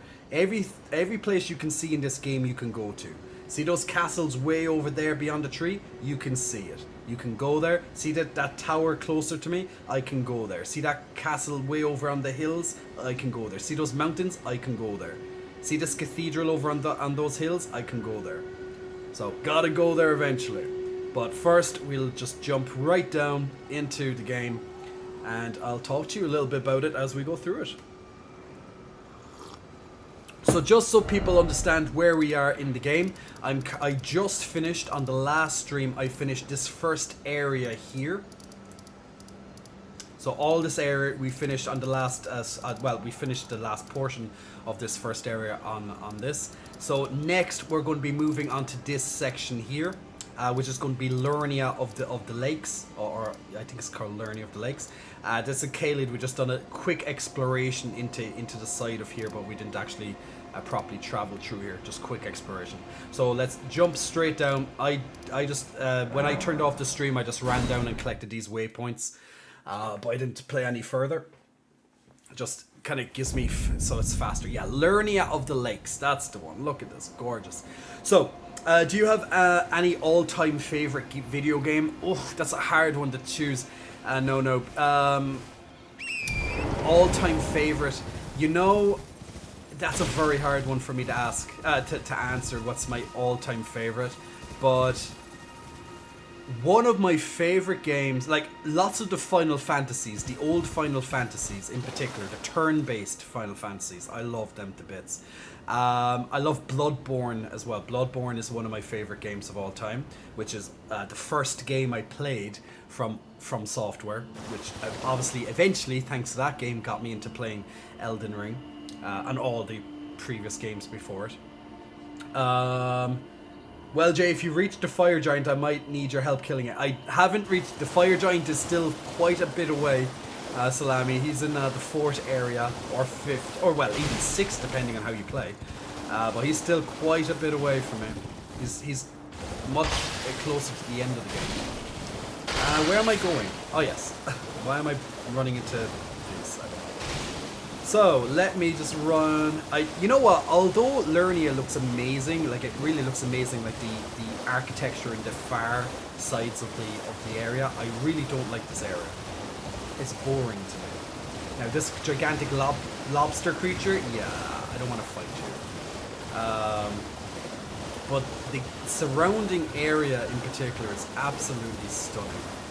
I'm just going to look around and see what I can do. Oh, here's one of the NPCs. The blind person. Purified runes. Hello?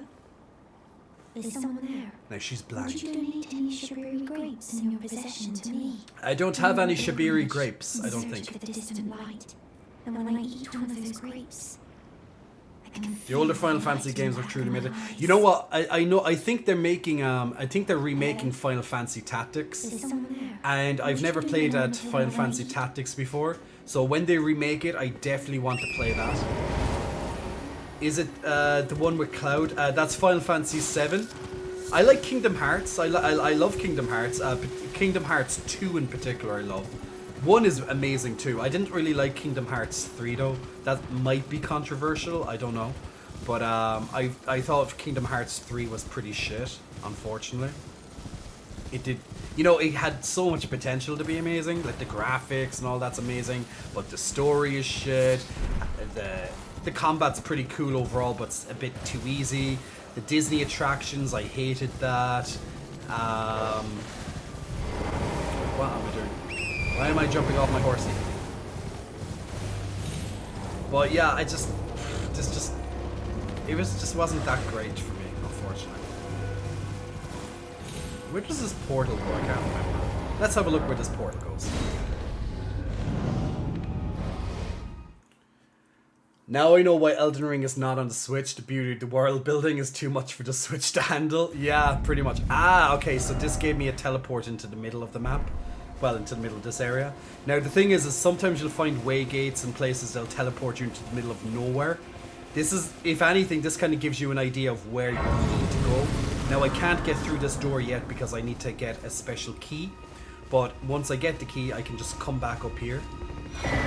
Grab it. Oh, I got the meeting place map. Now this map essentially will tell me where to get the key to come into this place. You just have to, well, search for it. So if I come onto my inventory and I look for... Where the hell is it in my inventory? It's somewhere in my inventory. It's past the armor. There it is. If I click on the map, it will give me an idea of where to go. So I'm like, ah, okay, I just need to find this part in the game. So it's not like they're trying to hide it too much. Like, if anything, Elden Ring is trying to help you more so than normal. So I need to get a key from that area. Weapons, sleep well, my friend. FF9 might get a remake. That would be pretty. I loved FF9. When I first played FF9, I did not appreciate it. I kind of thought it was a bit. I didn't really like it. But I was like 12 years old. Was I even 12? I was maybe 10 or 12 years old when that came out. So, our first combat for this evening, shall we? Aha! Oh yeah!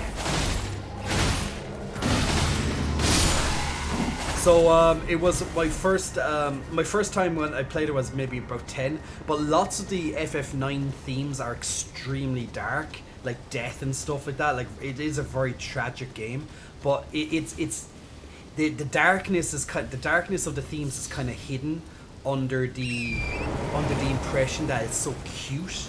Like, the characters, they're all cute, like the animation is very cute, but it's a very dark game. But when I first played through it, I was like, okay, I didn't really like this. But when I replayed it when I was a bit older, I learned, you know, I knew more about the real world, like, you know, life and death and stuff. And it helped me, it helped establish those themes more firmly in my mind. So I could appreciate what the game was kind of trying to tell me. Where is that? Well, I can see where he is, but he's trying to throw magic at me. But if you're going to stay back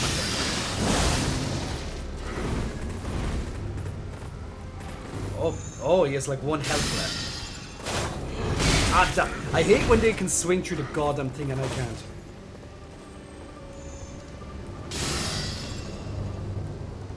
Well, I don't have to kill him, but now I kind of want to since he's 1 health. And there's an archer trying to kill me as well. Actually. Ah, shit! Damn your magic. Ah, shit.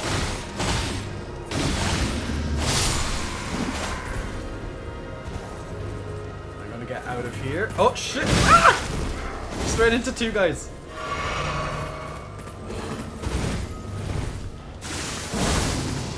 Come on.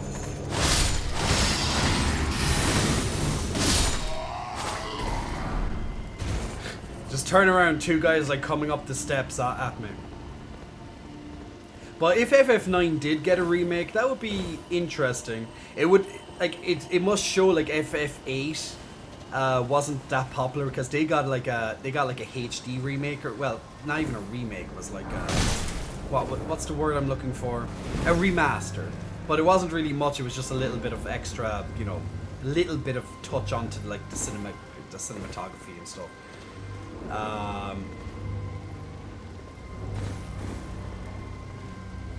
But yeah, FF8 wasn't the most crowded.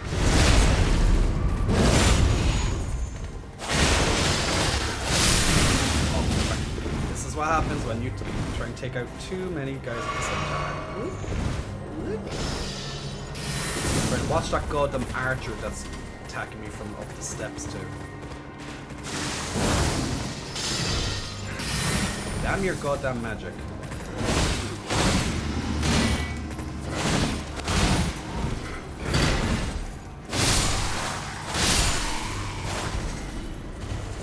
Yeah, Final Fantasy X is my favorite as well, actually.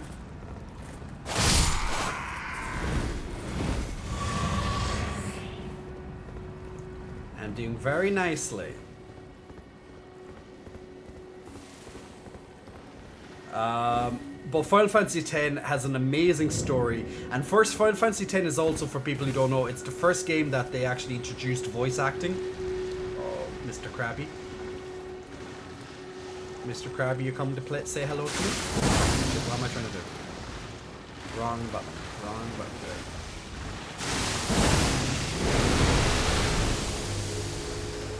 Oh, he's gonna frostbite. Asleep? I didn't think he had a sleep effect. I didn't know that they don't sleep. I always thought that was like frostbite or something. Well, that's also bad, but in this case, so I'm just trying to tactically attack him without him getting to me. So because he's so big, he can't get through the little archway there. So you know, you don't have to fight fairly in Elden Ring. You just have to kill things.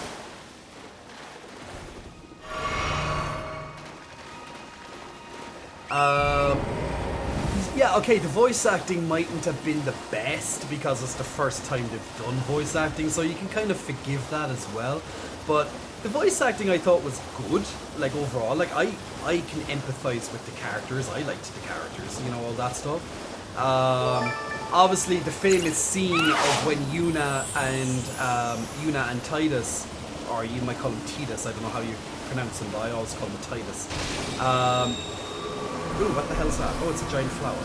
Lovely. We love giant flowers. Ah! Except for when they're trying to kill us. Fuck you, giant flower.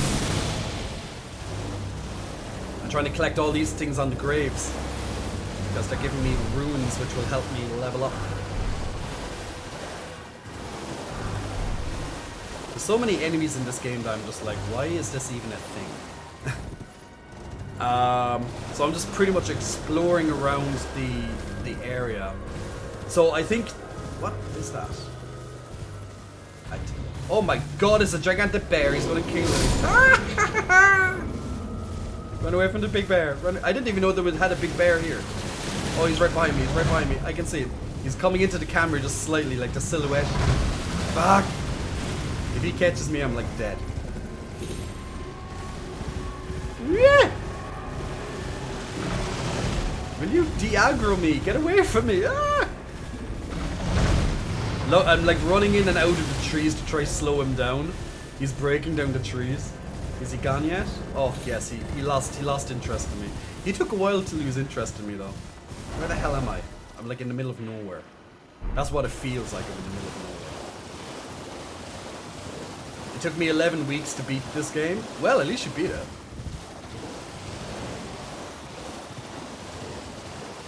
Tight ass, says Shipwreck. Titus. I always call him Titus. Yeah, the famous scene between him and Yuna. Sorry, I kind of, yeah. Well, it's a very infamous scene, isn't it? Yeah, I kind of lost my train of thought when the bear was going to try and kill me. So there's a very famous or infamous scene when Titus and Yuna are at the port, and they're laughing, but it wasn't. Now, although everyone obviously mocks that scene, when I remember watching a video on YouTube about someone explaining that scene, and it actually made sense to me. And I was actually that is actually really well done. As much meme, as many memes were made about that laughing scene, like ah ha ha ha ha ha ha, like that scene. If you're not sure the one I'm referencing, but what the person was explaining was, and it makes sense, is that although yes, it was cringe to see Ryak, what the person explained to me was, oh well, you know, on the video, was that they were going through such a harsh journey, such a hard journey at that time, and there was very little things to be hopeful about. Like what the task that they had before them was momentous. Like it was going to be monstrous task, like taking down Sin. And little did they know, well, Yuna knew it, but Titus didn't, is that Yuna was going to die if she completed the final summoning, which was her task all along, to die. So her and Titus trying to make just some sort of, just trying to find some bit of hope, some bit of, that little bit of rest in all of the despair that they were going through. They had to force the laughter out, because the laughter wouldn't have became natural. Like how to laugh at adversity, you know? So although it sounded awful and so meme-worthy, it made a lot of sense. So they were like really forcing themselves to laugh, even though they had nothing to laugh at. All around them was death, villages being blown up by Sin, all this type of stuff. Yeah, laugh in the face of death, even if it's, you know, as best as you can. Because imagine, oh, see this? See what's over here? You see this on my screen? This is a fucking dragon, people. That's a dragon right there. And for me to progress, I have to go in front of that dragon in a moment. But first, I'm trying to find a rest point or a site of grace, because if I die, I don't want to run back halfway across the map to try and get to my body, because there's a good chance I'm going to die. Now, you don't have to kill the dragon, you just have to run around him. Now, you can try kill him if you want, but I don't know if yeah, it might be, you never know, I could try. Not exactly easy. The dragon just wants to play. Oh, I remember that now. Titus was trying to make her laugh because he knew how stressed she was. Yeah, pretty much that. Oh, damn, it's a disappearing one. Ugh. I don't think he gives that good of a reward anyway. So annoying, those disappearing ones. You just play a game with them and they keep teleporting around the place. Where the hell is a site of grace? There has to be one nearby this dragon. There definitely is. Maybe it's north of the dragon. I'm sure there's one here on the coast. Because I honestly don't want to risk it, because I haven't got to a safe point in quite a while. Okay, no. Nope, I'm not going there. Gigantic lobsters, no thank you. I'm not going waking those up right now. They're peacefully sleeping. I killed the dragon was pretty easy as a caster. Yeah, well, when all casters. Casters do have some really, really great benefits in this game. That they can stay away from damage. I have to run into the damage, you know, more or less. That's why I get it as playing a dexterity samurai dual-wield katana that has lovely blood build-up.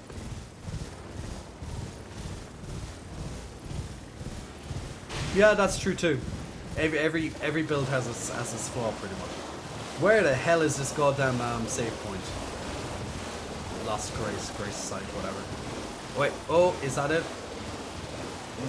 That looks like one. Yes, it is. There we go.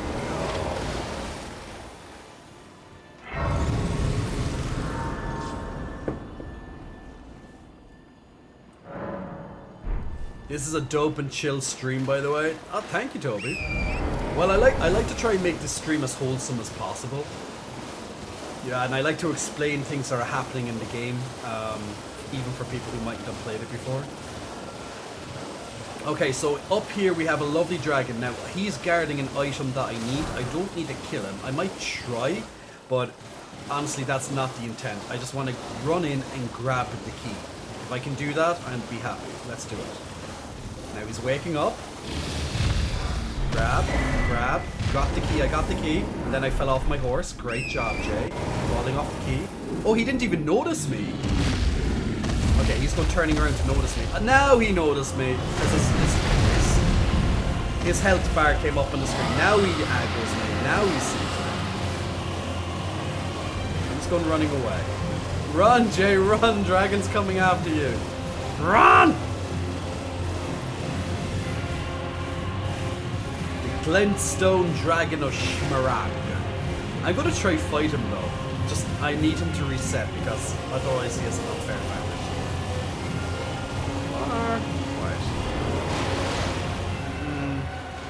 No. Okay, he's gonna reset, then I'm gonna try fight him. Namaste! Says Sean. We're gonna try fight him, but I'm gonna let him reset. He did reset, so I'm just gonna teleport back here so he goes to sleep again. Then I'm going to try sneak up on him and try and get lots of damage before he gets up. Now, I'm not saying I'm going to kill him. I'm just going to give him one try. Because the focus is not to kill him. Well, you know, right now. I can come back to him later when I'm more leveled up and it'll be a little bit easier by then. It's not a big deal. But what I'm going to need is I'm going to need a little bit of help from my lovely wolves. So I'm going to summoning these wolves to help me in my fight. Now they're going to be able to attack him and draw his anger. Now this can go against me as well. Yeah, picking fights with dragons, that's what we do. Now their aggro can also go against you as well because they might turn him in your direction, and that's not going to be good for anybody. That's not going to be good for me. So I'm going to try sneak up on him. And now he wakes up, so he's going to see me any second now. Yeah! Let's go, dragon! Oh, he almost one-shot me with his goddamn tail. Now he's pissed off. He's like, get the hell out of here. So I'm going to try and attack his feet. I'm running up. Oh, he's doing that. Now he swipes me with his tail again. And now he's going to do his lovely breath. Fire! Oh, yeah. Not exactly great. Not exactly great. He just was like, yeah, I'm sick of you now. Flame breath. Dragon. Actually, let me have one more go because I made a big oopsie on that. Let me have one more go. 10 goes later. Let me have one more go. I get stubborn, but I'm not trying to kill him. Well, that's not the object of this stream. I just wanted to get the key, which I did successfully, might I add.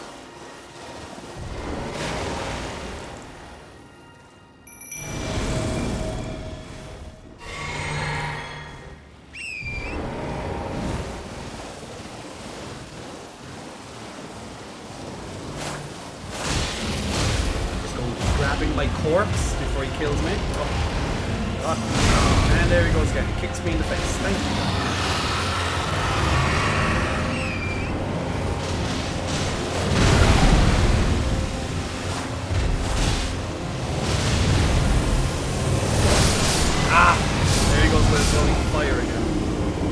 how he just like drums up and yeah. We're just having fun with you, Dragon. Sometimes it's funny when you kill these gigantic bastards, you're like, how the hell did I just do that? It's really cool spectacle when you do it right. But yeah, of course, it's not easy. And plus, like, he's way, like, you know, it's not that he's not meant to be killed, it's just that, like, he's not exactly easy to be killed either. We're gonna try once more, fuck it, once more. Once again, it's fine if I don't need to kill him yet. Well, I don't need to kill him full stop, but he's optional. But why not? If I can, I can. I just want to collect my corpse first. Where the hell is my corpse? Of course, it's right under his body. Of course it is.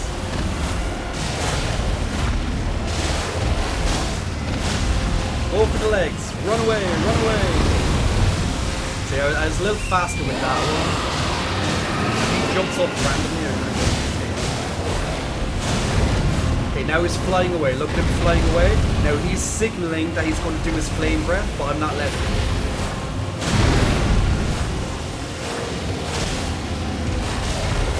So he's circling around him, watching the tail, and then he swipes. Knocked away my horsey. Now he's getting his fire out. I'm not going to get out of it. I'm too close. Uh-oh, he's doing it again. He's not giving me any time. Oh no, he's doing it. Ooh! Ouch. Yeah, that was sore. He was doing his projectile. A little bit better that I caught up with him, but yeah, I'll leave him for now. He's, you know, I'm just toying with him, guys. I'm just toying with him. If I really wanted to kill him, I'd kill him. But I'm just, you know, I'm just playing with it. That's all. Just playing with it. I'm just like, I'm feeling pity on the dragon, you know? I'm just feeling a little bit pity. I'm like, oh, you know, just giving him a bit of a fighting chance, you know? Yeah, he won't be camping my body, so now I have my body back, well, my soul back thing. But what we'll do, actually, let me, actually, now that I'm kind of, I just want to try the dragon down here. There is another dragon here that I haven't actually done. He might be slightly, and I mean very slightly, easier. After this, I'm continuing on my normal play. I'm just curious right now. Very curious. Ooh, there's a white one of those things. Of course, and then there's two goddamn crabs next to this thing. Of course, I don't just put these into nice places. Oh, lovely, they killed it for me. Damn you crabs. Now I'm just gonna be running mindless. Now the game warns you very specifically to stay away from this area. Because there's a dragon around here. So I'm just going to be minding my own business until well, let me see. If I can catch him as he comes in, that's good.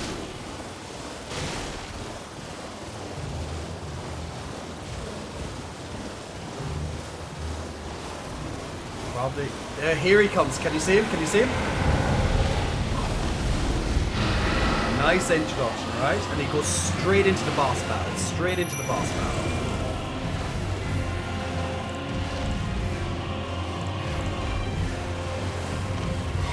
Just hiding behind this for a second because I need to get my bearings.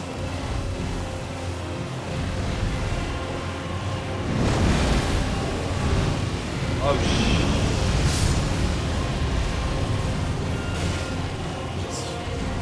He's keeping away from me. He's setting his distance. He's like, this is my zone, boy. How about a slice in the face? One slices in the face, Mr. Dark. Yes, sir. Run, run, run, run, run.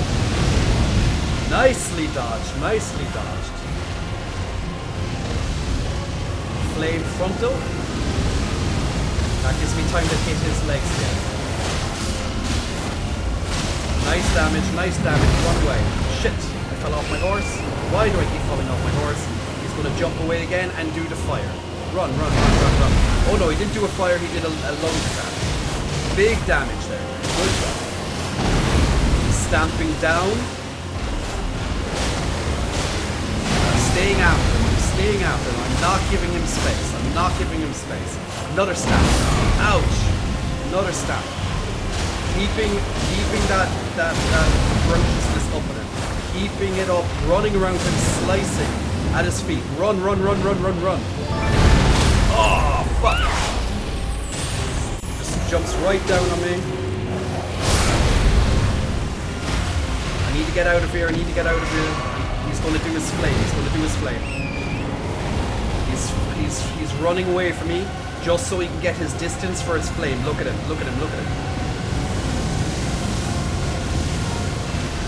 He's just trailing slightly after me.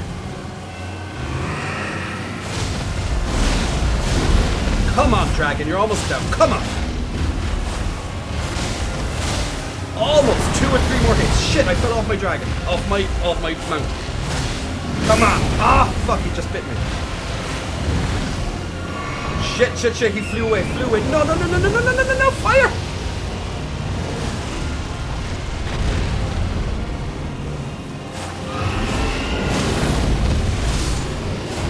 Yes! Down goes the dragon.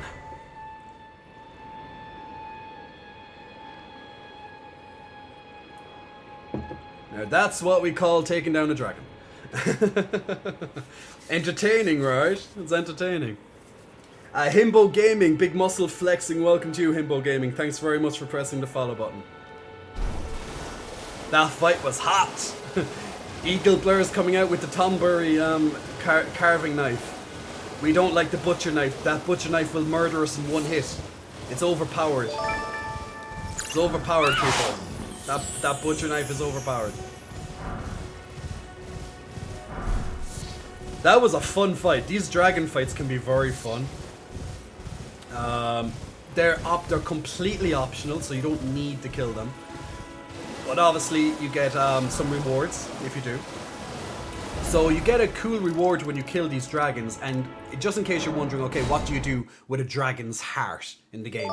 So the dragon's heart can be used. So when you kill dragons in the game, which once again, very optional, you can bring them to this Church of Dragon Communion, and I can literally use them on these flames, and I'll be given a new dragon type spell.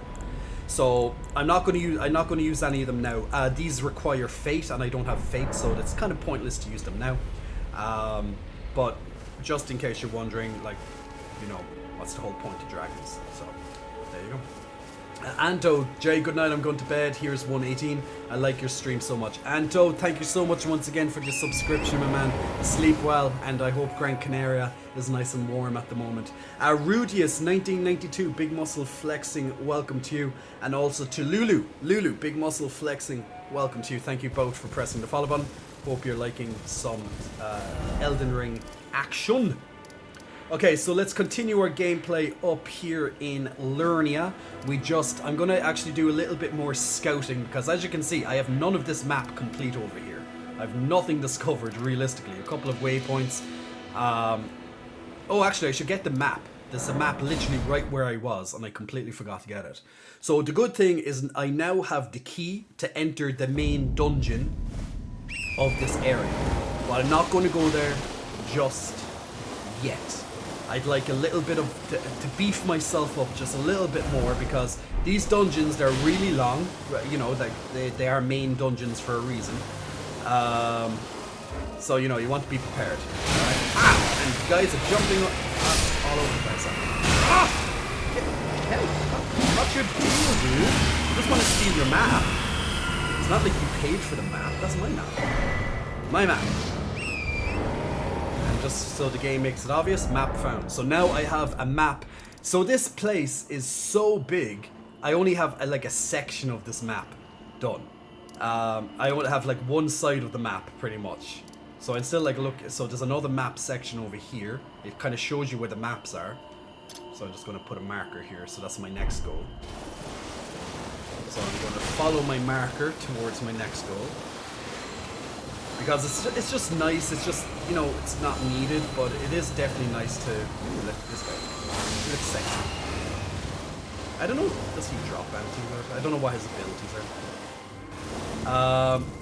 But it's just nice to go and collect the maps because, you know, it just makes it easier to kind of find yourself around. Now this area is just like in this big lake. I hate this, these guys that just summon actually. Ooh, where does this portal go? Oh fuck, no, I hate these guys, I hate these guys. Run. Run, ah, stop it, let me. Whew. Those guys that they summon are the nastiest. That was crude. They tried to jump and lick your character. Ryak, would you like to jump on me too and lick me? Oh, this also teleported me back to this other area. Okay. Well, it's kind of useless to me right now, but okay. Alright, well, let's just get out of this area again. I didn't know that teleported me there. So now we have 2 waypoints that teleported me to the exact same area. I think the game is trying to tell me something, being like, you need to go here. And I'm like, yes, I know, I will. I have the key, I can go in there. I know that. Well, I want to do some more exploration, people. Maybe get an extra few levels, make my life a little bit easier before I go kill myself a million times in this big dungeon. Hey chef, hope you're keeping well. Ooh, look, see this is the bounty of exploration, a golden seed. Now golden seeds give me extra flasks. So if at the start you only need 1 to get an extra flask, but eventually after a few flasks you'll need 2 to get a new flask, and then 3, and there you go, something like that. Ow. Oh yeah, to answer another question, I can't remember who wrote in the chat because I was so focused on the dragon. Yeah, I'm doing a dexterity build. I have 2 Ushi Tanga.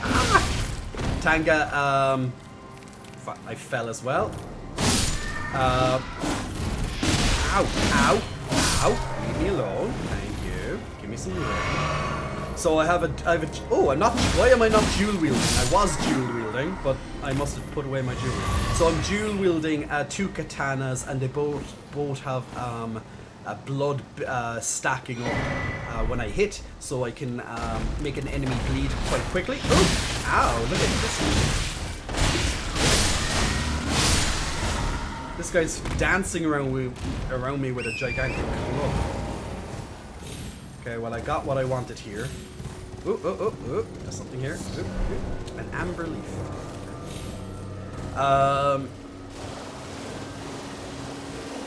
Okay, there's oh no, I already got the seed.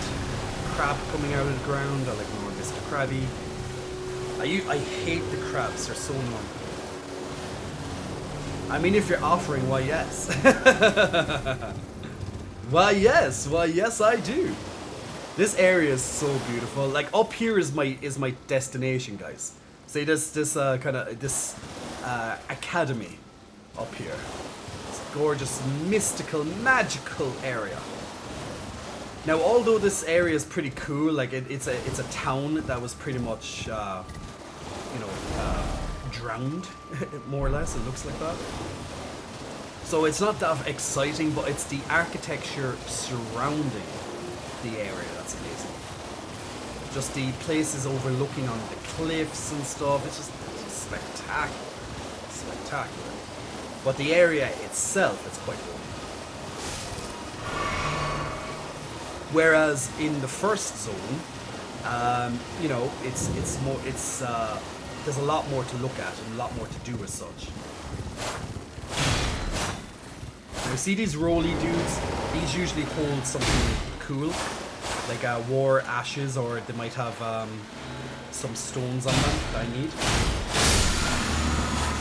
Okay, stones. So these stones I can use at the blacksmith to level up some particular weapons. So they are useful to find these roly dudes. Oh, Lana. Oh, there's an NPC. It's me, Dialos. Oh, Dialos. Oh, that's his apprentice. Hello, friend. Tell me if you know, would you? The whereabouts of the hidden house of those despicable fiends. The recusants who hunt their fellow tarnished.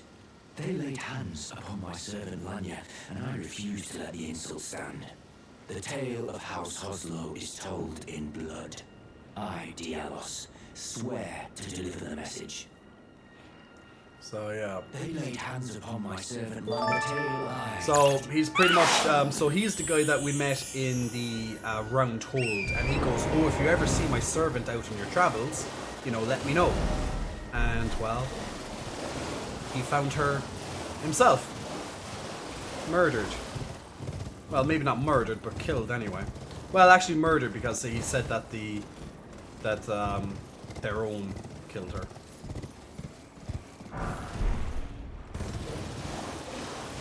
Does anyone else hear a slight echo? Is there a slight echo? I don't know if there's a slight echo.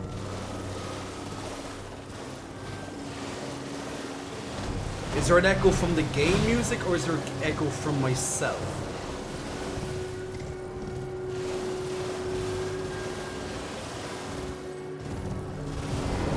I think your mic is picking up the game, probably. I'll just move the mic a little bit closer to me. Okay. It could be my microphone kind of picking up the faint sounds of the game. It might be a bit better now because I moved the microphone a lot closer to my mouth. So apologies for that, guys. If it that probably would have been annoying. Okay, now we got the second map. So look, even with the second map, I still don't have all this area discovered yet. So I have the east side, I have the middle side, but there's still another map somewhere along here that's still hiding the next part. Like, that's how big this area is. It's really, really long. Like, look how much of this map is still to explore on this side. Huge, huge, huge area. Huge area.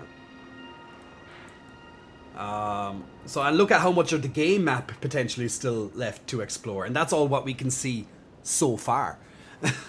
This game is huge. And we're just like a little speck of dust right now. Let's go. I want to go down. Let me see. Where am I going to go? Where am I going to go? I have to pick somewhere. I have to pick somewhere to go, but I don't know where to go. I'm gonna travel around here by the mountain. So I'm pretty much just scouting this area, collecting, you know, quick points. Actually, how much do I need to level up? Well, actually, do I have enough golden seeds yet? No. Oh, I do. No. Oh shit! I need one more golden seed to get an extra flask, and I need an extra about 1,000 or so ruins to level up. Actually, I can do that. Because when you have a lot of ruins, it makes it more risky to die. But why do that? Oh, damn it. That's not it. Why do that when I don't have? Do I have enough now? Yes, I definitely have more than enough. Now, okay, I can level up. So let's see how every time you level up, you can distribute 1 point into one of your attributes. So, which are behind me. Now, I'm thinking I'm going to bring my dexterity to like level 25. And then I'm going to start putting a little bit more into my health, into my vigor. Because right now, I'm not dying in one hit, typically. Now, that dragon, for example, well, yeah, he's really strong, so that's different. But in general, when an enemy hits me, I'm not dying in 1 or 2 hits, in general. So, how I see it, I don't need more health as such just yet. So a little bit more damage means I can kill enemies a little bit faster, therefore, you know, things are a bit easier. So I'll do a little bit more levels into kind of the damage aspects of my character before I go back to the defense type of stuff. I put a couple of points into my endurance so I can have more stamina. That's really helping me, along with allowing me to carry more stuff. I don't really need more yet. It doesn't. I don't think. Ooh, what's up here? Now these little whirlwinds, they throw your horse into the air. Ah, there's an optional boss here. I'm not sure who this optional boss is. Let's see what the optional boss is. Creasy Puffs, Big Muscle Flexing, welcome to you. Thanks very much for pressing the follow button a couple of minutes ago. Also to Lost in Time, Big Muscle Flexing, welcome to you as well. And Nova says, I came for the massive tits, but I'll stay for ... massive tits. Nova, why not? Why not? Okay, what? So these little jails, this is GAOL, all have a boss in them. They're like little tests of strength as such. Now, some of these bosses are fucking insane, and some are, well, this one, okay, so he's a caster, he's summoning fireballs at me. I just have to obviously stay away from the fireballs. Always doing a lovely jumpy move. Whoop, whoop. Now, never get greedy. The one thing with these type of games is never get greedy. Oh, he's healing himself, okay. So when you do enough damage, usually back off, because usually, oh, okay, my blood just sparked and then I blew up. Oh, there we go. Easy boss. Nice. And usually you'll get some reward, like a spell or something to that effect, like a talisman or something. But he was very easy. Basically stay away from the big fire ball thing, and well, he died. Well, he didn't have much health, so that was easy. Now, just because a boss might be easy on ooh, if I fall down, okay, if I jump down here properly, I'll be able to get this item. So, let's see. Second now. Yes. There we go. Good. Good, Jay. Good. A sacrificial twig. It's okay. Stream Raiders is ready as well. Okay, let's jump into Stream Raiders. So I don't wait another half an hour while doing it. Alright, so if you want to join in on the next battle of Stream Raiders and still, you know, put down units every 5 minutes and help level up your units and get bigger army as time goes on, nice simple browser game that we play in the background every single stream. So very easy to join in. All you need to do is use your Twitch login. Even if you're watching on YouTube, you can still play. You just need to have a Twitch login. And you can join us and win. Congratulations, Salami, Nixter, and Chaos on your extra scrolls right there. Good job, everybody. Let's jump into this random level. It's a mystery level. It could be anything in here.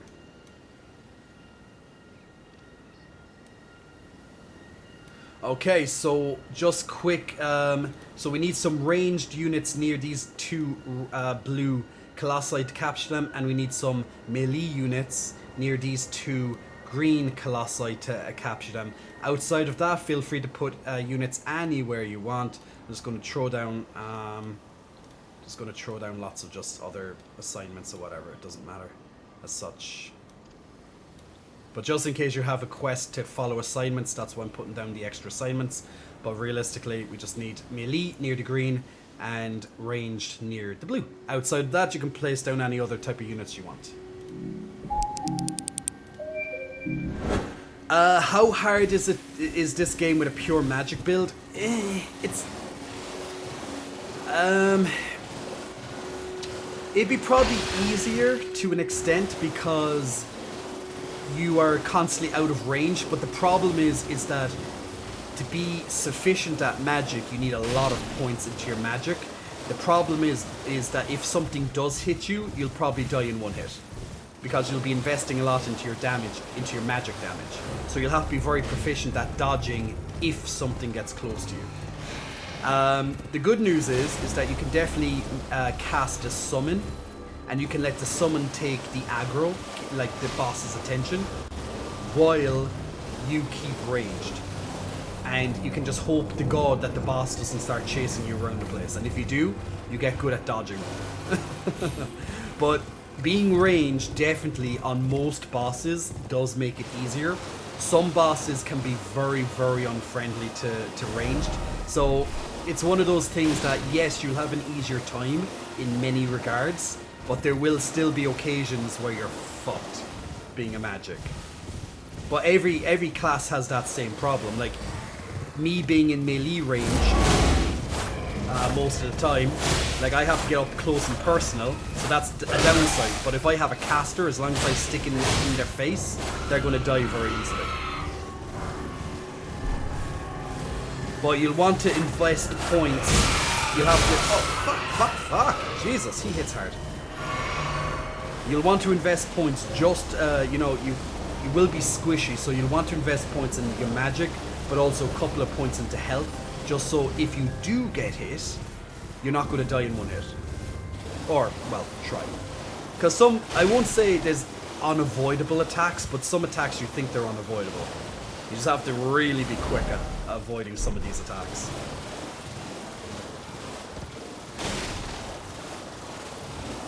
So it's kind of, you know, it's kind of hard to just quantify, you know, oh, it's easier if you're magic. You didn't get past the giant and archers at the gates. Run! Run, I think you mean the gates as you're going up the hill near the start of the game. Run! Go on your horse and ride past them, all the way up past them until you get to the next safe point, which is just beyond it. Like, you don't have to kill everything you can see. You can run past the things that aren't suitable for your build. Like, if you ever played Diablo 2, for example, like, very old action RPG game, but they brought a remake of it out last year. Amazing game, by the way. Quite difficult as well, especially in Hell mode. But if you ever played Diablo 2, in Hell mode, there's lots of monsters that have immunities. Nearly every monster has an immunity. So it could, like, for example, you could be a sorceress in that game, and lots of the monsters could be immune to, let's say, ice. And let's say if you spec'd into lots of ice magic, those monsters are literally impossible for you to kill because they're immune to ice magic. So you have to rely on your mercenary to slowly kill them. But that also goes for fire, lightning, etc. So what you need to do in that game is you need to ignore anything that's immune to ice, run around them, just strategically get past them, and then fight the ones that aren't immune to ice. So, you know, you pick and choose your battles. The same can apply in Elden Ring as well. If there's some enemies that are just too annoying, maybe you can run around them. Or maybe there's an optional boss, you don't have to kill him, or come back later when you're more stronger. And if you're having a very difficult time playing this game, just go and level up a little bit. Go and just keep killing things and easier to explore areas, or maybe you can get an extra item like a better staff, or you can get better magic in a different location, and then come back, because now you're more powerful, you can easily take on the challenge. So Elden Ring encourages you to explore, because normally the answer is hidden away after you explore. I'm sure there's an person around here. Maybe she's not here yet. So this village is just like full of dead people. Well, not dead people, but like zombie type things. Very bleak area. Actually, since I just found that, I was very sure there was a person down here. Let me check if she's back in the round hold. Icewind, big muscle flexing. Welcome to you, Icewind. Thanks very much for pressing the follow button. I saw a horror video with a leg press and a man's firmer breaking skin. Do you have a suggestion to replace that machine with? A leg press, yeah. Oh, they finally arrived. They didn't come into my game for ages. Here she is. You again. I thought you'd receive a summons to the round table. So, if you don't want to do leg press, just you can do well. There's you can do lunges, dumbbell lunges, for example, or you can do leg extensions. You should have it. Make good use of it. I don't intend to make a habit of scavenging corpses. Or just stick with squats and stuff. Oh, an arsenal charm. What does that do? Arsenal charm. Where's the arsenal? This one. Raises maximum equipment load. Useful, but don't need it currently. Ah, yes. I wonder if you've met my foster father. He's in his study. The room entrance guarding just over there. If you haven't already, I advise you introduce yourself. Father is leader of the Round Table. I'm sure talking to him will be worth your while. It's about time I headed off. I'll see you again, warrior, should the fates deign it.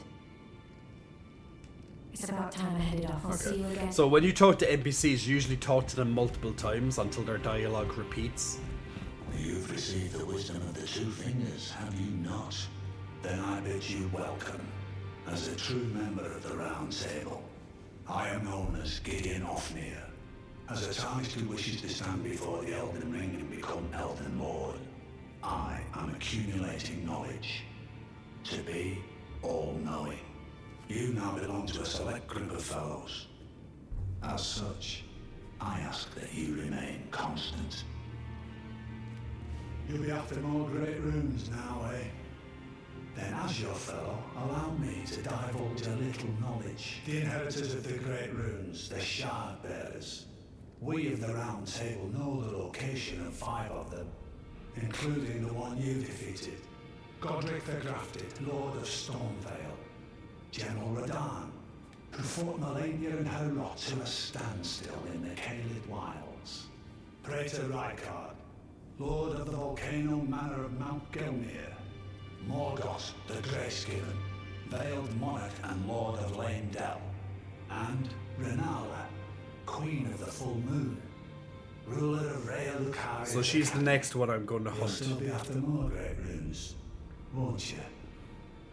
So basically the game is now giving you, like, you can go to each of these bosses, for example, and you can ask him information a little bit about each one, like where you can find them, more or less. Because this is literally where the game is going to central around for this next part of the game. So we already took out Godric, so next on the list is Renala. And then after that you have a choice between Radahn, Rykard and Morgoth. Well, what is it now? So you can ask him for information. I just need to skip this dialogue. So our next piece goes through. Perfect. Good. And that's it. So he's literally there to kind of act as a little guide. Ah, you again, is it? The recusants sent a lackey. Can you believe they invited me to join them? Now, after what they did? I can scarcely believe it myself. Do they think me a fool? But you do. You might be surprised to learn I took them up on the offer. I knew. Then I only had to ask. The location of the recusant hideout. It's on Mount Gelmir, found off the old road that leads west from the town of Windmills. That's where they hide. The manor on the peak. Just you wait, wretched recusants. You'll rue the day you insulted my name by laying hands on Lanya. The tale of House Hoslo is told in blood, after all. There you go. So that enters the next part of his quest.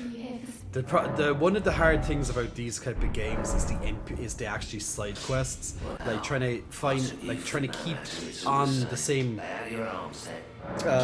try to help an NPC out to the end. It's very difficult. They don't make it easy at all in these games because they're so hard to find sometimes. Now in this game they do try and make it a bit easier, and in an update what they did is they kind of give you the location of the last time you talked to them, or they mark NPC locations on the map. When this game first came out, they didn't do that. So it definitely was even, it was tougher. So back to where I was. By the way, figured I'd say sorry ahead of time. I misclicked on placing my unit, so it's in the middle of nowhere. Puppy Owen, don't worry at all. You know, you have 5 units that you can choose, provided that you get there every 5 minutes. So don't worry if it's something way off in the distance. Chicken, okay, thank you. I think I'll learn how to squat. The positioning hurts my neck and shoulders, but I think that's mostly bad form. Most likely.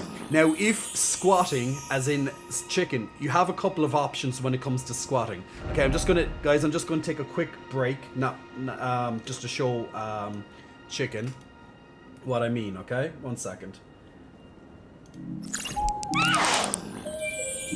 Now this might be helpful information to everyone as well. Oh, Mike Baz, Big Muscle Flexing, welcome to you, Mike. Thanks very much for pressing the follow button, and I clicked on the wrong marker. Okay, so what you could do, chicken, is if you go to, I don't know if you're on my fitness website or not, but as an example. So if you have trouble with, let's say, the standard back squats, okay, so that's what you're kind of talking about now, because the bar is going over you. Now let me just bread to that. So this is what you're pretty much talking about. So you're looking at the bar, it's going over your shoulders, and you're thinking it's just the incorrect form of how you're doing the squat, okay? Now, if you're finding that the bar on your neck and shoulders is hurting you, it could be bad form. It could be on bad form. But if you do find that it's just hurting you because for whatever reason, okay, what you can do is you can go and try, for example, a front squat. A front squat, you're not going to... I'm actually just going to silence this because I don't want to listen to my voice explaining how to do the exercise. But as you can see here in this video, the front squat is not going to be on your back or shoulders. It's going to be actually weighed just near your clavicle. So it's going to be in the front. So that's just a different option, and it will change. It will kind of put emphasis a little bit elsewhere on the body, but it's still overall a squat, so you're still going to get all the benefits from a back squat.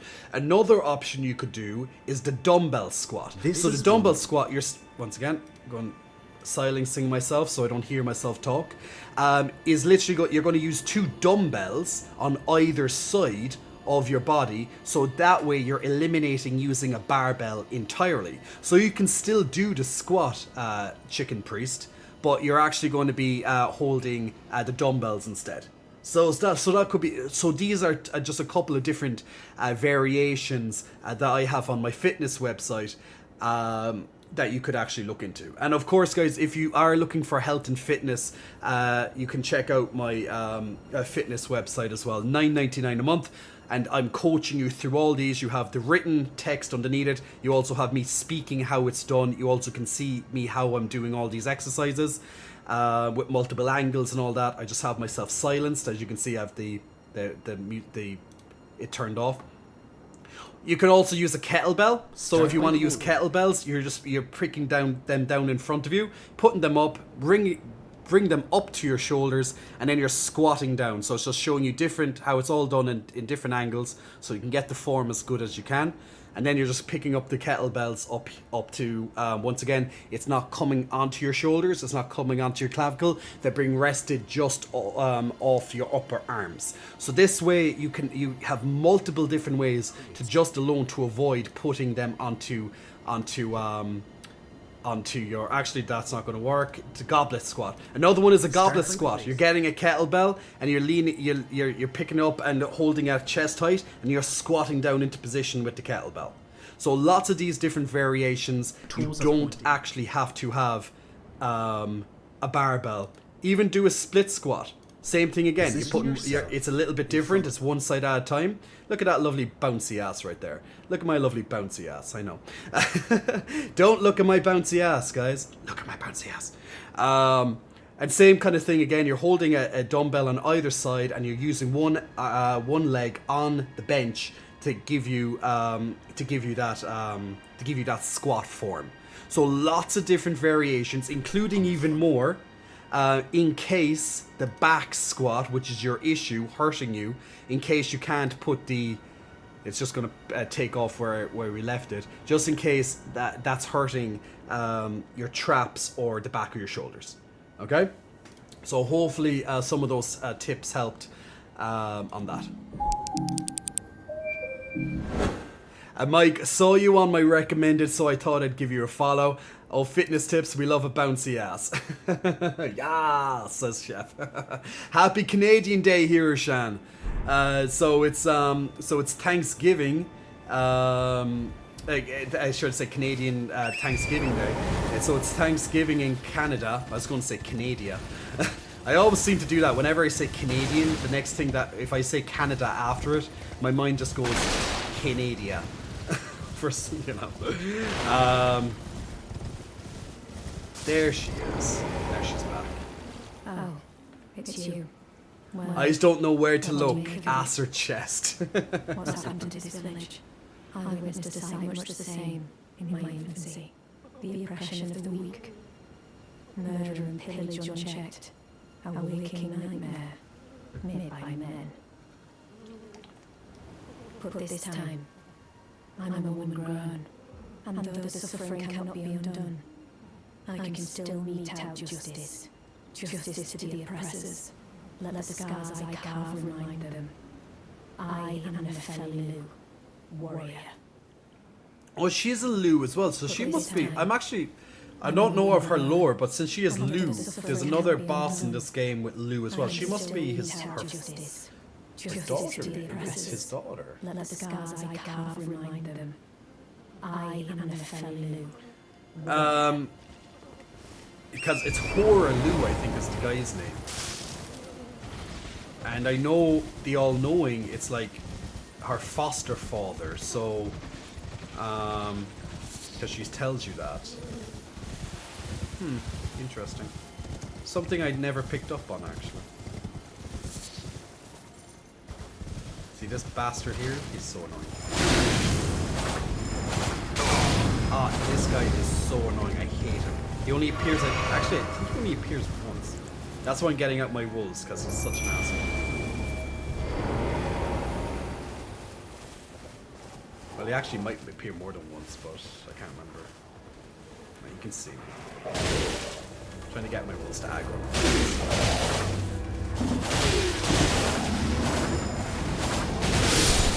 Yeah.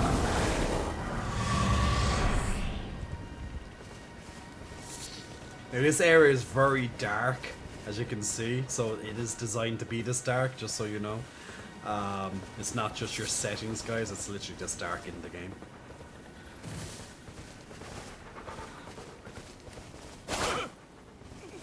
Please no. Dear me. I haven't a clue. No secrets lie with me, not a one. Yeah, she's related to Silver Daddy. Wait, then. You're not one of them? Well, what are you? He's in a great position to give you a blowjob, isn't he? Look at it. Look at it. Give me blowjob. Give me blowjob. Yeah, you like that, don't you, y'all? Another Nordic. As you can see, we're finished. The whole village is finished. The curse-mongers have destroyed everything. No one that remains has their wits about them. I beg you. Would you look after this medallion? You must keep it out of the curse-monger's hands.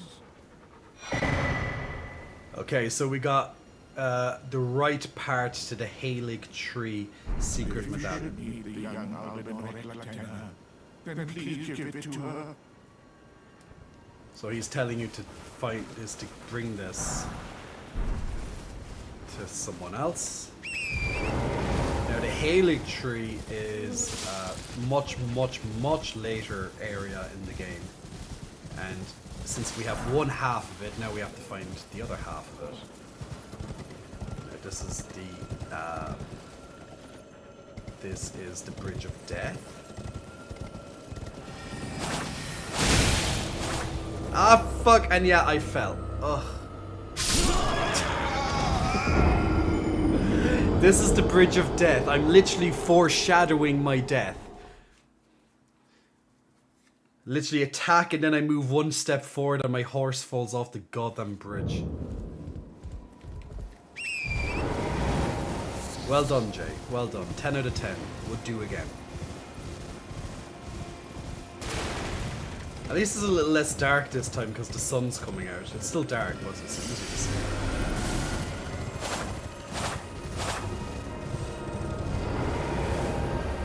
Now there's a boss right there that I can see. But these guys are going to annoy me from behind.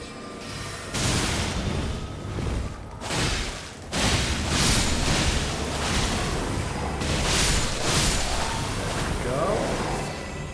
That's one way to make sure they don't come after me. Now the cool thing, I actually haven't done this quest line before because I missed her before. I actually can get Nefeli, who I was just talking to actually help me with this guy.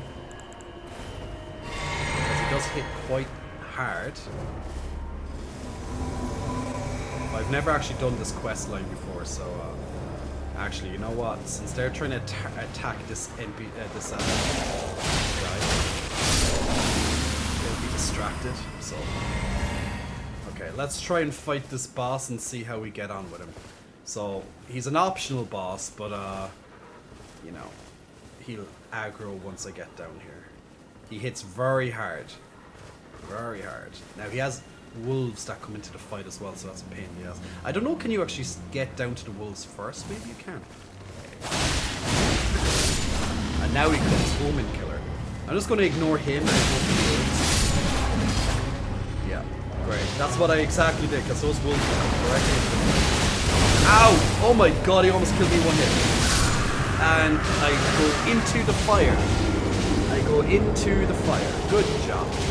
Good job. Rolling into the fire when you had like 1 health left. Perfect.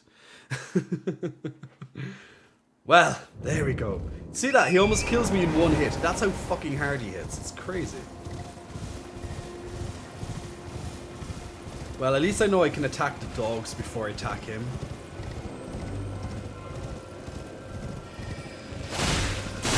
Ow. Almost fell off the cliff again. Good job, Jay.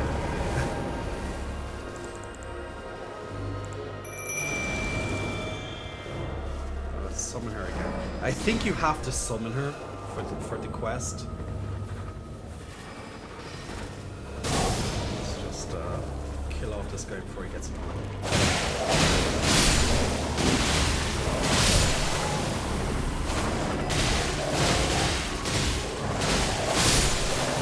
Hello, stamina management. Hello.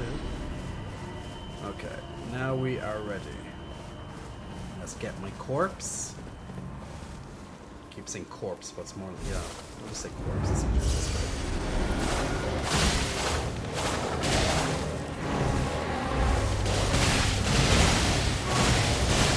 Hate these fucking dogs.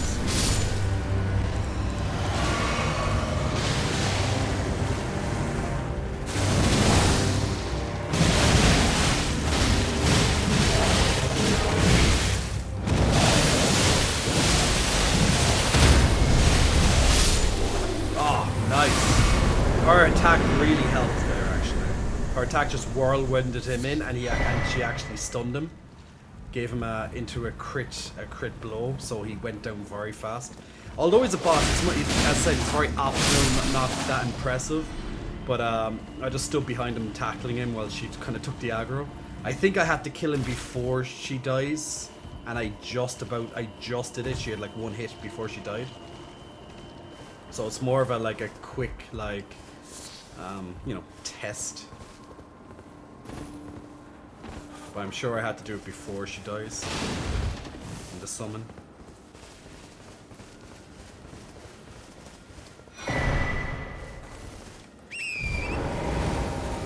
I'm not sure where the next part for quest is though. So I think that's all that's actually here. I don't think there's anything else here in this area.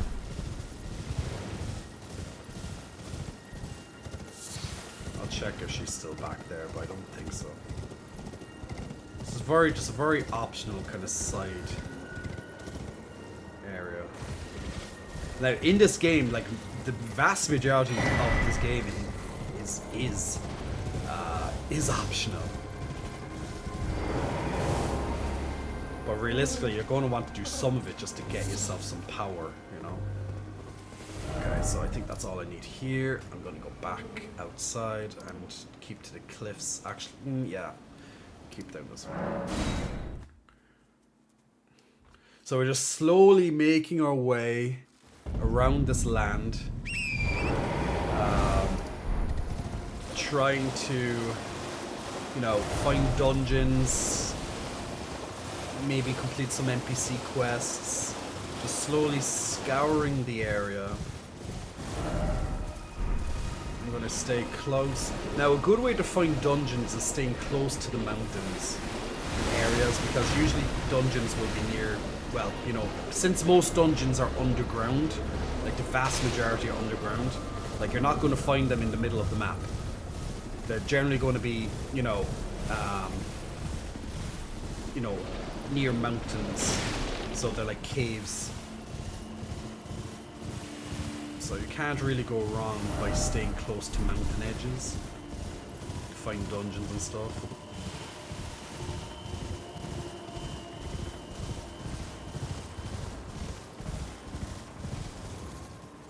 The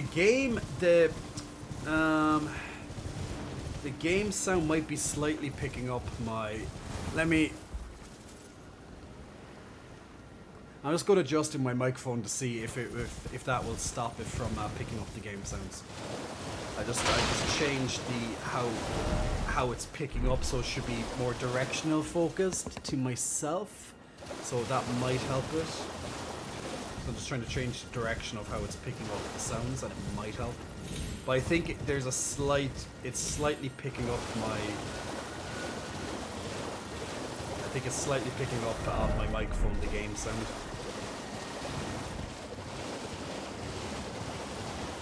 Which wasn't an issue on the last stream, and I haven't changed that. There's definitely a dungeon entrance here. I remember passing it, I just didn't go into it. Oh, it's past here, I'm sure. Now, some dungeon entrances are quite hard to see. Like, sometimes they're a very dark door, and they could be hidden in the shadows of a shade. So the game doesn't always make it easy to find them. Now sometimes it will put easy directional stuff so you can see it, or they'll, some other way they'll point you towards them. But lots of them are quite hard to see.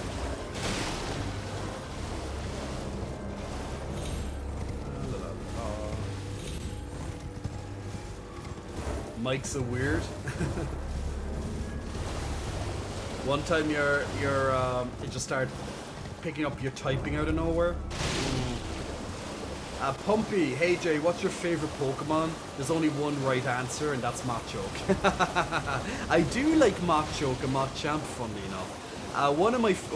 From the first generation, one of my favorite Pokemon is Arcanine, just because I love the big doggy. This big fire doggy.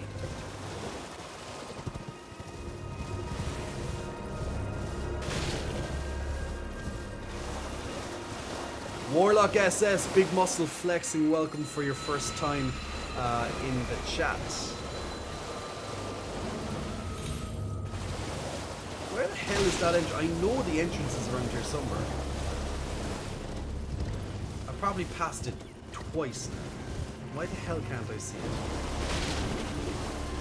Also from the original cast, I also love Charizard, for obvious reasons.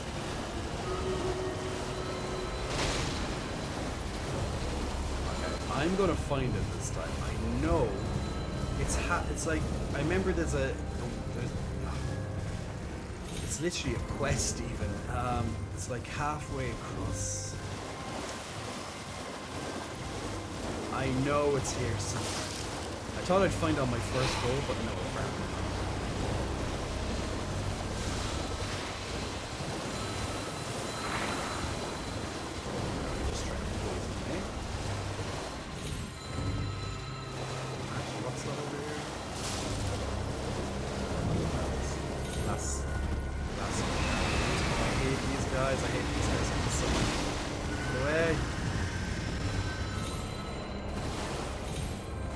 You know what? While I play this game, every time I pass an area that has like meme value, I should put on the Carbon animation series. It's so pinpoint accurate. This isn't a dungeon, but this is a wrath calling bell. Summon some little ghosts.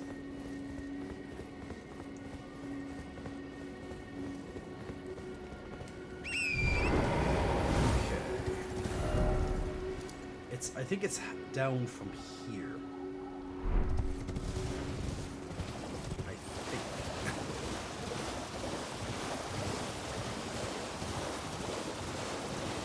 And Stream Raiders is ready as well, but I want to find this goddamn entrance first.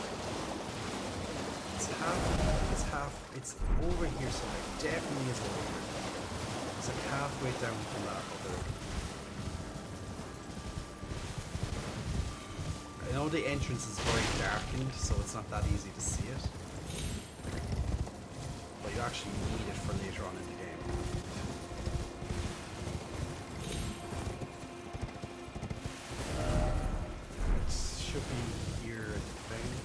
There it is. That's fucking like, that's so easy to miss. Like, if I'm just passing here, like, on my screen, that kind of looks like a shadow from a tree or something, but it's actually the entrance.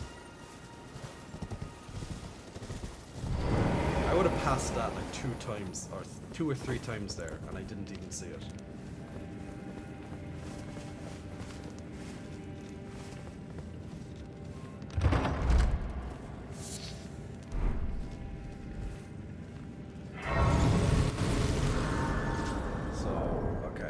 How much do I need to level up? Because preferably if you're going to do a dungeon, if you're almost close to leveling up, it's good to try and level up first. Just in case you die, then at least it's easier to, you know, it's not that bad because you don't have to worry about losing thousands and thousands of runes. Okay, I need about an extra 1,000. Now luckily I carry lots of runes on me anyway. There we go, that should be enough to level me up. So now if I die, it's not that much of a big deal. Put 1 more point into dexterity. Alright, gas per se.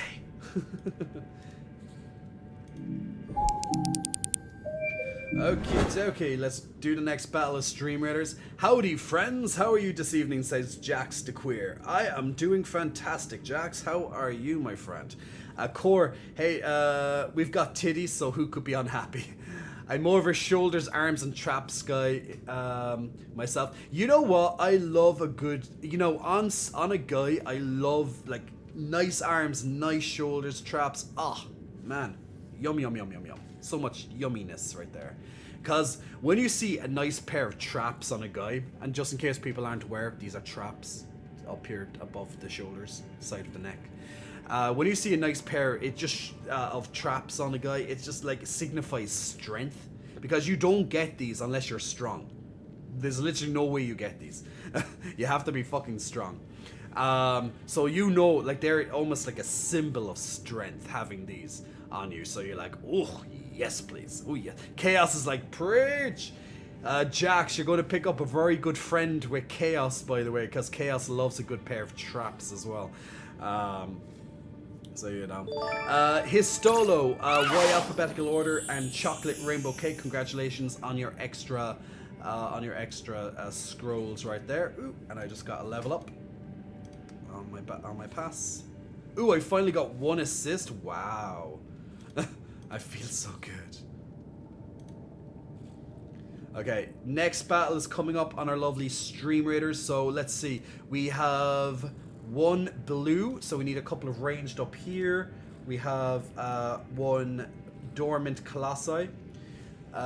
We also have 1 melee as well. Oh, there's 2 melee, so we'll put some melee here.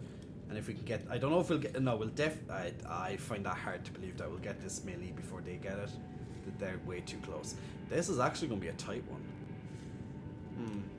And then we can just put, after that, we can just put some other support. Pretty much like that. So this one's going to be a bit on the harder side because they have a lot of guys sitting next to these colossi. So if you want to join in on the next Battle of Streamers, click on that lovely link. Okay, but I've already established that I'm a monarchist and also enjoy the constitutional monarchy here in Canada. Actually, on that topic, what's your type, Jay? Are you only into guys? Yes, like I don't specifically have a type. Like sexually, or you know, what I find physically attractive, I don't exactly have a type, because if I look back at different people that I've dated over the years, like they're all different from each other, which is good, because I'm not typecasting, so to speak. Like I'm not only interested in one type. So I've dated taller people, shorter people, same height, more weight than me, less weight than me, muscular, not muscular, lean, bulky, like lots of different types. So I definitely don't just typecast into just one type as such. So that's, you know, I'm glad I'm like that. So I'm not that shallow, thankfully. I have things that I can be shallow about, but I'm not shallow. Like, you know, that definitely don't need someone to be like almost perfect kind of thing to be like, oh, you're hot or whatever. Cypher Falls, big muscle flexing, welcome to you. Thanks very much for pressing the follow button. And the thing is, guys, and I've said, I definitely have said this before, like, physical attraction is important. It is. But it's not the only thing that's important when it comes to liking someone, right? Like, personality is extremely important. Now, if you're only wanting, like, you know, to get someone into bed... Oh, fuck. Look at him coming onto my shoulders and stabbing me. Thank you so much. Actually, I can't see anything in the dark. I'm gonna have to bring out my torch. So... if you're only looking around for a quick, you know, for a quick bit of fun or whatever, yeah, maybe you don't really care too much, like your value might not care too much on the personality of someone, so you'll probably be more focused on the physical. But like if you're wanting something more long term, or you know, wanting to maybe keep up with someone on a regular basis, like most likely you're going to want a personality added into it. Particularly if you want something long term, because you're not going to stick with someone. There's only so long until your physical attraction, I won't say fades, but it becomes less important in someone. Like, let's say if you get into a relationship with someone, after a certain amount of time, although of course you appreciate their beauty and they're hot to you, the physical side isn't going to matter as much anymore, because now you're going to find yourself needing a personality. Because after a while, there's only so much you can, after a while you're going to get bored of talking about the same thing again and again, or it's very shallow conversations. So you're going to need someone who has intelligence, is smart, funny, whatever, and, you know, yeah, a personality. Like, realistically, you're not... There's only so much you can stand talking to this person about the same goddamn thing until you're bored. So basically a personality is what makes you stay with someone long term. And the physical side, you know, that's good for short term, or, you know, if you value just the physical side of it.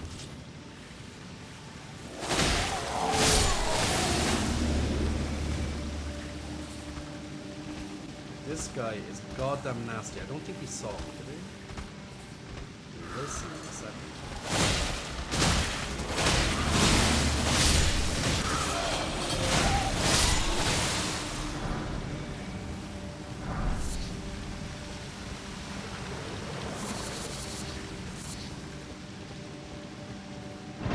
Hey, Killing Fire. Definitely loved Jay personality. Still here, just lurking, says Toby. Of course, he's a sexy body too. Jay's a sweetie, looks and personality. He'd of course be a top pick if given the choice. Aw, thank you. In real life, I am a sweetie. I'm such a sweetheart in real life. I am a big softie. Big softie. Can I be intimidating? Absolutely. If you don't know me, I can be very intimidating. If you just saw me in the gym, if you see me all like ready in fucking Hulk mode, yeah, I'm intimidating. But once you get to know me, I'm like, no, it's just Jay. He's such a softie. He's such a little teddy bear. No, that's what I'm like.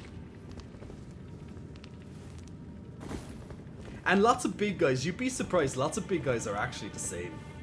Lots of them are big softies. Once you get to know them, that is.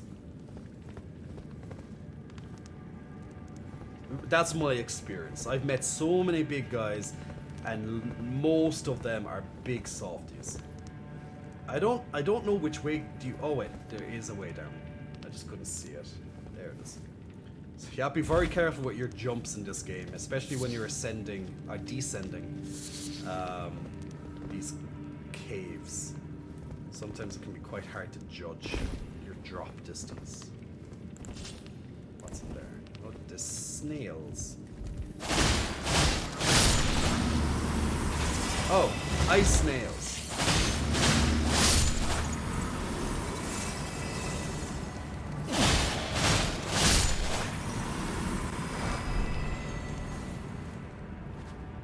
I think a lot about physical attraction, says Doodle. Because I feel nowadays if you're picky, that makes you a jerk. But I like what I like, but I worry few or none like my appearance. It's a tough one because if you like, you know what you like, right? And that's fine. It's fine to know what you like. If anything, it's great because at least you know, and you're not going wasting someone's time, or you're not going wasting your time, because you know what you like.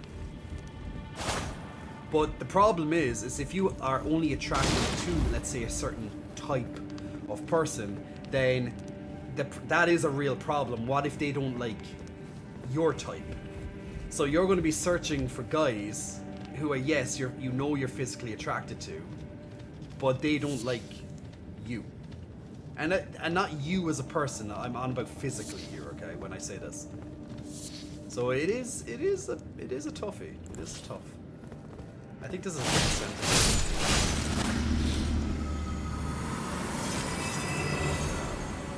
I didn't have to wake them up, but I did for some reason. Because I'm being greedy.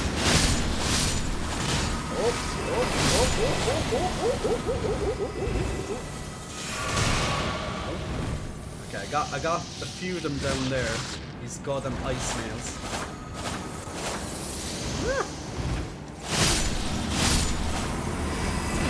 All this for fucking 1 gold rune? Fuck you.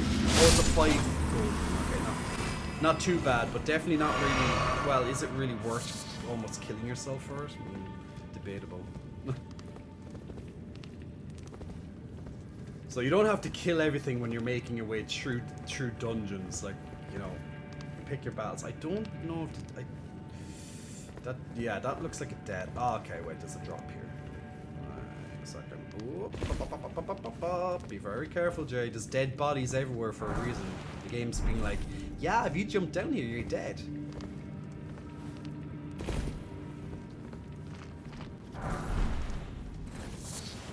Ooh, a smithing stone 4. I need a few of these. I need more of these smithing stones, so I can level up. I might be able to level up one of my swords now. Oh, more snails. Thank God I have the torch. The torch is one of the most important goddamn items in dungeons. Especially when it's a dash.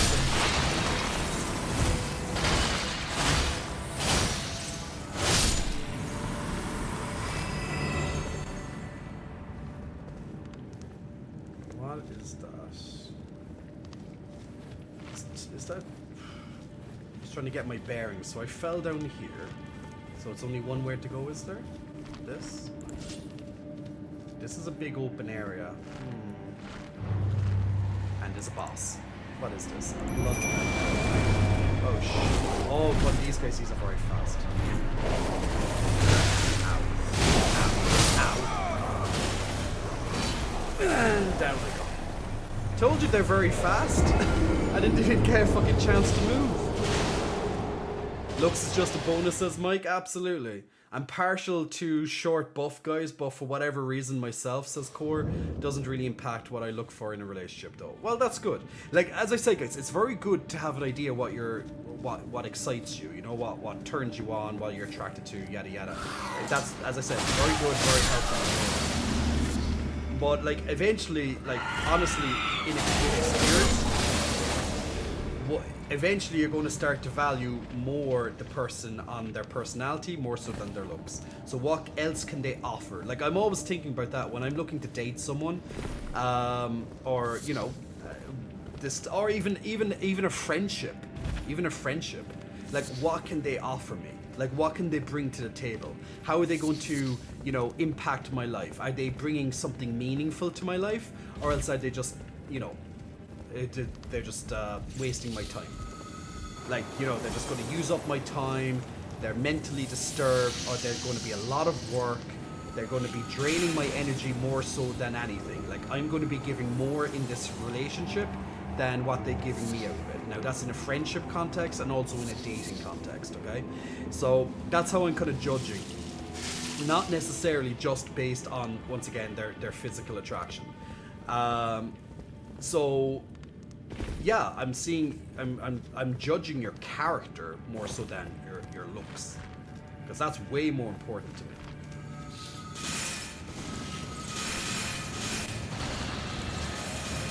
least we got back here nice and quick this time. The first time is short because I'm exploring. Now get my body, get ready for this bastard, not letting out my sight. And even if I don't leave him out of my sight, he's still going running around after me. So fucking fast. Where the hell are my wolves? Oh my god, my wolves never summoned? Oh, okay, we're doing one-on-one? Okay.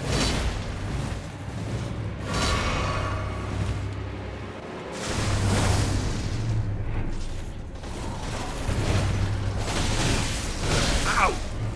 Bastard! I hate these guys. He stops me in the middle of my goddamn attack. Fuck you.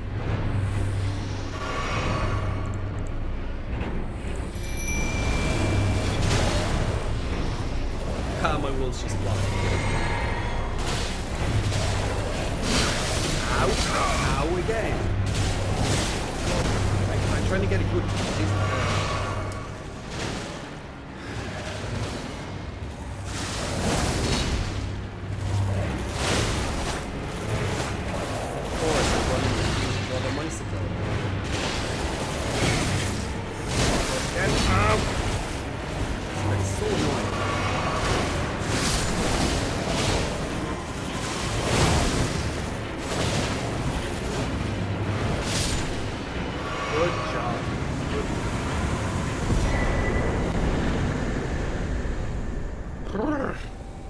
I can beat him in a one-on-one in the jail, but there I just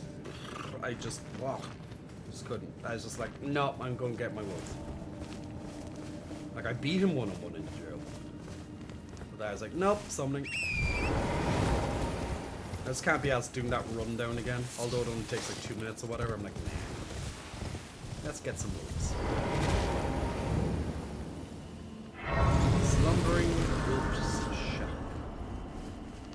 Foul tarnished. What do you want? I told the all-hearing brute that I possess no such medallion. Or have you come to take more from me? Was my other half not enough? Oh. Do you speak true?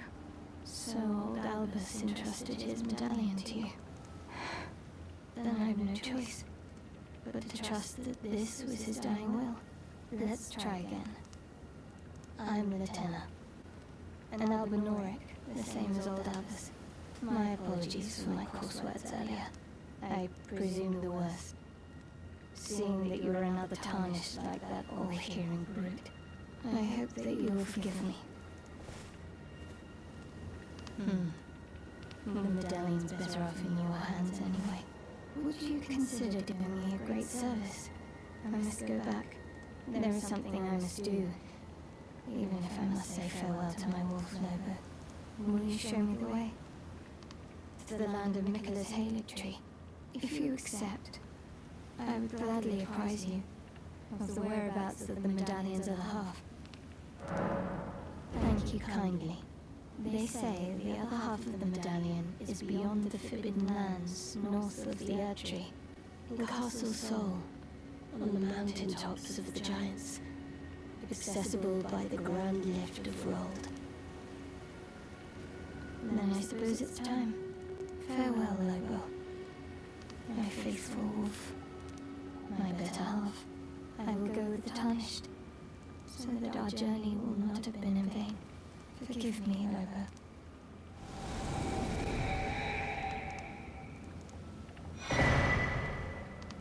And I get her as a summon. When needed, and I will fight at your side.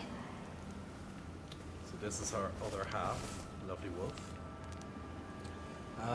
Man's gonna make me swoon. Yeah, big sweetie is my ideal type. At least for characters in media.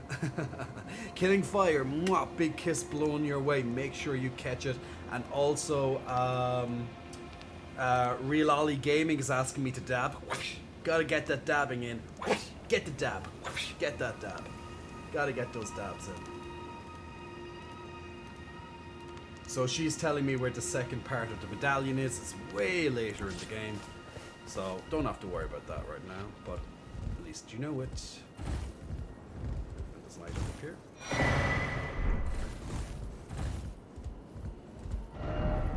Okay, so that's another dungeon down. Let's head... I don't know. Let's head somewhere. So much area to complete. I don't know where to go.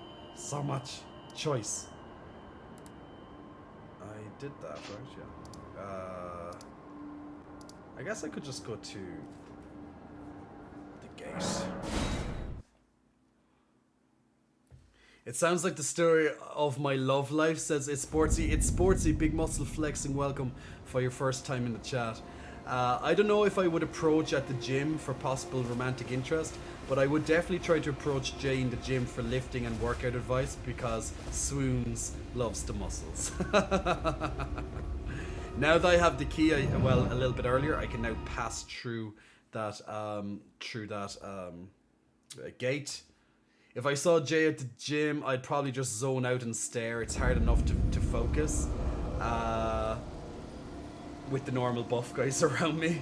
Hey, Thick Daddy Blue, hope you're keeping well. The gym scares you, says It's Sportsy. Why is that? And literally, I was just going to ask it myself, Core. Because the moment I walk in, I feel eyes turn right to me with an extreme harsh judgment. Don't. It's Sportsy. That's all in your head. It's in your head. Trust me. The reason why I say that, because it's easy for me just to be like, it's in your head. Good luck. I almost fell out in between that. The reason why I say it's all in your head is because the guys in the gym, okay, they might look because you're in, we're human, we look, right? But they're not looking, judging you. They're so focused on their own workout, their own routine, that's all what they care about. So they might see who's around, like a quick look in between their set or whatever. I don't know, can you get back up here? I don't think you can. Maybe you can? That might be possible. Oh, you can. Okay, just about. Wasn't sure if the horse would do it though. Oh yeah, there's an event here. Being summoned to Yora's thing. So they're so focused on their workout, they honestly don't care about you. Okay, so this is a little event. I'm being summoned to Yori's world to help kill off this assassin. So the good thing is that this assassin is so focused on Yori, so I just have to try and help him out. But he's very fast. Oh, very fast, yes. Oh, he's so focused on Yori, but he's still hitting me. He just moves back to full health. Damn assassins. Ow! Bastard. Help me, Yori. Get his aggro. Get the aggro off him.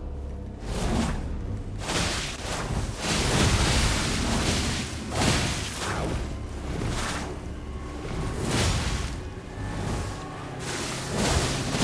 Gotcha. Good. Tag team.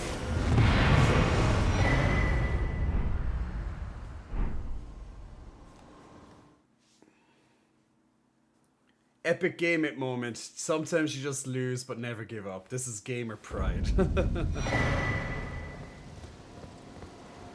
Yori's little thank you to me. There's two main approaches I've seen to tackling that fear at the gym. Either you gotta not care or realize that no one else does. Easier said than done. It's true. It really, really is true. Oh, and finally I got another flask upgrade. Thank you. So now I have an extra flask to keep me from dying. Let's enter the academy, people. Into the next area of the game, the next main dungeon. We'll do a bit of that at least. We'll try and get to the first boss. Even though this, yeah. I'm very conscious of the time, because we're moving into 6 hours of the stream, and I'm not staying till 4 AM. So it's 2:30. Let's see how much I can get done in a half an hour. So that's my focus. Jay, did you just blow me a kiss? I hope I didn't miss that. I did, Killing Fire. I did. Did you also play any FPS? I was asking people earlier, do they have any shooters to recommend to me, Thick Daddy Blue, if I was to play a shooter on stream. Now, I had multiple different answers, anywhere from Overwatch 2 to Valorant, Warzone, things of that nature. So, I know Overwatch 2 just came out, so I might try and dedicate one stream in a while to, or at least a part of this stream, just to see what that's like.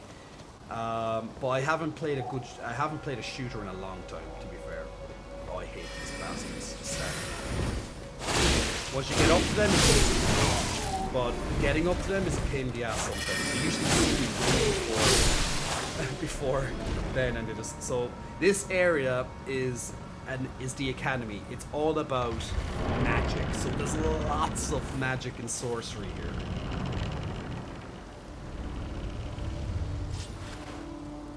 And this room is full of nasty bastards, because you have to look very carefully what's hanging in wait. So using your lock, I can see there's a guy hanging up here.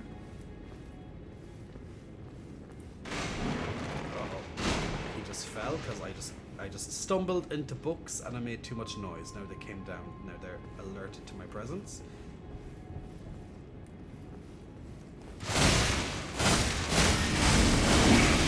I tried to... Oh, they are fucking nasty. Look, they have 4 hands, or 4 arms. Yeah, well, 4 hands, 4 arms. They have 4 swords. No wonder God, them annoying.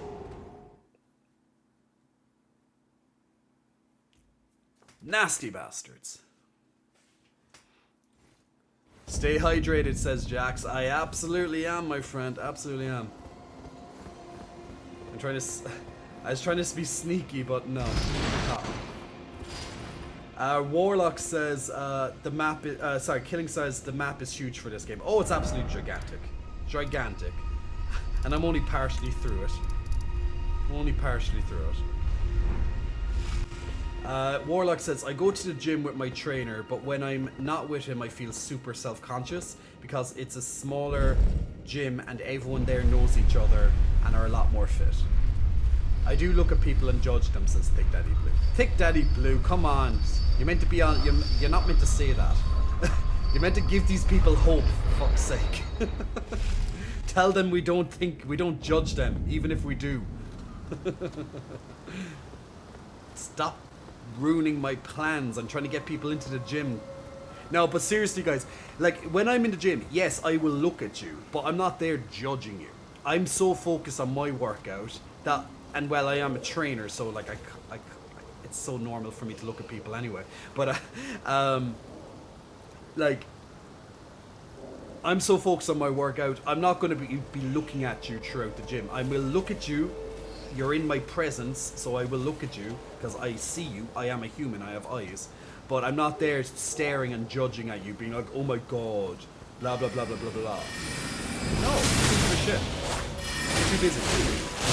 And nearly everyone else will be the exact same. So don't let bigger guys intimidate you. It's in your head. It's not real. They're not there judging and sitting back like, you know, mocking you. Oh, you're small. No, definitely. Actually, I'm gonna run through this door away from them, because I actually, better tap it. Now they can come and kill me, because it doesn't matter now. Yes, look, I have like 12 arms versus my 2. Ooh, lovely. Lovely. Much better this time when it works out, doesn't it? Ah, another one. Did not notice this. Like, look at this. Look at that. They literally go batshit crazy and then they fall down.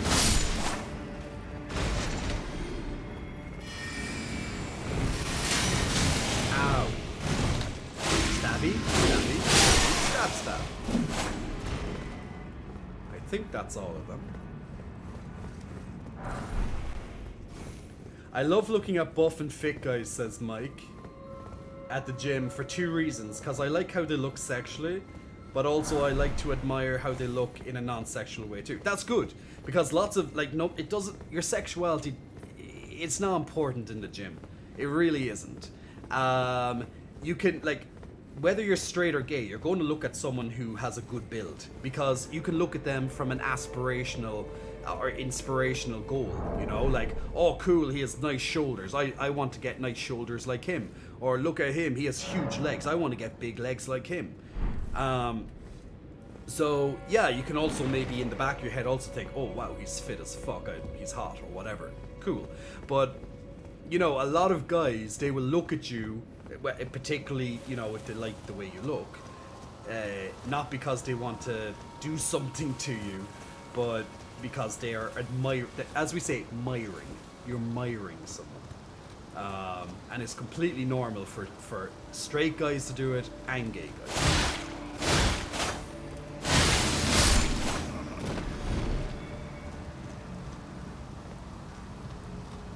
God. Ah, fucking zombies! I want to eat your brains!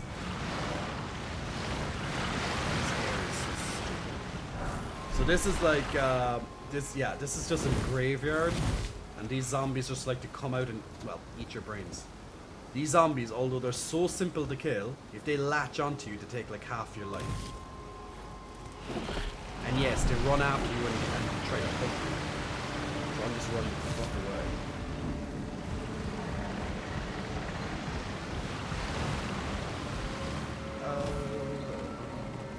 But he knows. There's archers.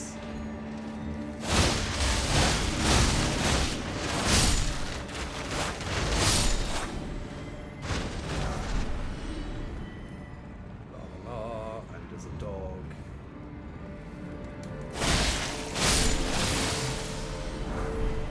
Okay, lovely. That's perfectly done. Ah! And zombie! I'm zombie!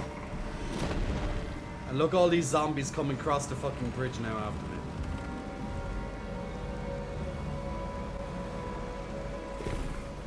Oh, I did not see them.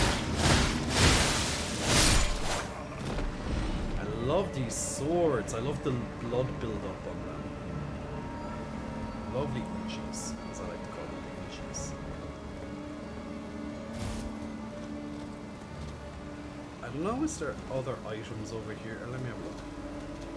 So I'm just like circling the cliffs, sneaky way. Actually, that zombie was waiting for me to come down the cliff. He didn't think I knew about this goddamn cliff, so I jumped down the back way. So I'm just circling around these graves again. I'm sure, just in case I missed something. Yep, nope, fuck this. Lots of zombies, not worth it. They're going to be just like gathering along the bridge anyway, so it really is not worth it. The stream rate is ready. Awesome.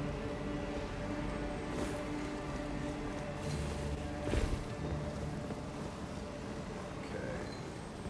Now, before I continue, let's do a quick battle of Stream Raiders. Stream Raiders. Stream Raiders. Lovely, we have 45 people in this one. Awesome. So even if we get a lot of issues in the middle, because they definitely will get one or two of these robots. Okay, they got one. Not a big deal, because we're going to get 2 or 3 of them, so it should be okay. Good job. Okay, we'll have a little battle down here anyway, but we should be okay. Yeah, we'll definitely be okay. The rest of us are just like pimping ourselves out. Good job, people. Although we lost a lot of people there, as you can see, lots of skulls, the Colossi just make or break the game. Congratulations to those who can do, and also Jax on some extra goodies right there. Let's do one more, because that will just come by the time I want to end streaming. So last game for tonight, guys, if you want to take part in our lovely Stream Raiders game. So there's 3 melee Colossi, so all we need is melee down around the corners. Outside of that, feel free to put units anywhere else. But we just need some melee to try and capture these 2 Colossuses. They'll probably capture this one before we do, but we could definitely try and get this one. So if you want to join in the next battle of streamers, definitely feel free to click on that lovely link.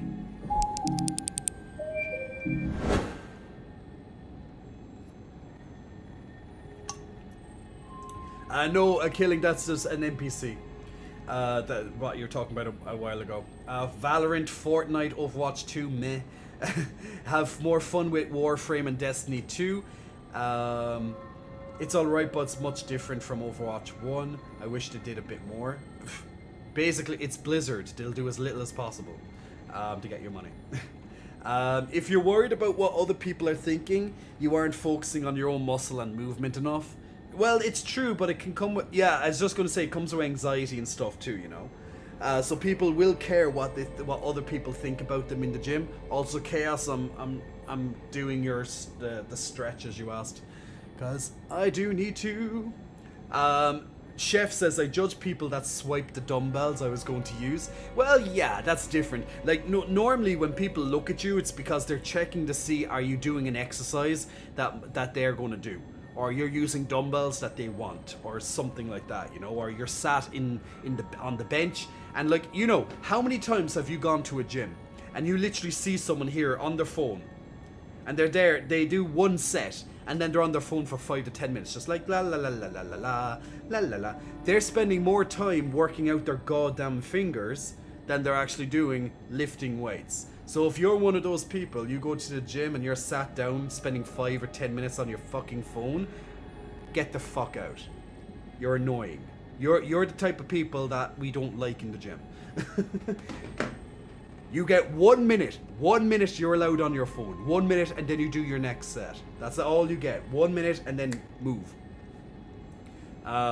Some people literally are just there on their phone. They cannot get away from their phone because they're too addicted to their phone while they're doing sets in the gym. It's stupid. It's absolutely stupid. You're like, oh, I lifted one set. Yeah, I'm so strong. And then I take a 10-minute break.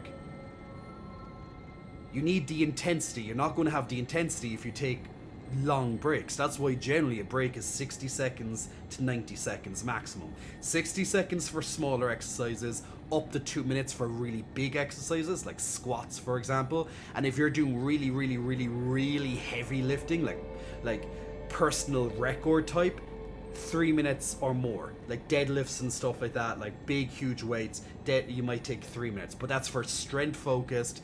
That's a completely different thing that you're going for. But if you're just lifting, like, you know, you're doing lots of reps and stuff, 60 seconds maximum. 45 seconds a lot of people will only need. But then you have assholes that will come into the gym, sit on their phones for 5 to 10 minutes, and they're taking out, and everyone else wants to use the machine, but you're too busy there texting some other stupid people.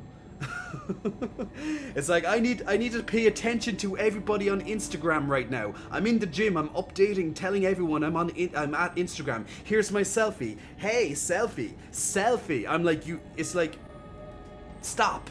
Just stop. Stop. Everyone's going to start judging you. So if you're worried about people judging you in the gym, that's what they're going to judge you on. You being annoying. Taking all the time, sitting on the machine, using the bench, hogging it all, and you're sat there on your fucking phone thinking you're working out. That's my pet peeve. That's my pet peeve in the gym. Fucking phone. Fuck you, dog. I'm gonna die. The dog's gonna kill me. Okay, just got away because I was almost dead. The only time I'm really judging people at the gym is if they're being obnoxious. I've seen a guy start rapping along to his music as if he was in the car and not a crowded gym. And one time a pair of girls were just sitting on benches and talking for like 30 minutes. That's the shit that you have to put up with. That's what we're gonna do. Like, literally, that's what we judge you on. You think you're being judged because you're like small or something? No. It's because you're being obnoxious. You're being an asshole. If you want to go to a gym, go there with the intention of working out. It's not a social place where you sit down and take 30 minutes before you do the exercise. Now, yes, there might be an odd time. There might be that rare occasion that you might get a phone call in the middle of a set and it's an emergency or something very important, and you might need to take a little bit longer. But like that's not every set, you know. So or you know, there's something very pressing. Like yeah, that happens. But some people that take the absolute, you know, they take the absolute piss out of it.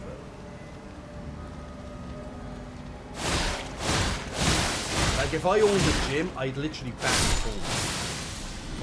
Like if you're on it for more than a couple of, like let's say more than 30 seconds or something like that, or a minute maximum, and if I see you doing it, I'll literally kick you out of the gym. But luckily I don't own a gym. Yet. Yet. Because then I have it. Then I will be able to enact it. Die, zombies. Who are you worshipping? There's no god for you. You're killing your god. If there is a god in this game for you to pray to, I will kill it. Like Millennia or something.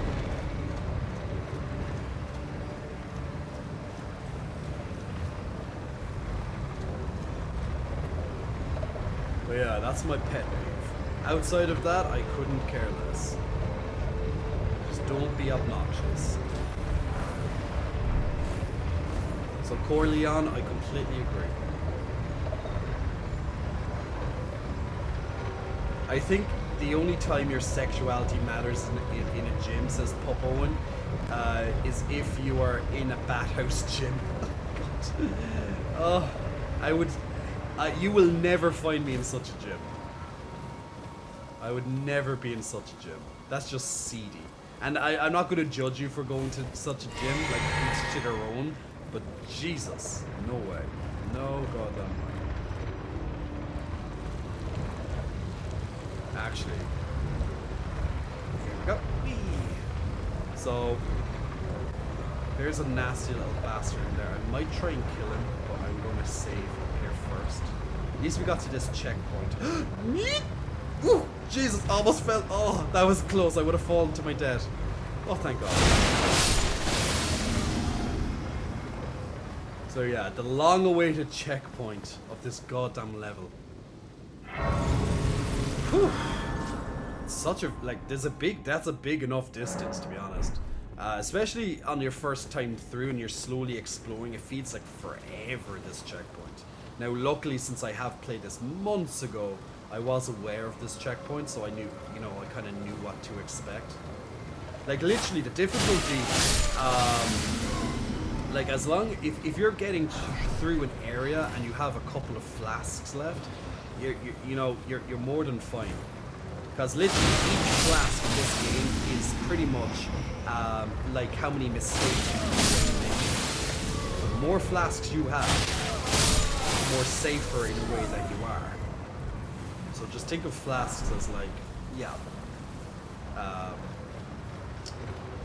the amount of times you have on, actually, how do you get, actually, I have to go down the path. Think of it as the amount of times you can make more mistakes. I think, yeah, I actually have to go back down, but, I think it's this, whereas you have to go down and then up, okay. Wait, these will drop. No, I can't do that. Trying to think, oh no, I think it's down for the guy with the, I think it's the guy down here. Oh yeah, it's this guy. He's signaling pretty much to drop.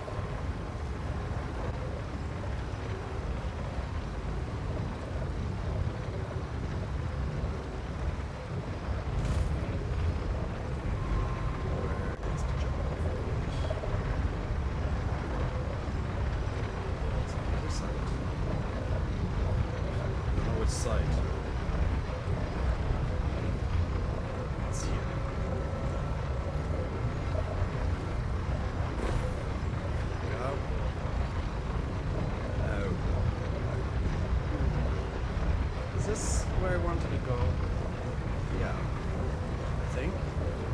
I think this is where I wanted to go.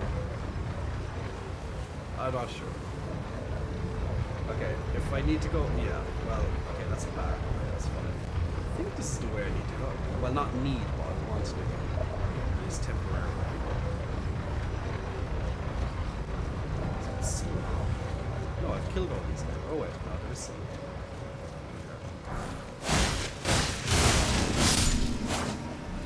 Okay, lots of zombies.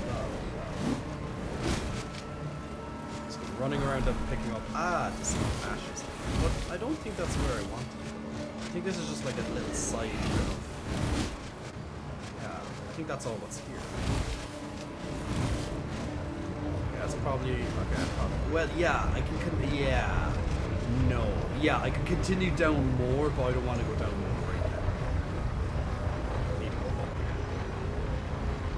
I can come back. I can go down another time. You're so bodacious with those jump off cliffs. I know, right? Sure, if I fell off a cliff, I'll just use my tits to bounce back. It's fine. It's fine. It's fine. I accidentally made someone wait on me for like 5 minutes because I was laying on the bench, but I was working through some mental stuff because a week earlier I had dropped 270 pounds on my chest, and after that lifting even 135 was hard for me. Yeah. That read from Jay, love it. Like, as I said, there are those times that you might need that little bit extra longer in the gym to complete an exercise like this. Yeah, but if you're literally there on your phone for multiple minutes at a time, like, of course you're going to piss off people, because if it's not busy, fine, you know. But if it's, let's say you're going in a peak hour, the gym is full. Like, everyone is wanting to use the, you know, there's going to be lots of people waiting to use what you're using. They're just waiting for you to get off. So if you're just going to sit there like an asshole, and you are being an asshole, for multiple minutes on your phone, texting, Instagram, swiping left, right on fucking Tinder, Grindr, whatever, I don't know, or you're just looking, you know, you're just whatever. Yeah, people are going to get annoyed. So don't be an asshole. I see this little bastard here. See this dude. I call him John. Hello, John. That's all I wanted. That's all what John was doing. He was guarding this. But he sneaks out. But now, I'm going to get the upper hand.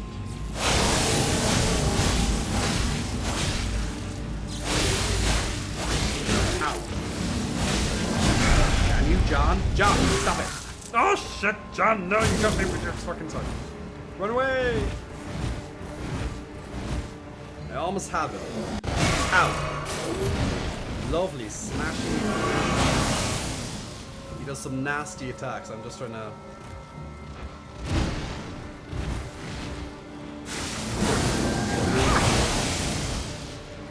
Come on, John. Gotcha. Now I got his lovely little staff off him. I didn't need the staff, but I just wanted it because why not? Nice staff though. Well, it can be. I remember seeing a dude and his girl treating the gym like it was foreplay and hogging the squat rack. Oh, I hate couples in the gym.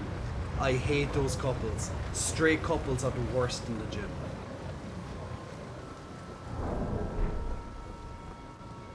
Oh my god, babe, you're so cute. Yeah, lift that sexy weight, bitch. Oh yeah. Babe, let me give you a little kiss before you pick up the weight. Like, Jesus Christ, the guy is as feminine as the fucking female in those cases. So annoying. That's another pet peeve. Like, public displays of affection in a gym. Another pet peeve. I know I'm coming across very judgmental now, but I'm literally telling you my pet peeves in the gym. Since you're mentioning them, it's literally bringing up a lot of different emotions. The gym is a public place. If you want to kiss your girlfriend or your boyfriend, or you want to make all your sweet little sexy talk of practically humping each other in the gym, bring it fucking elsewhere. You know, no one wants to see that. No one wants to see your stanky ass doing that shit in the gym.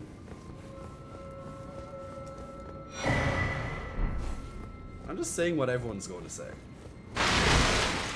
And if I'm on as a trainer, I'll fucking come over and I'll tell you myself. I have no fear. I have literally no fear. I'll be like, that is not what you do in the gym.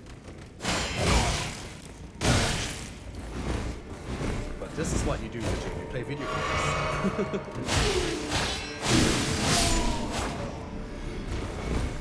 I love that I'm dual wielding. I'm literally practically exclusively pressing R1 in most cases. Backstab.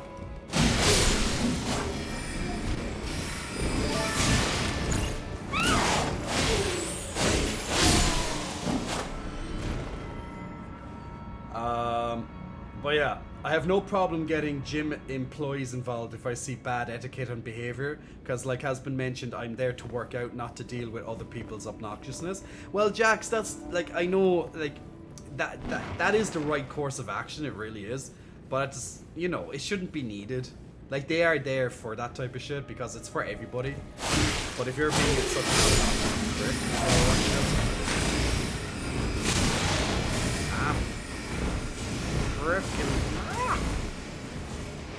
trying to sight.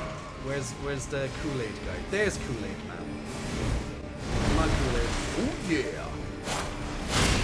Spinny, spinny. We love spinny.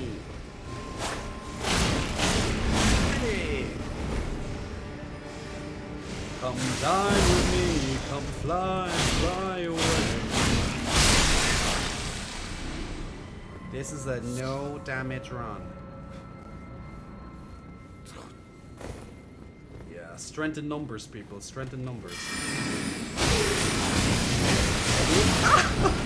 Ow! Shit, I did not think they would kill me that fast. Ah, fuckers. God damn them the hell. I only have 3 health potion flasks and the other 7 of mana. Well, if you're a magic build, that would make sense. Are you a magic build? Because I'm not. I have a bit of blood, but I don't need that much mana when I'm... Well, most of my blood is literally done through my blood draining, my blood building Uchis. There we go, this time.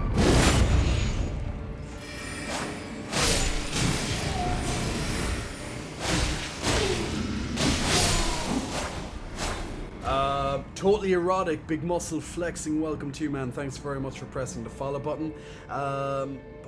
If it's busy, it's also fine to let them work. And yeah, like guys, if you're using a bench and you finished doing an exercise and you're waiting to do the next exercise, let the other person do their exercise.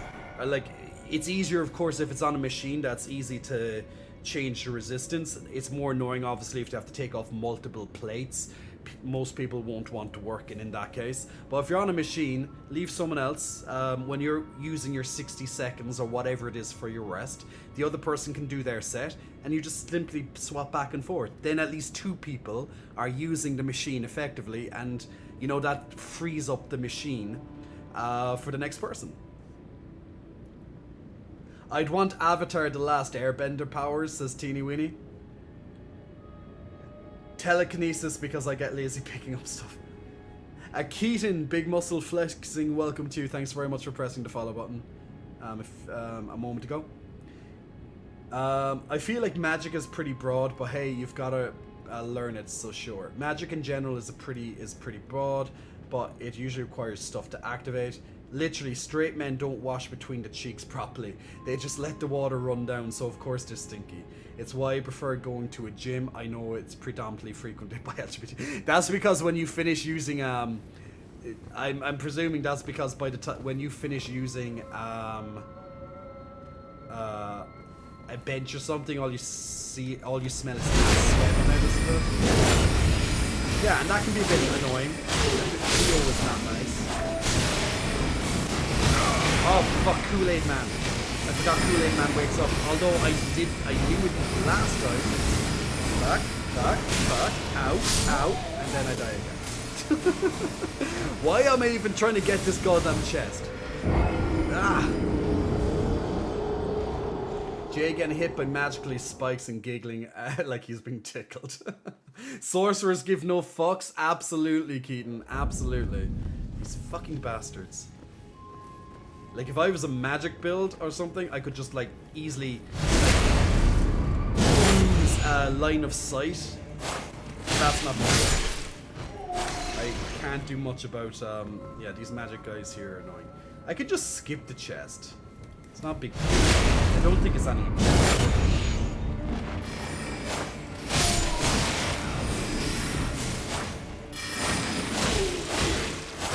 Like, they're easy to kill, but I'm trying to kill them before. There's 4 of them there. It's pretty clusterfuck.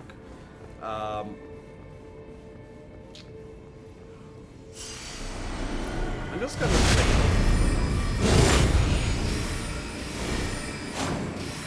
kill one. Ow, ow, and I just don't have any time.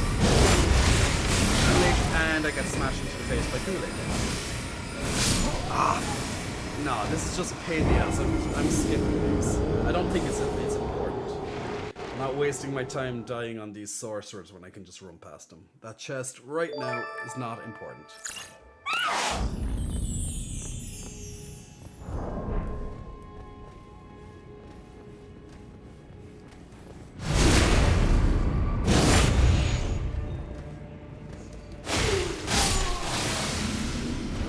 Actually, speaking of which, I can at least solve this one. Speaking of which, I can just run past them too. This is how you play Elden Ring. You run past everything. Well, at least in this area, it's actually better to run past everything. Oh, what the? It's fucking hitting me. Ow.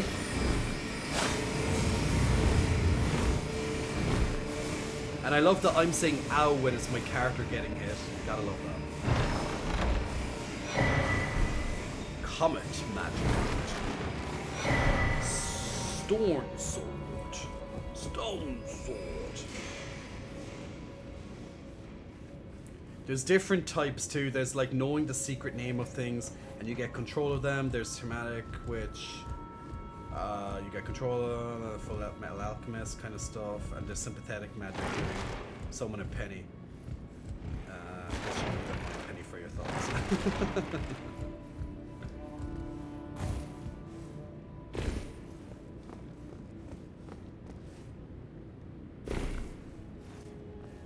Yes, more Kool-Aid dudes.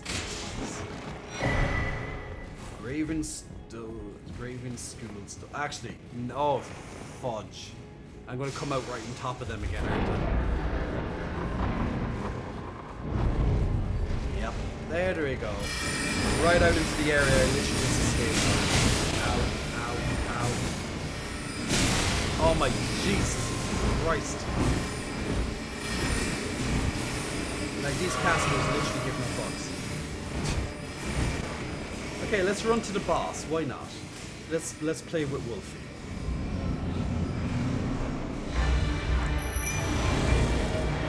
Red Wolf of Brandon. Woohoo!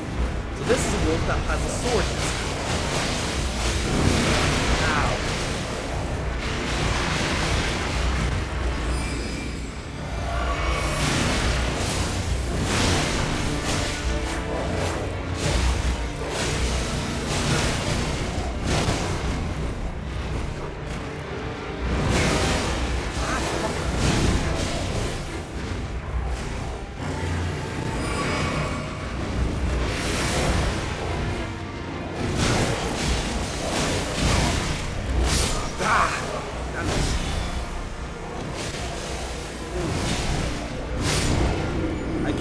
Now let's see some personality, says Dart Daddy.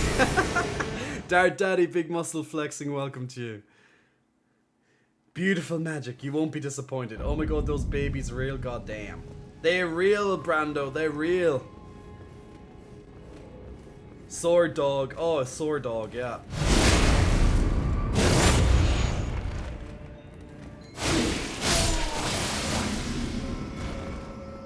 The sword is cute. It's not so cute when it's chopping my face off. Oh my god, I love the dog as he's ripping your flesh apart. Oh, he's such a cute wolf. Now the good thing is that the boss room at least is very, you know, sometimes in these games, like, you know, I hate when the sword, you know, when the boss room is so far away. But look, because, we literally just jumped and aimed my face. I just got into the room and he killed me. He's a good boy. He's a very good boy, isn't he? Bastard, I lost like 3,000 runes. Not that it's a big amount right now, but still, it's 3,000. What the hell? Okay, what are you doing? Like, yeah, get your things. Don't worry about the dog, he doesn't bite, he just rips off your face and then conjures a magical sword. Literally comes into the room and he just jumps and bites my face. He's a good boy. He's a good boy. Damn those sorcerers to hell.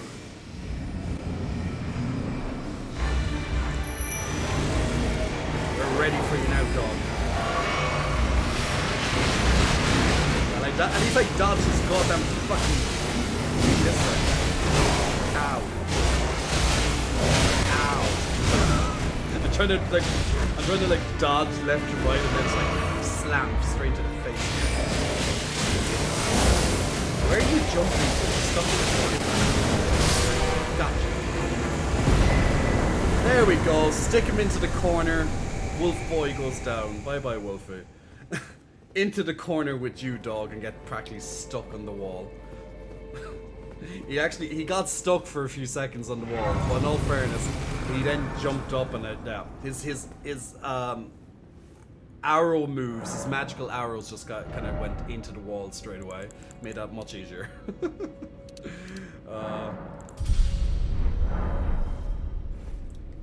So yeah, he can die quick, or die. Not so quick. So it's all fun. Cosmic Alan, big muscle flexing, welcome to you. Thanks very much for pressing the follow button. Try fighting that guy with a magic belt. He really likes to jump. That's how I first killed him. That's how I first killed him. Like this, when I first played this game when it came out, I was a semi-magic. I was a sellsword type. So I was someone who would buff my magic, my sword with magic.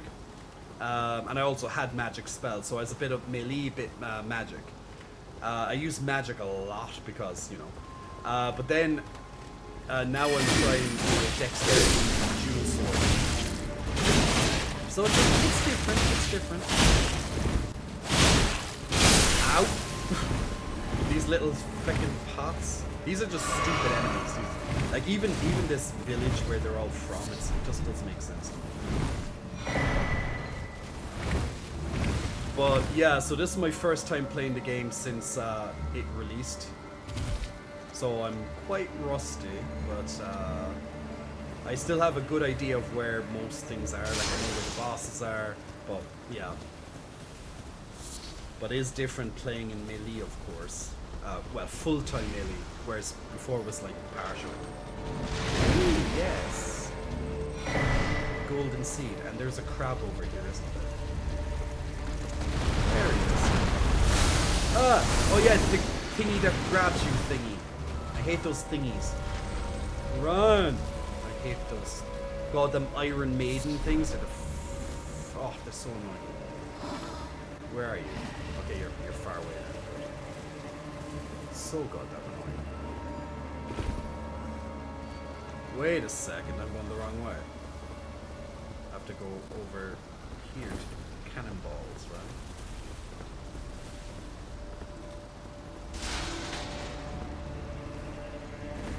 Oh fuck. I landed, but then I decided to move a little bit more. Fun. Sai, Jay, you really have a cool gamer kind of personality. I can't just see you as a body. Well, that's the point. Come for the titty, stay for the personality. I live up to it.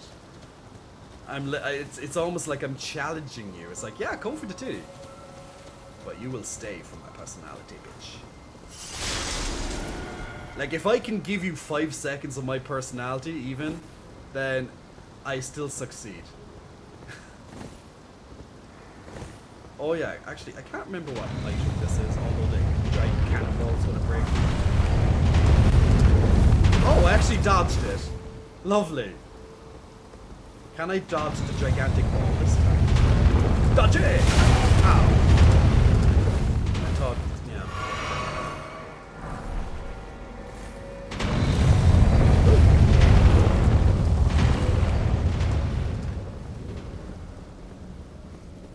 No. What's in here? No. Wasn't there, I remember there's something around this that I didn't know the first time. There's a secret area. Oh, I think it's at the other side. Oh, yes. NPCs. Oh, and he already sees me, don't you? Oh, yes. There's something annoying about this one. I can't remember. I know you're fast, but I'm sure you have a special ability. Fudge. Yeah, that's not fast. That's not fast. For enemies that are jumpy, you can just use rock sling to mess. Yeah, I had on my first game through, I had the rock sling ability with that meteor. The meteor staff was so good. It was so good. Yeah, he parried me. It's funny how much I ignore personality with all the other buff guys I look at. Do you give them a chance, Pumpy? Do you give them a chance to let them show their personality? Or do you just look at them like meaty objects? I'm not judging. Like, you know. I don't mind if you stare at me disrespectfully.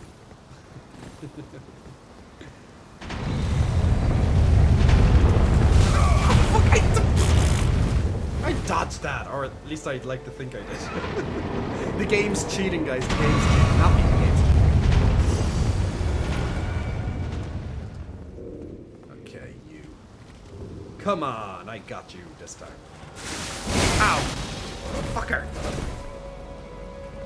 You're faster. Ooh! Oh shit, that opened you nice. Oh, that would have been a nice parry. Using my blood slashes. Ow, ow, ow. Even if he doesn't hit me, I'm like, ow. I'm preempting the ow. That's how I'm doing this. Hey! Stop dodging my blood attack! Fucker! Wish I could just throw you off.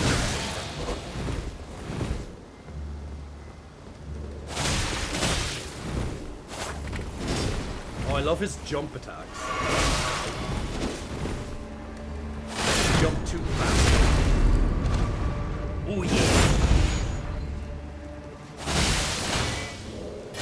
Yay! See, instead of using blood, I just went for melee. Why use my blood sling if he's just gonna dodge it? I literally just jump attack and bang down on him. Well, at least now we're to the second big boss, but just not yet. This area is so huge, like going directly to the main boss is actually a very short way to do it. I thought there was a... Oh, I guess it's not here. Huh. I thought there was No. Okay, the run back's actually longer than I thought. Well, there's another game I'm thinking of. You come up an elevator and there's a... Oh, I think it's Dark Souls 1. Right before you fight, no. There's another game, you come up an elevator and there's literally a point there before you go through the cathedral. Yeah, getting it mixed up. I'm unlocking that shortcut this time.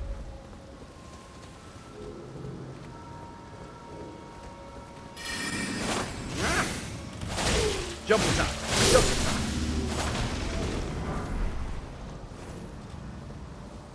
So unlock the shortcut, please. Pisces, because I don't want to run up with that cannonball anymore.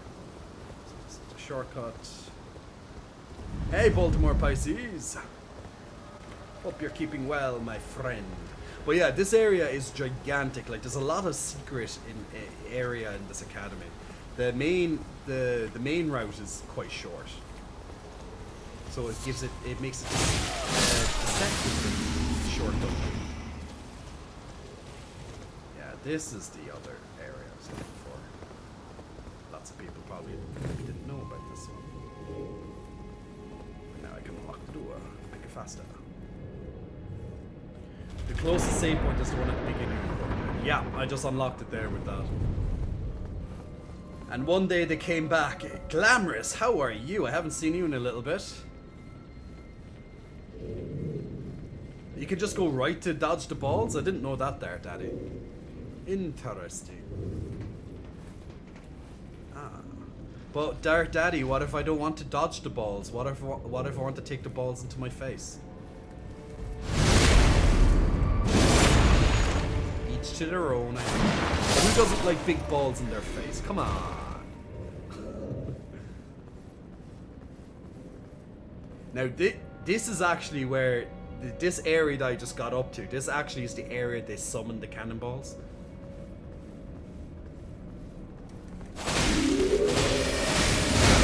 Ow! Ow! Ow! Ow! Ow! Ow! I probably.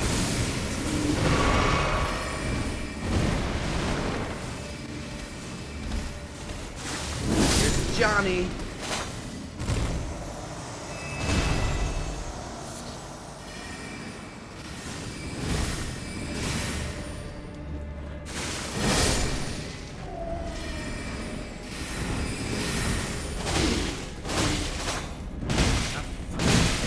When your sword hits off the thing.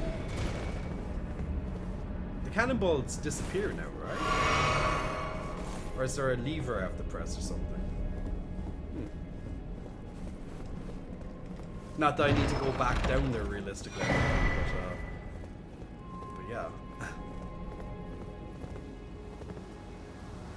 Now I can jump onto the thing.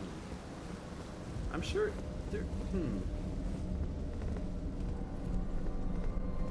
Yeah, I think this stopped now after you kill it, but I'm sure there was, or maybe there was a lever I was meant to press, but I can't remember. But or else they just don't spawn now that they're dead, at least before I reset. But yeah, that's not so important, is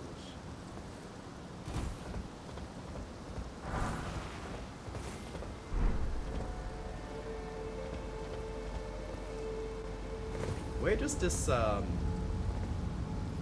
place go to? Not sure. What weapon is that? Don't think I've used it, by the way. Good evening, Jay. Mixer. This is a typical uchi. The uchi tangas. Very this is the starter weapon for the samurai. Here. The uchi tangas. I'm dual wielding the uchis. So they cause blood loss at a pretty quick rate. So, you know, you can get some nice blood damage on bosses and enemies. You can really cut down the time it takes to kill bosses. Ah, yes, this is the Pope. This is the Turtle Pope. This You're yeah. tarnished, aren't you? I welcome you to the Church of Vows. I am Miriel. Ah, they're gone forever now? Of this sacred chamber. My apologies for the unseemly state of affairs. Do you know the origin of this place? How it came to be known as the Church of Vows? I don't know. Well, that is a shame. But who can blame you? The shattering has caused us, all of us, to lose sight of something very dear. It is here, at the Church of Vows, Turtle Pope. houses of the All hail the Turtle Pope. were joined by the matrimonial bond between red-haired Rabican and Renala of the Full Moon. And so our church holds in view the monuments of both houses, the Erd Tree of the capital and the Academy of Rea Lucaria. I don't know if you can kill this guy or not. I don't think you can. But I don't really want to kill the turtle pup either. Like, I'm not a religious person, but I still don't want to kill the turtle pup. Okay, well, okay, that's a nice shortcut way up there. What's over here? What's this? Finger reader chrome. Yeah, so this is quite far away from the from that. Actually, let me check. I just need to check one thing down here before I do the boss. Because I'll just do the boss. Because I don't think there's much for me to get in the academy. Why is the place dark? Oh shit! It's. Ah! When? Huh? When does this guy come?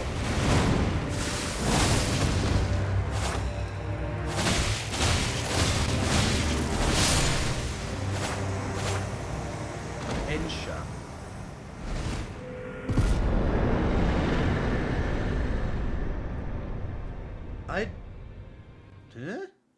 I don't remember that. Okay, clean bone. I don't remember that. So I warped into like a alternate round table hold. Maybe it appears when I first interact with the turtle thing. Oh no, I need one more. Yeah, I need one more smithing 3. Damn it. I thought I could upgrade my weapon, but no. I can't upgrade these either. No, I just wanted to see could I get like an upgrade before I went for the boss. You know, every little bit helps. Church of the Cuckoo. Is that Church of the Cuckoo? Cuckoo. Haha! Didn't know that,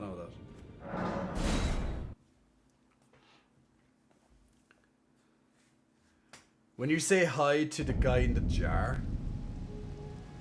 Ah, I see. Actually, wait, I took the wrong one. It's a debate parlor. Yeah.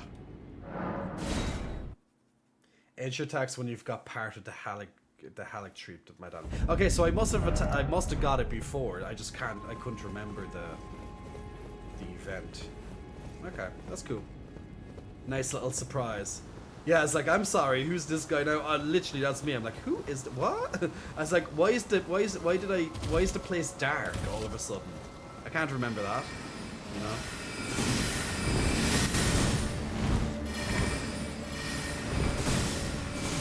So yeah, I've done this run so many times up to this boss. I can't. Yeah. Okay, time for the second boss, the second main boss, second big boss, the big boss. Renala! He's just chilling in the hold, refusing to talk to you up until. Oh, he's the guy who's like leaning against the wall, right? And he gives you the emote. Yes. I forgot to get his armor. We'll get it another time. I'm sure. This boss, seriously.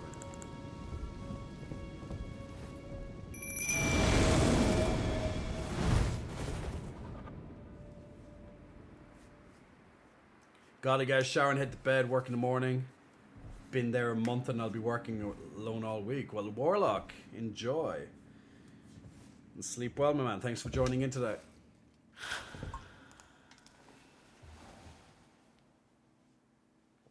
That's not scary at all.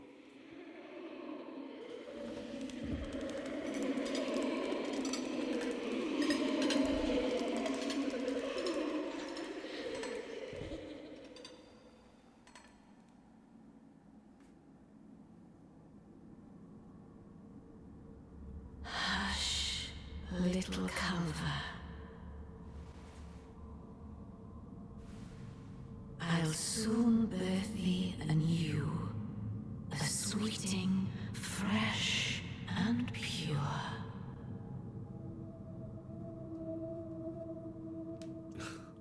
Core. Alright, time for a little different type of boss. Trying to play it.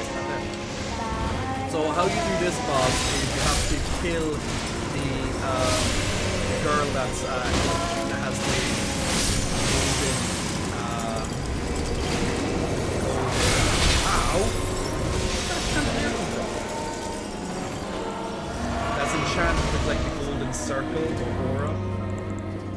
So you have to keep running around trying to find these golden girls. Hey, when did she actually I didn't know that. Oh, wait. Did I get, that's 3. You have to do it 3 times, but I'm not sure did she fall down randomly there. I think maybe my wolves might have killed them and I didn't realize. Yeah, I think my wolves killed one of them. I didn't realize. So she fell on the ground and was...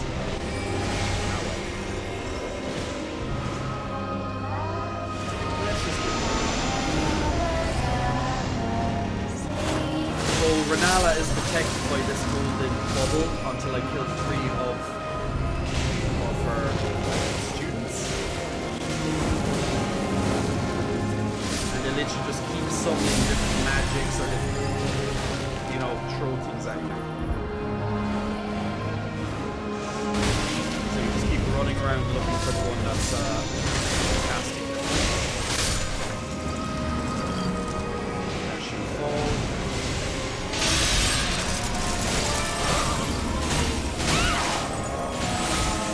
Shit, man, I have no stamina.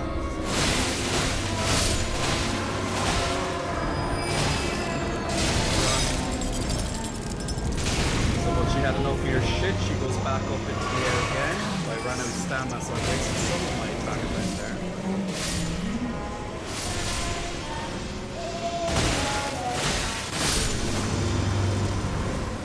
So once again, repeating the same tactic, running around in a circle, looking for the girls who are chanting spell. Oh.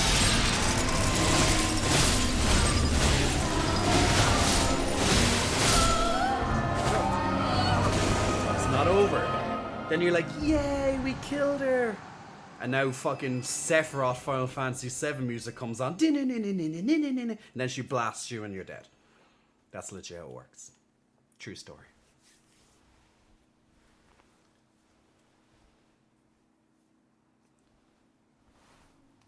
I remember being like, this is way too easy for a second boss. Have no fear. I will hold thee. Patience. Why don't you just like stop her? Be countless born. You could just like put your sword through her instead of leaving her talk.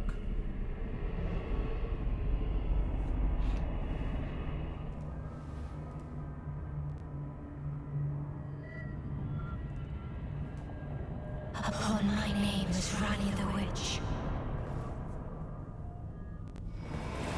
Mother's rich slumber shall not be disturbed by thee. Foul trespasser. Rani, why are you here? Send word far and wide.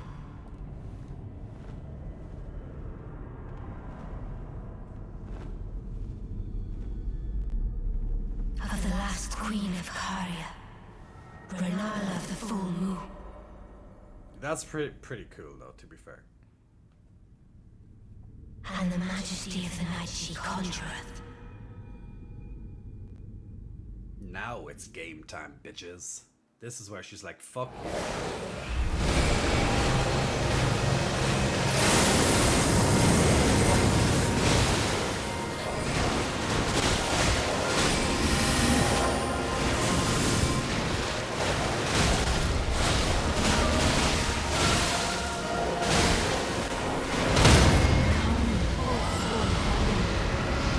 Oh, she summoned the dragon. Fuck you. Nothing unfair. She could have summoned some goddamn dragon.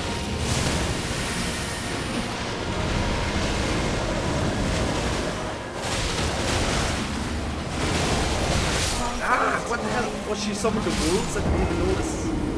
She summoned my own wolves. Bastard. Bastard. I didn't notice that the wolves were the enemy. I was waiting for the guy to appear. Yeah, well. And now run back and repeat it all again. Ah, such is life. What is love? Renala, don't hurt me. Ow. that I can't even. What the hell am I doing? I can't even get up the fucking stairs. What is love? Renala, don't hurt me. Don't hurt me. No more. Ow! Like, but seriously, where are these fucking homing magic things? And I love that I keep saying ow every time my character gets hit. Me and my character are connected.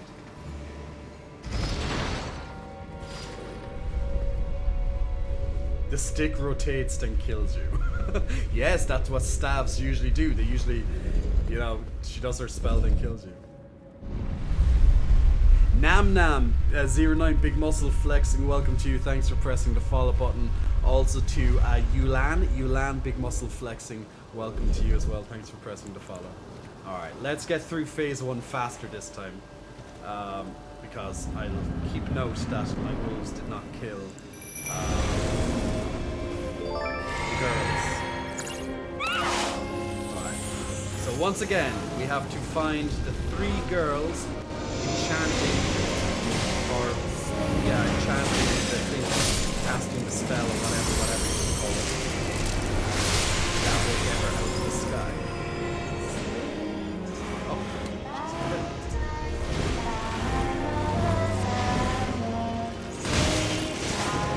I want to show you after we do this fight. I hope we have a kill.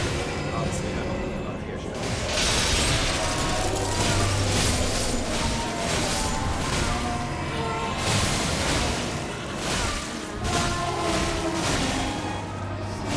Back off. Ah! I tried to back off, but I ran into one of her little... Ow! Give me a second. Give me time, I need to heal. I want to show you the parody to this. But we need to kill her first, because I can't show you the parody. It makes no sense.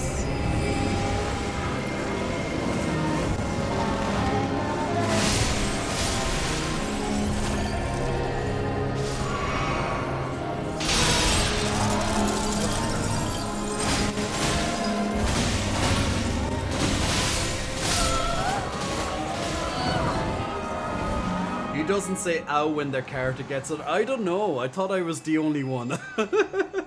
Tickling Jay with those magics. All right. Well, we'll skip the cinematic this time. Valkyrie, Big Muscle Flexing. Welcome to you. Thanks for pressing the follow button. Yeah, they are throwing books at me. They are. It's like, fuck you. Read a book. Get out of my library.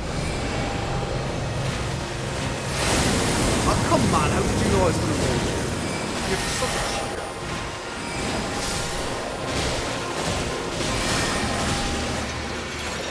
Oh yes, get into your goddamn moon. What does the... Oh yeah, the moon chases you. I was like, what does the moon do again? Where is this?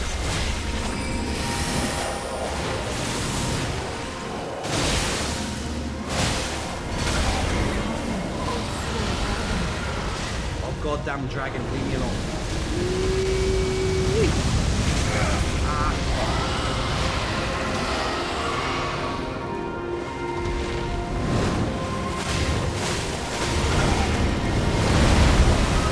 Are you summoning this thing? Oh, who is this? Oh no, I hate the... Yeah, I hate those fucking brave guys.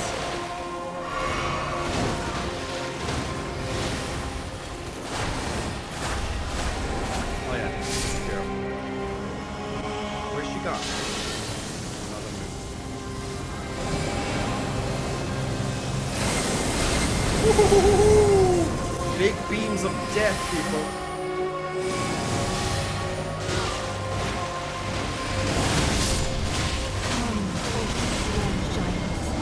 Sworn giant. Ow! That's a fucking giant.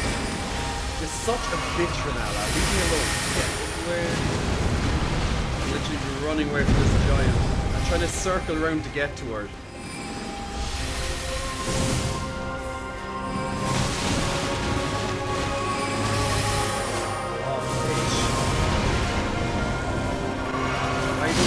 Oh, and now she brought back the blade thing again. Renala, I'm starting to get really pissed off. You're really being annoying.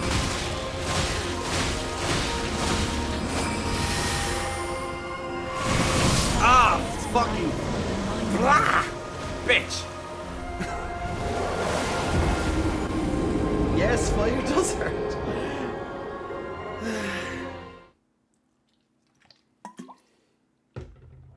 Renala, why are you giving me a pain this time? You know, I actually usually she's pissed, but this time I'm not doing enough damage to her or something. I don't know. Maybe I'm too low level. Well, I'm not, but you know, I'm the level I probably should be, more or less.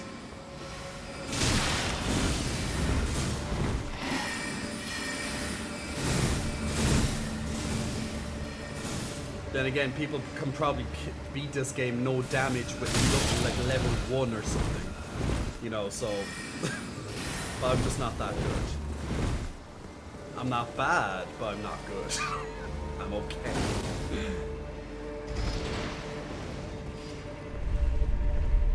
I think I probably just needed to hit her one more time for my blood loss to take place for my Uchis. She seems to summon everything. Like, it's literally luck on what she summons sometimes. She'll summon either something nice and easy. Like, literally the first time I ever fought her, she never summoned anything. And I was a magic build. I was like, this is the easiest boss of... Oh, shit. I've used it. I was like, this is the easiest boss I've ever seen. I didn't even know she summoned. And I've been summoning everything. She's making up for the fact that she didn't summon.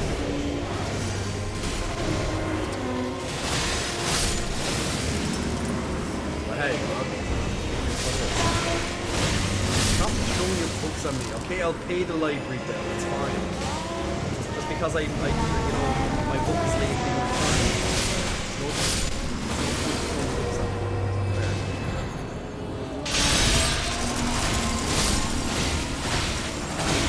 It's actually detrimental using the lock on sometimes. Getting out of there this time. Get out there fast. The fire, yes, fire's fast. My wolves love these little these girls. They just like smash them.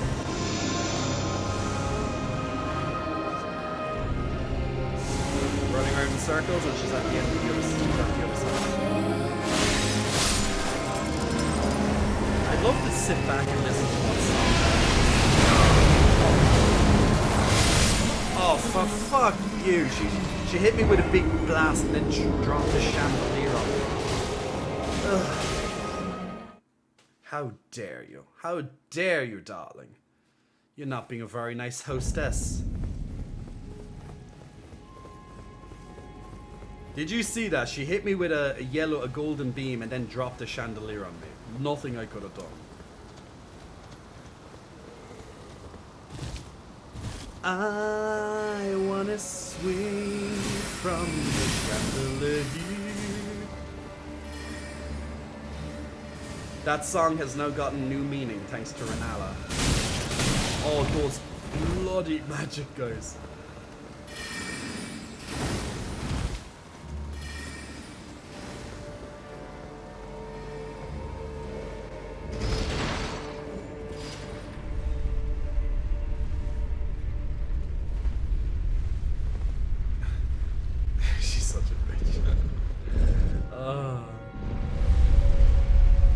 Who needs books when you have dexterity? Well, I have dexterity, but they're still throwing books at me.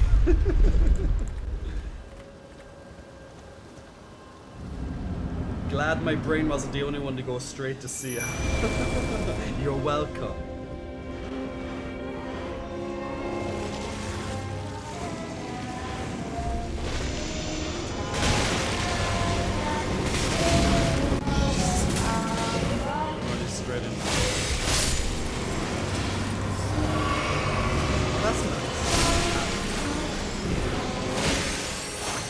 It's very fortunate when the next one is like literally off. They're all in the game. The game is Oh, look, you're sexy. But if I had a full fetish, this would... At least my damage is nicer then. Now I'm backing off this time. There we go.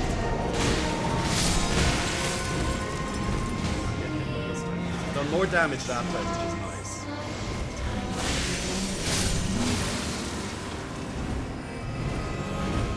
That Globus is running after me.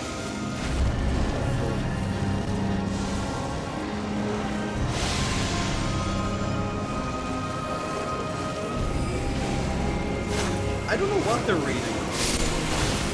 Shakespeare? Oh, where art thou, Romeo? Maybe a little bit of Macbeth.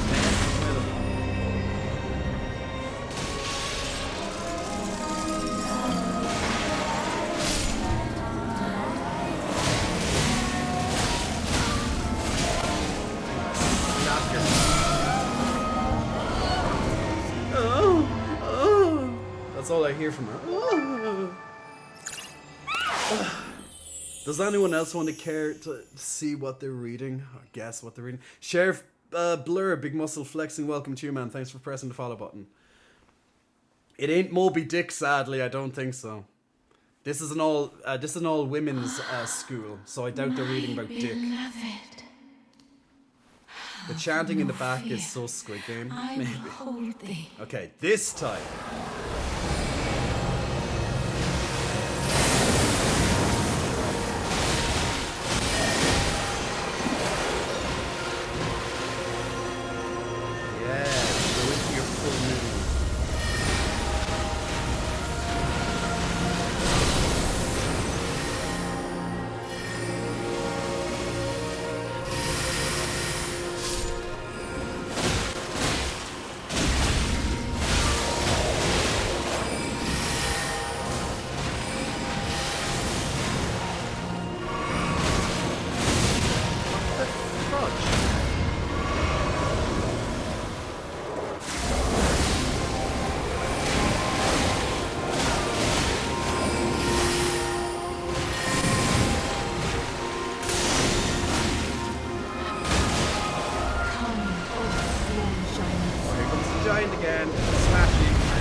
Lovely jump.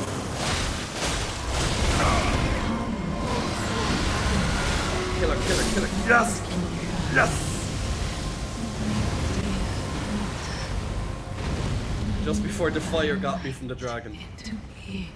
Woohoo!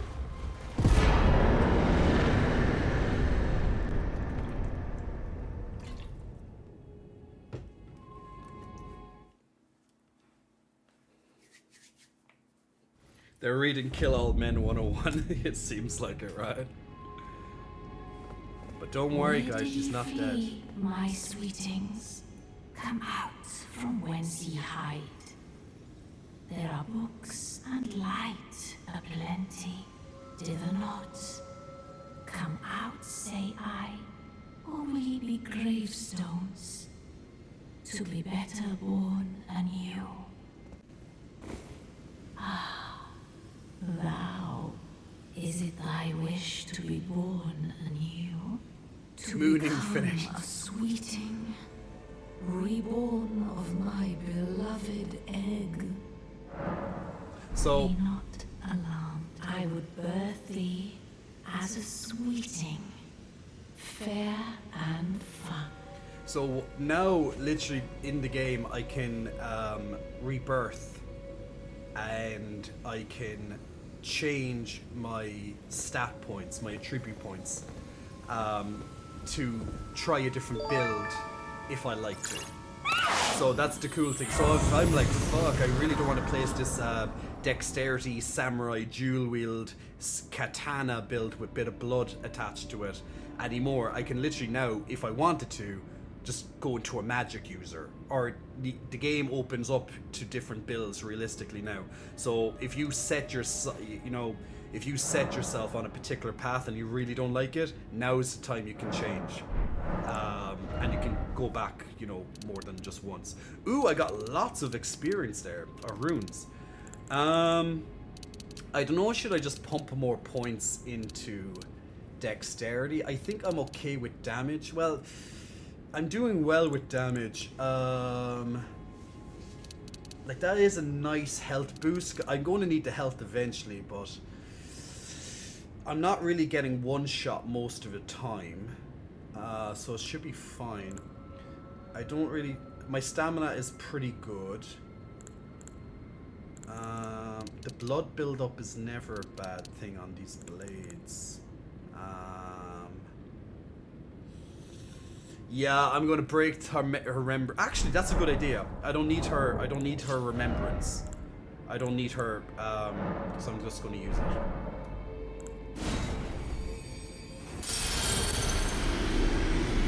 That's out. Now I have 66,000. Well, almost 67,000 runes. So now I have even more points to spend. Like, I'm not going to... Like, she has spells. I'm not going to be a caster, so it's kind of pointless. So I'm just trying to think what's the best idea. I might put all these points, or... maybe I'll do half and half. I'll put 2 points into dexterity and 2 points into vigor. Or something. 709... and dexterity. So I have a little bit of damage, a little bit of health. That might be good.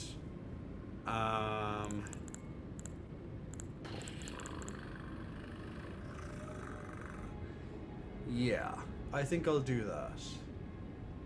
2 points into vigor, 2 points into dexterity. Because I want to slowly be building up my health, because eventually things will one-shot me more and more otherwise. So it's nice to not be, limited by that. So yeah, I'll put 2 more points. No, wait. 1 point, so it's flat out 30. Let's do flat out 30 and 1 point into vigor. Yeah, let's do that.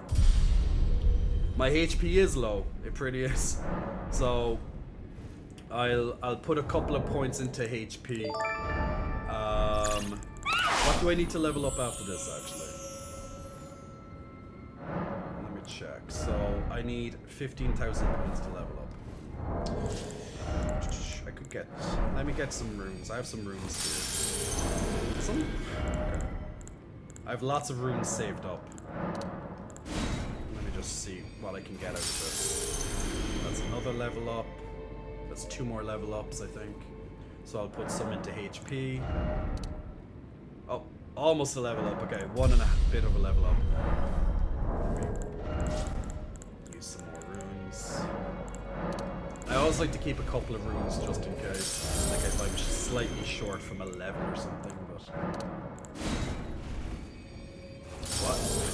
Oops. I'll go on usage. Used up 6. Okay, let's put another point into HP. I should get 1 more level up. Like, that's a lot of levels just there. Think that's enough, or do I need a little bit more? Yeah, 2,000 more, well less than 2,000.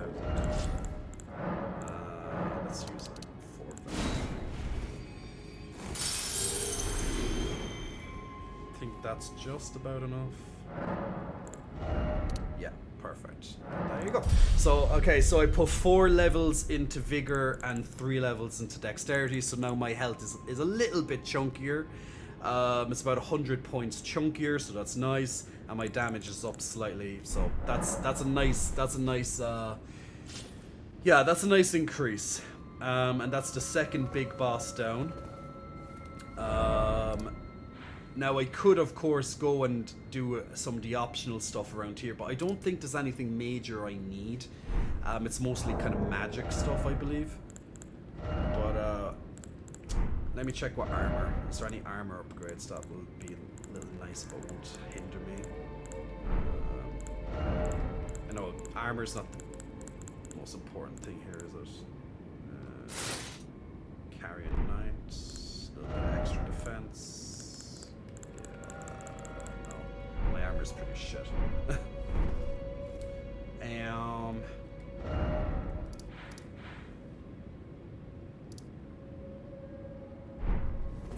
Chunky!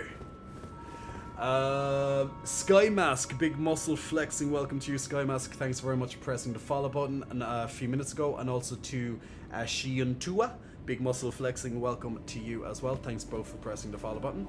I think, yeah, that's pretty much all that's in this room, isn't there? There's nothing else, yeah. Let me head back to the round table and talk to that person. Come for the titty, says William Ward. We're going to Radan now or Capital. I'm not sure, Darth Daddy. What level am I? I could use some more level. I'm only level 53. You know what? I think I'll make my way. I'll do some like dungeons and shit, and I'll make my way towards the city. So at least I'm going to get a couple of levels on the way there. And then I can make a choice between city or Radan, I guess. I could even go to the mountain, but that's also quite high level. Fine, you have earned now yeah, to whatever. become the fingers. Ooh, yeah, I knew I had to go to it for something. The talisman pouch. Now I have a new talisman pouch, so I have 3 now. So I can put something good into that. Where's FP, stamina recovery speed, which is always good. Guard counters, charge attacks, attacks of horse, jump attacks, potency of sorceries, roars, damage and headshots, critical hits restore HP. Yeah, I don't have much choice yet with these runes and stuff. I'll just put stamina recovery speed, I guess that's...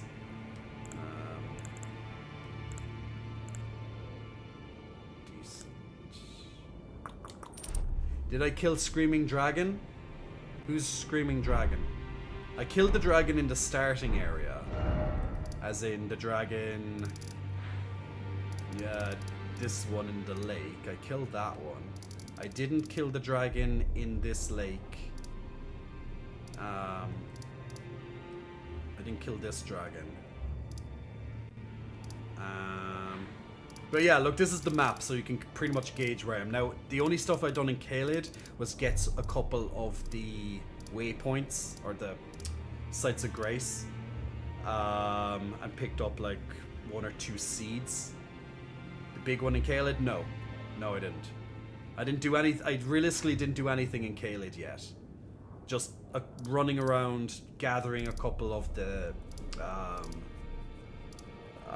I done 1 dungeon actually. I done the Gale Cave tunnel, but other than that, I just picked up a couple of the teleports, graces, and then I came over here. Yeah. But yeah, that's enough for now. That's enough for now. And I'll figure out what I want to do next. That's enough for now. What time is it? Fuck! Guys, why did I do... Okay, okay, it's 7.5 hours, so I'm a little bit better, but at the same time I said I'm not going to bed at 4 AM, and it's literally 10 to 4 right now. So yeah, I'm gonna have to call it here for tonight with Elden Ring. At least we started the second zone, and we finished the second dungeon. At least to the main boss. I know there's optional stuff, but I don't think there's really any important stuff in the dungeon left for me to do outside of like some optional stuff, but it's kind of mostly for sorcery and things. And then we done a side dungeon at the same point and a few other things too. Who doesn't attack, and if you pop a gold foul foot, he will give you like 100k. What? Oh, the gigantic one. No, actually, I didn't actually. Yeah, the elder dragon, like the gigantic one, like he just sits there, but he's surrounded by like lots of his small dragons, right? No, I haven't done that yet. If you pop a gold foul foot, he will give you like 100k. What's a gold foul foot? Do I have a gold foul foot? This looks like a gold foul foot. A gold pickle foul foot. Boosts rune acquisition. Interesting. Interesting. Nice. Good Good idea, Mr. Dark Daddy. I'll have to do that. I'm gonna put that into my memory. I'm gonna put that into my memory to do for the next stream, which is on Wednesday. So when we play this on Wednesday, I'll have to remember to go on after this dragon dude. So that sounds actually really, really cool.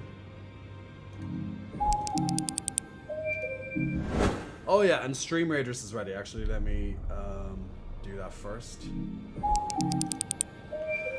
Okay, for the last battle of Stream Raiders for this evening, thanks very much everybody for joining in tonight. Thank you for all the follows, thank you for all the subs as well. Hope you enjoyed the stream, hope you enjoyed interacting. I stream twice a week, usually Wednesday and Sundays. In November, the start of winter, I will start streaming 3 times a week again, at least for the winter. While it's all dark and all that outside, so yay. And in Ireland the weather gets pretty shit, even more so more reason to stay in. So I'll be streaming, I don't know what day I'm gonna choose as my 3rd stream, be probably something like Monday maybe, so maybe it's Wednesday, Sunday, Monday, but I'm not too sure yet. But I'll definitely talk it over with people and see what seems to be the kind of better day to do it. It wouldn't be a Saturday or a Friday because I'm always busy on those days, so it can be literally Monday, Tuesday, Wednesday, or Thursday. Oh well, not Wednesday because I'm already streaming on Wednesday, so Monday, Tuesday, or Thursday. Probably Monday, maybe, I don't know which day is good for streaming, to be honest, but we will be streaming 3 times come November, because I'll be playing a lot of God of War and I'll be playing a lot of Pokemon when that releases, when both of those releases. So yeah, it's going to be... Oh, we lost that one. Next time. So it's going to be busy. But yeah, thank you so much for everyone for joining in tonight. So I hope you had a great time. So if you want more information about myself, if you want to see me while I'm offline, you can definitely check out my social media. You can check out my link tree, which is put up on the chat right now, for example, or it's directly below the screen. So if you want to check out my Instagram, my TikTok, my Twitter, they'll be all updated over the next couple of days while I'm not streaming. If you want to check out my other paid platforms, such as my fitness website right here, for example, that was just put into the chat as well. It's also in my link tree, so if you need help with fitness and nutrition. On the nutrition side of things, I'm updating the last couple of nutrition plans to include the calories count and stuff, so that will be done. All of it will be completely finished by Tuesday maximum. But other than that, all the other stuff is all fine and dandy. So if you want to check out that, it's $9.99 a month. The cheapest you're going to find, simple as that. I made sure of that. And you can check it out for a 5-day free trial if you want to as well. And other than that, if you want to see some other video content of a very, let's say, adult nature, we also have the J for Pay, which is our code name for it. That's also on my link tree as well, so definitely if you want some extra optional adult related content of a fleshy nature, you can definitely feel free to help check out and support that.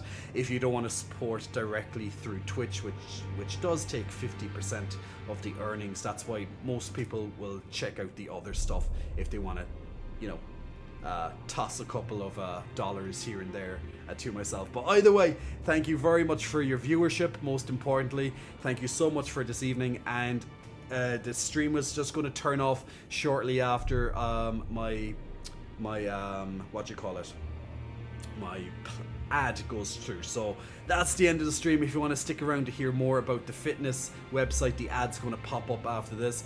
Other than that, it will go to the end credits and you can see your name and all that stuff there as well. So other than that, see you guys, see you on Wednesday, and hopefully see you on my social media as well. So thank you very much for your time. And Vampiric Prince Hades, the final big muscle flexing welcome, getting in the last one before I log out for tonight. So thank you very much. I'm going to sleep, so see y'all very, very soon.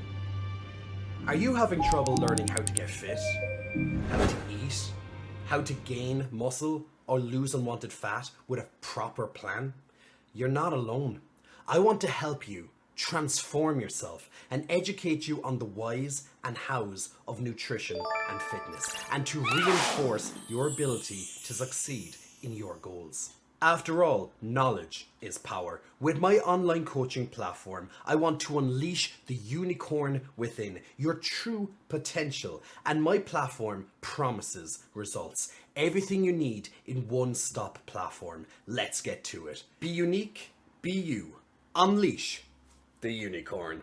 Welcome, my name is Jay. With over 12 years of experience in the world of fitness, I have put together a platform where you can browse at your leisure with guidance from myself to cut out countless hours of confusion in researching fitness plans, fad diets, how to do exercises, and plainly, what to eat. Through my qualifications and experience, I have compiled and applied all this knowledge into my user-friendly platform. Whether you're a pure beginner, intermediate, or even advanced, you will be catered for. I have fitness plans for all, an eating plan, and a large selection of menu choices, also catering for vegetarians and vegans.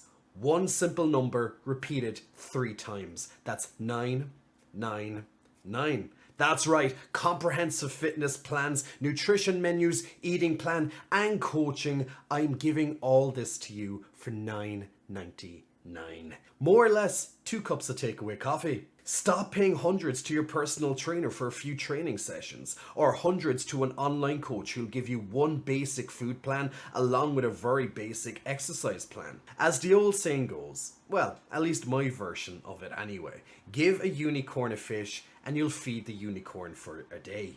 Teach the unicorn how to fish and you will feed the unicorn for a lifetime. Getting healthier and fitter does not need to be overly expensive or complicated. It just needs to be broken down into manageable steps, which my online platform will offer you. Come out of this experience with more confidence, with more knowledge than ever, and looking the best you ever have. Why not try my free trial today by following the link?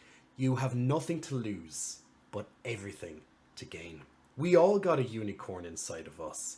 Be unique, be you. Unleash the unicorn.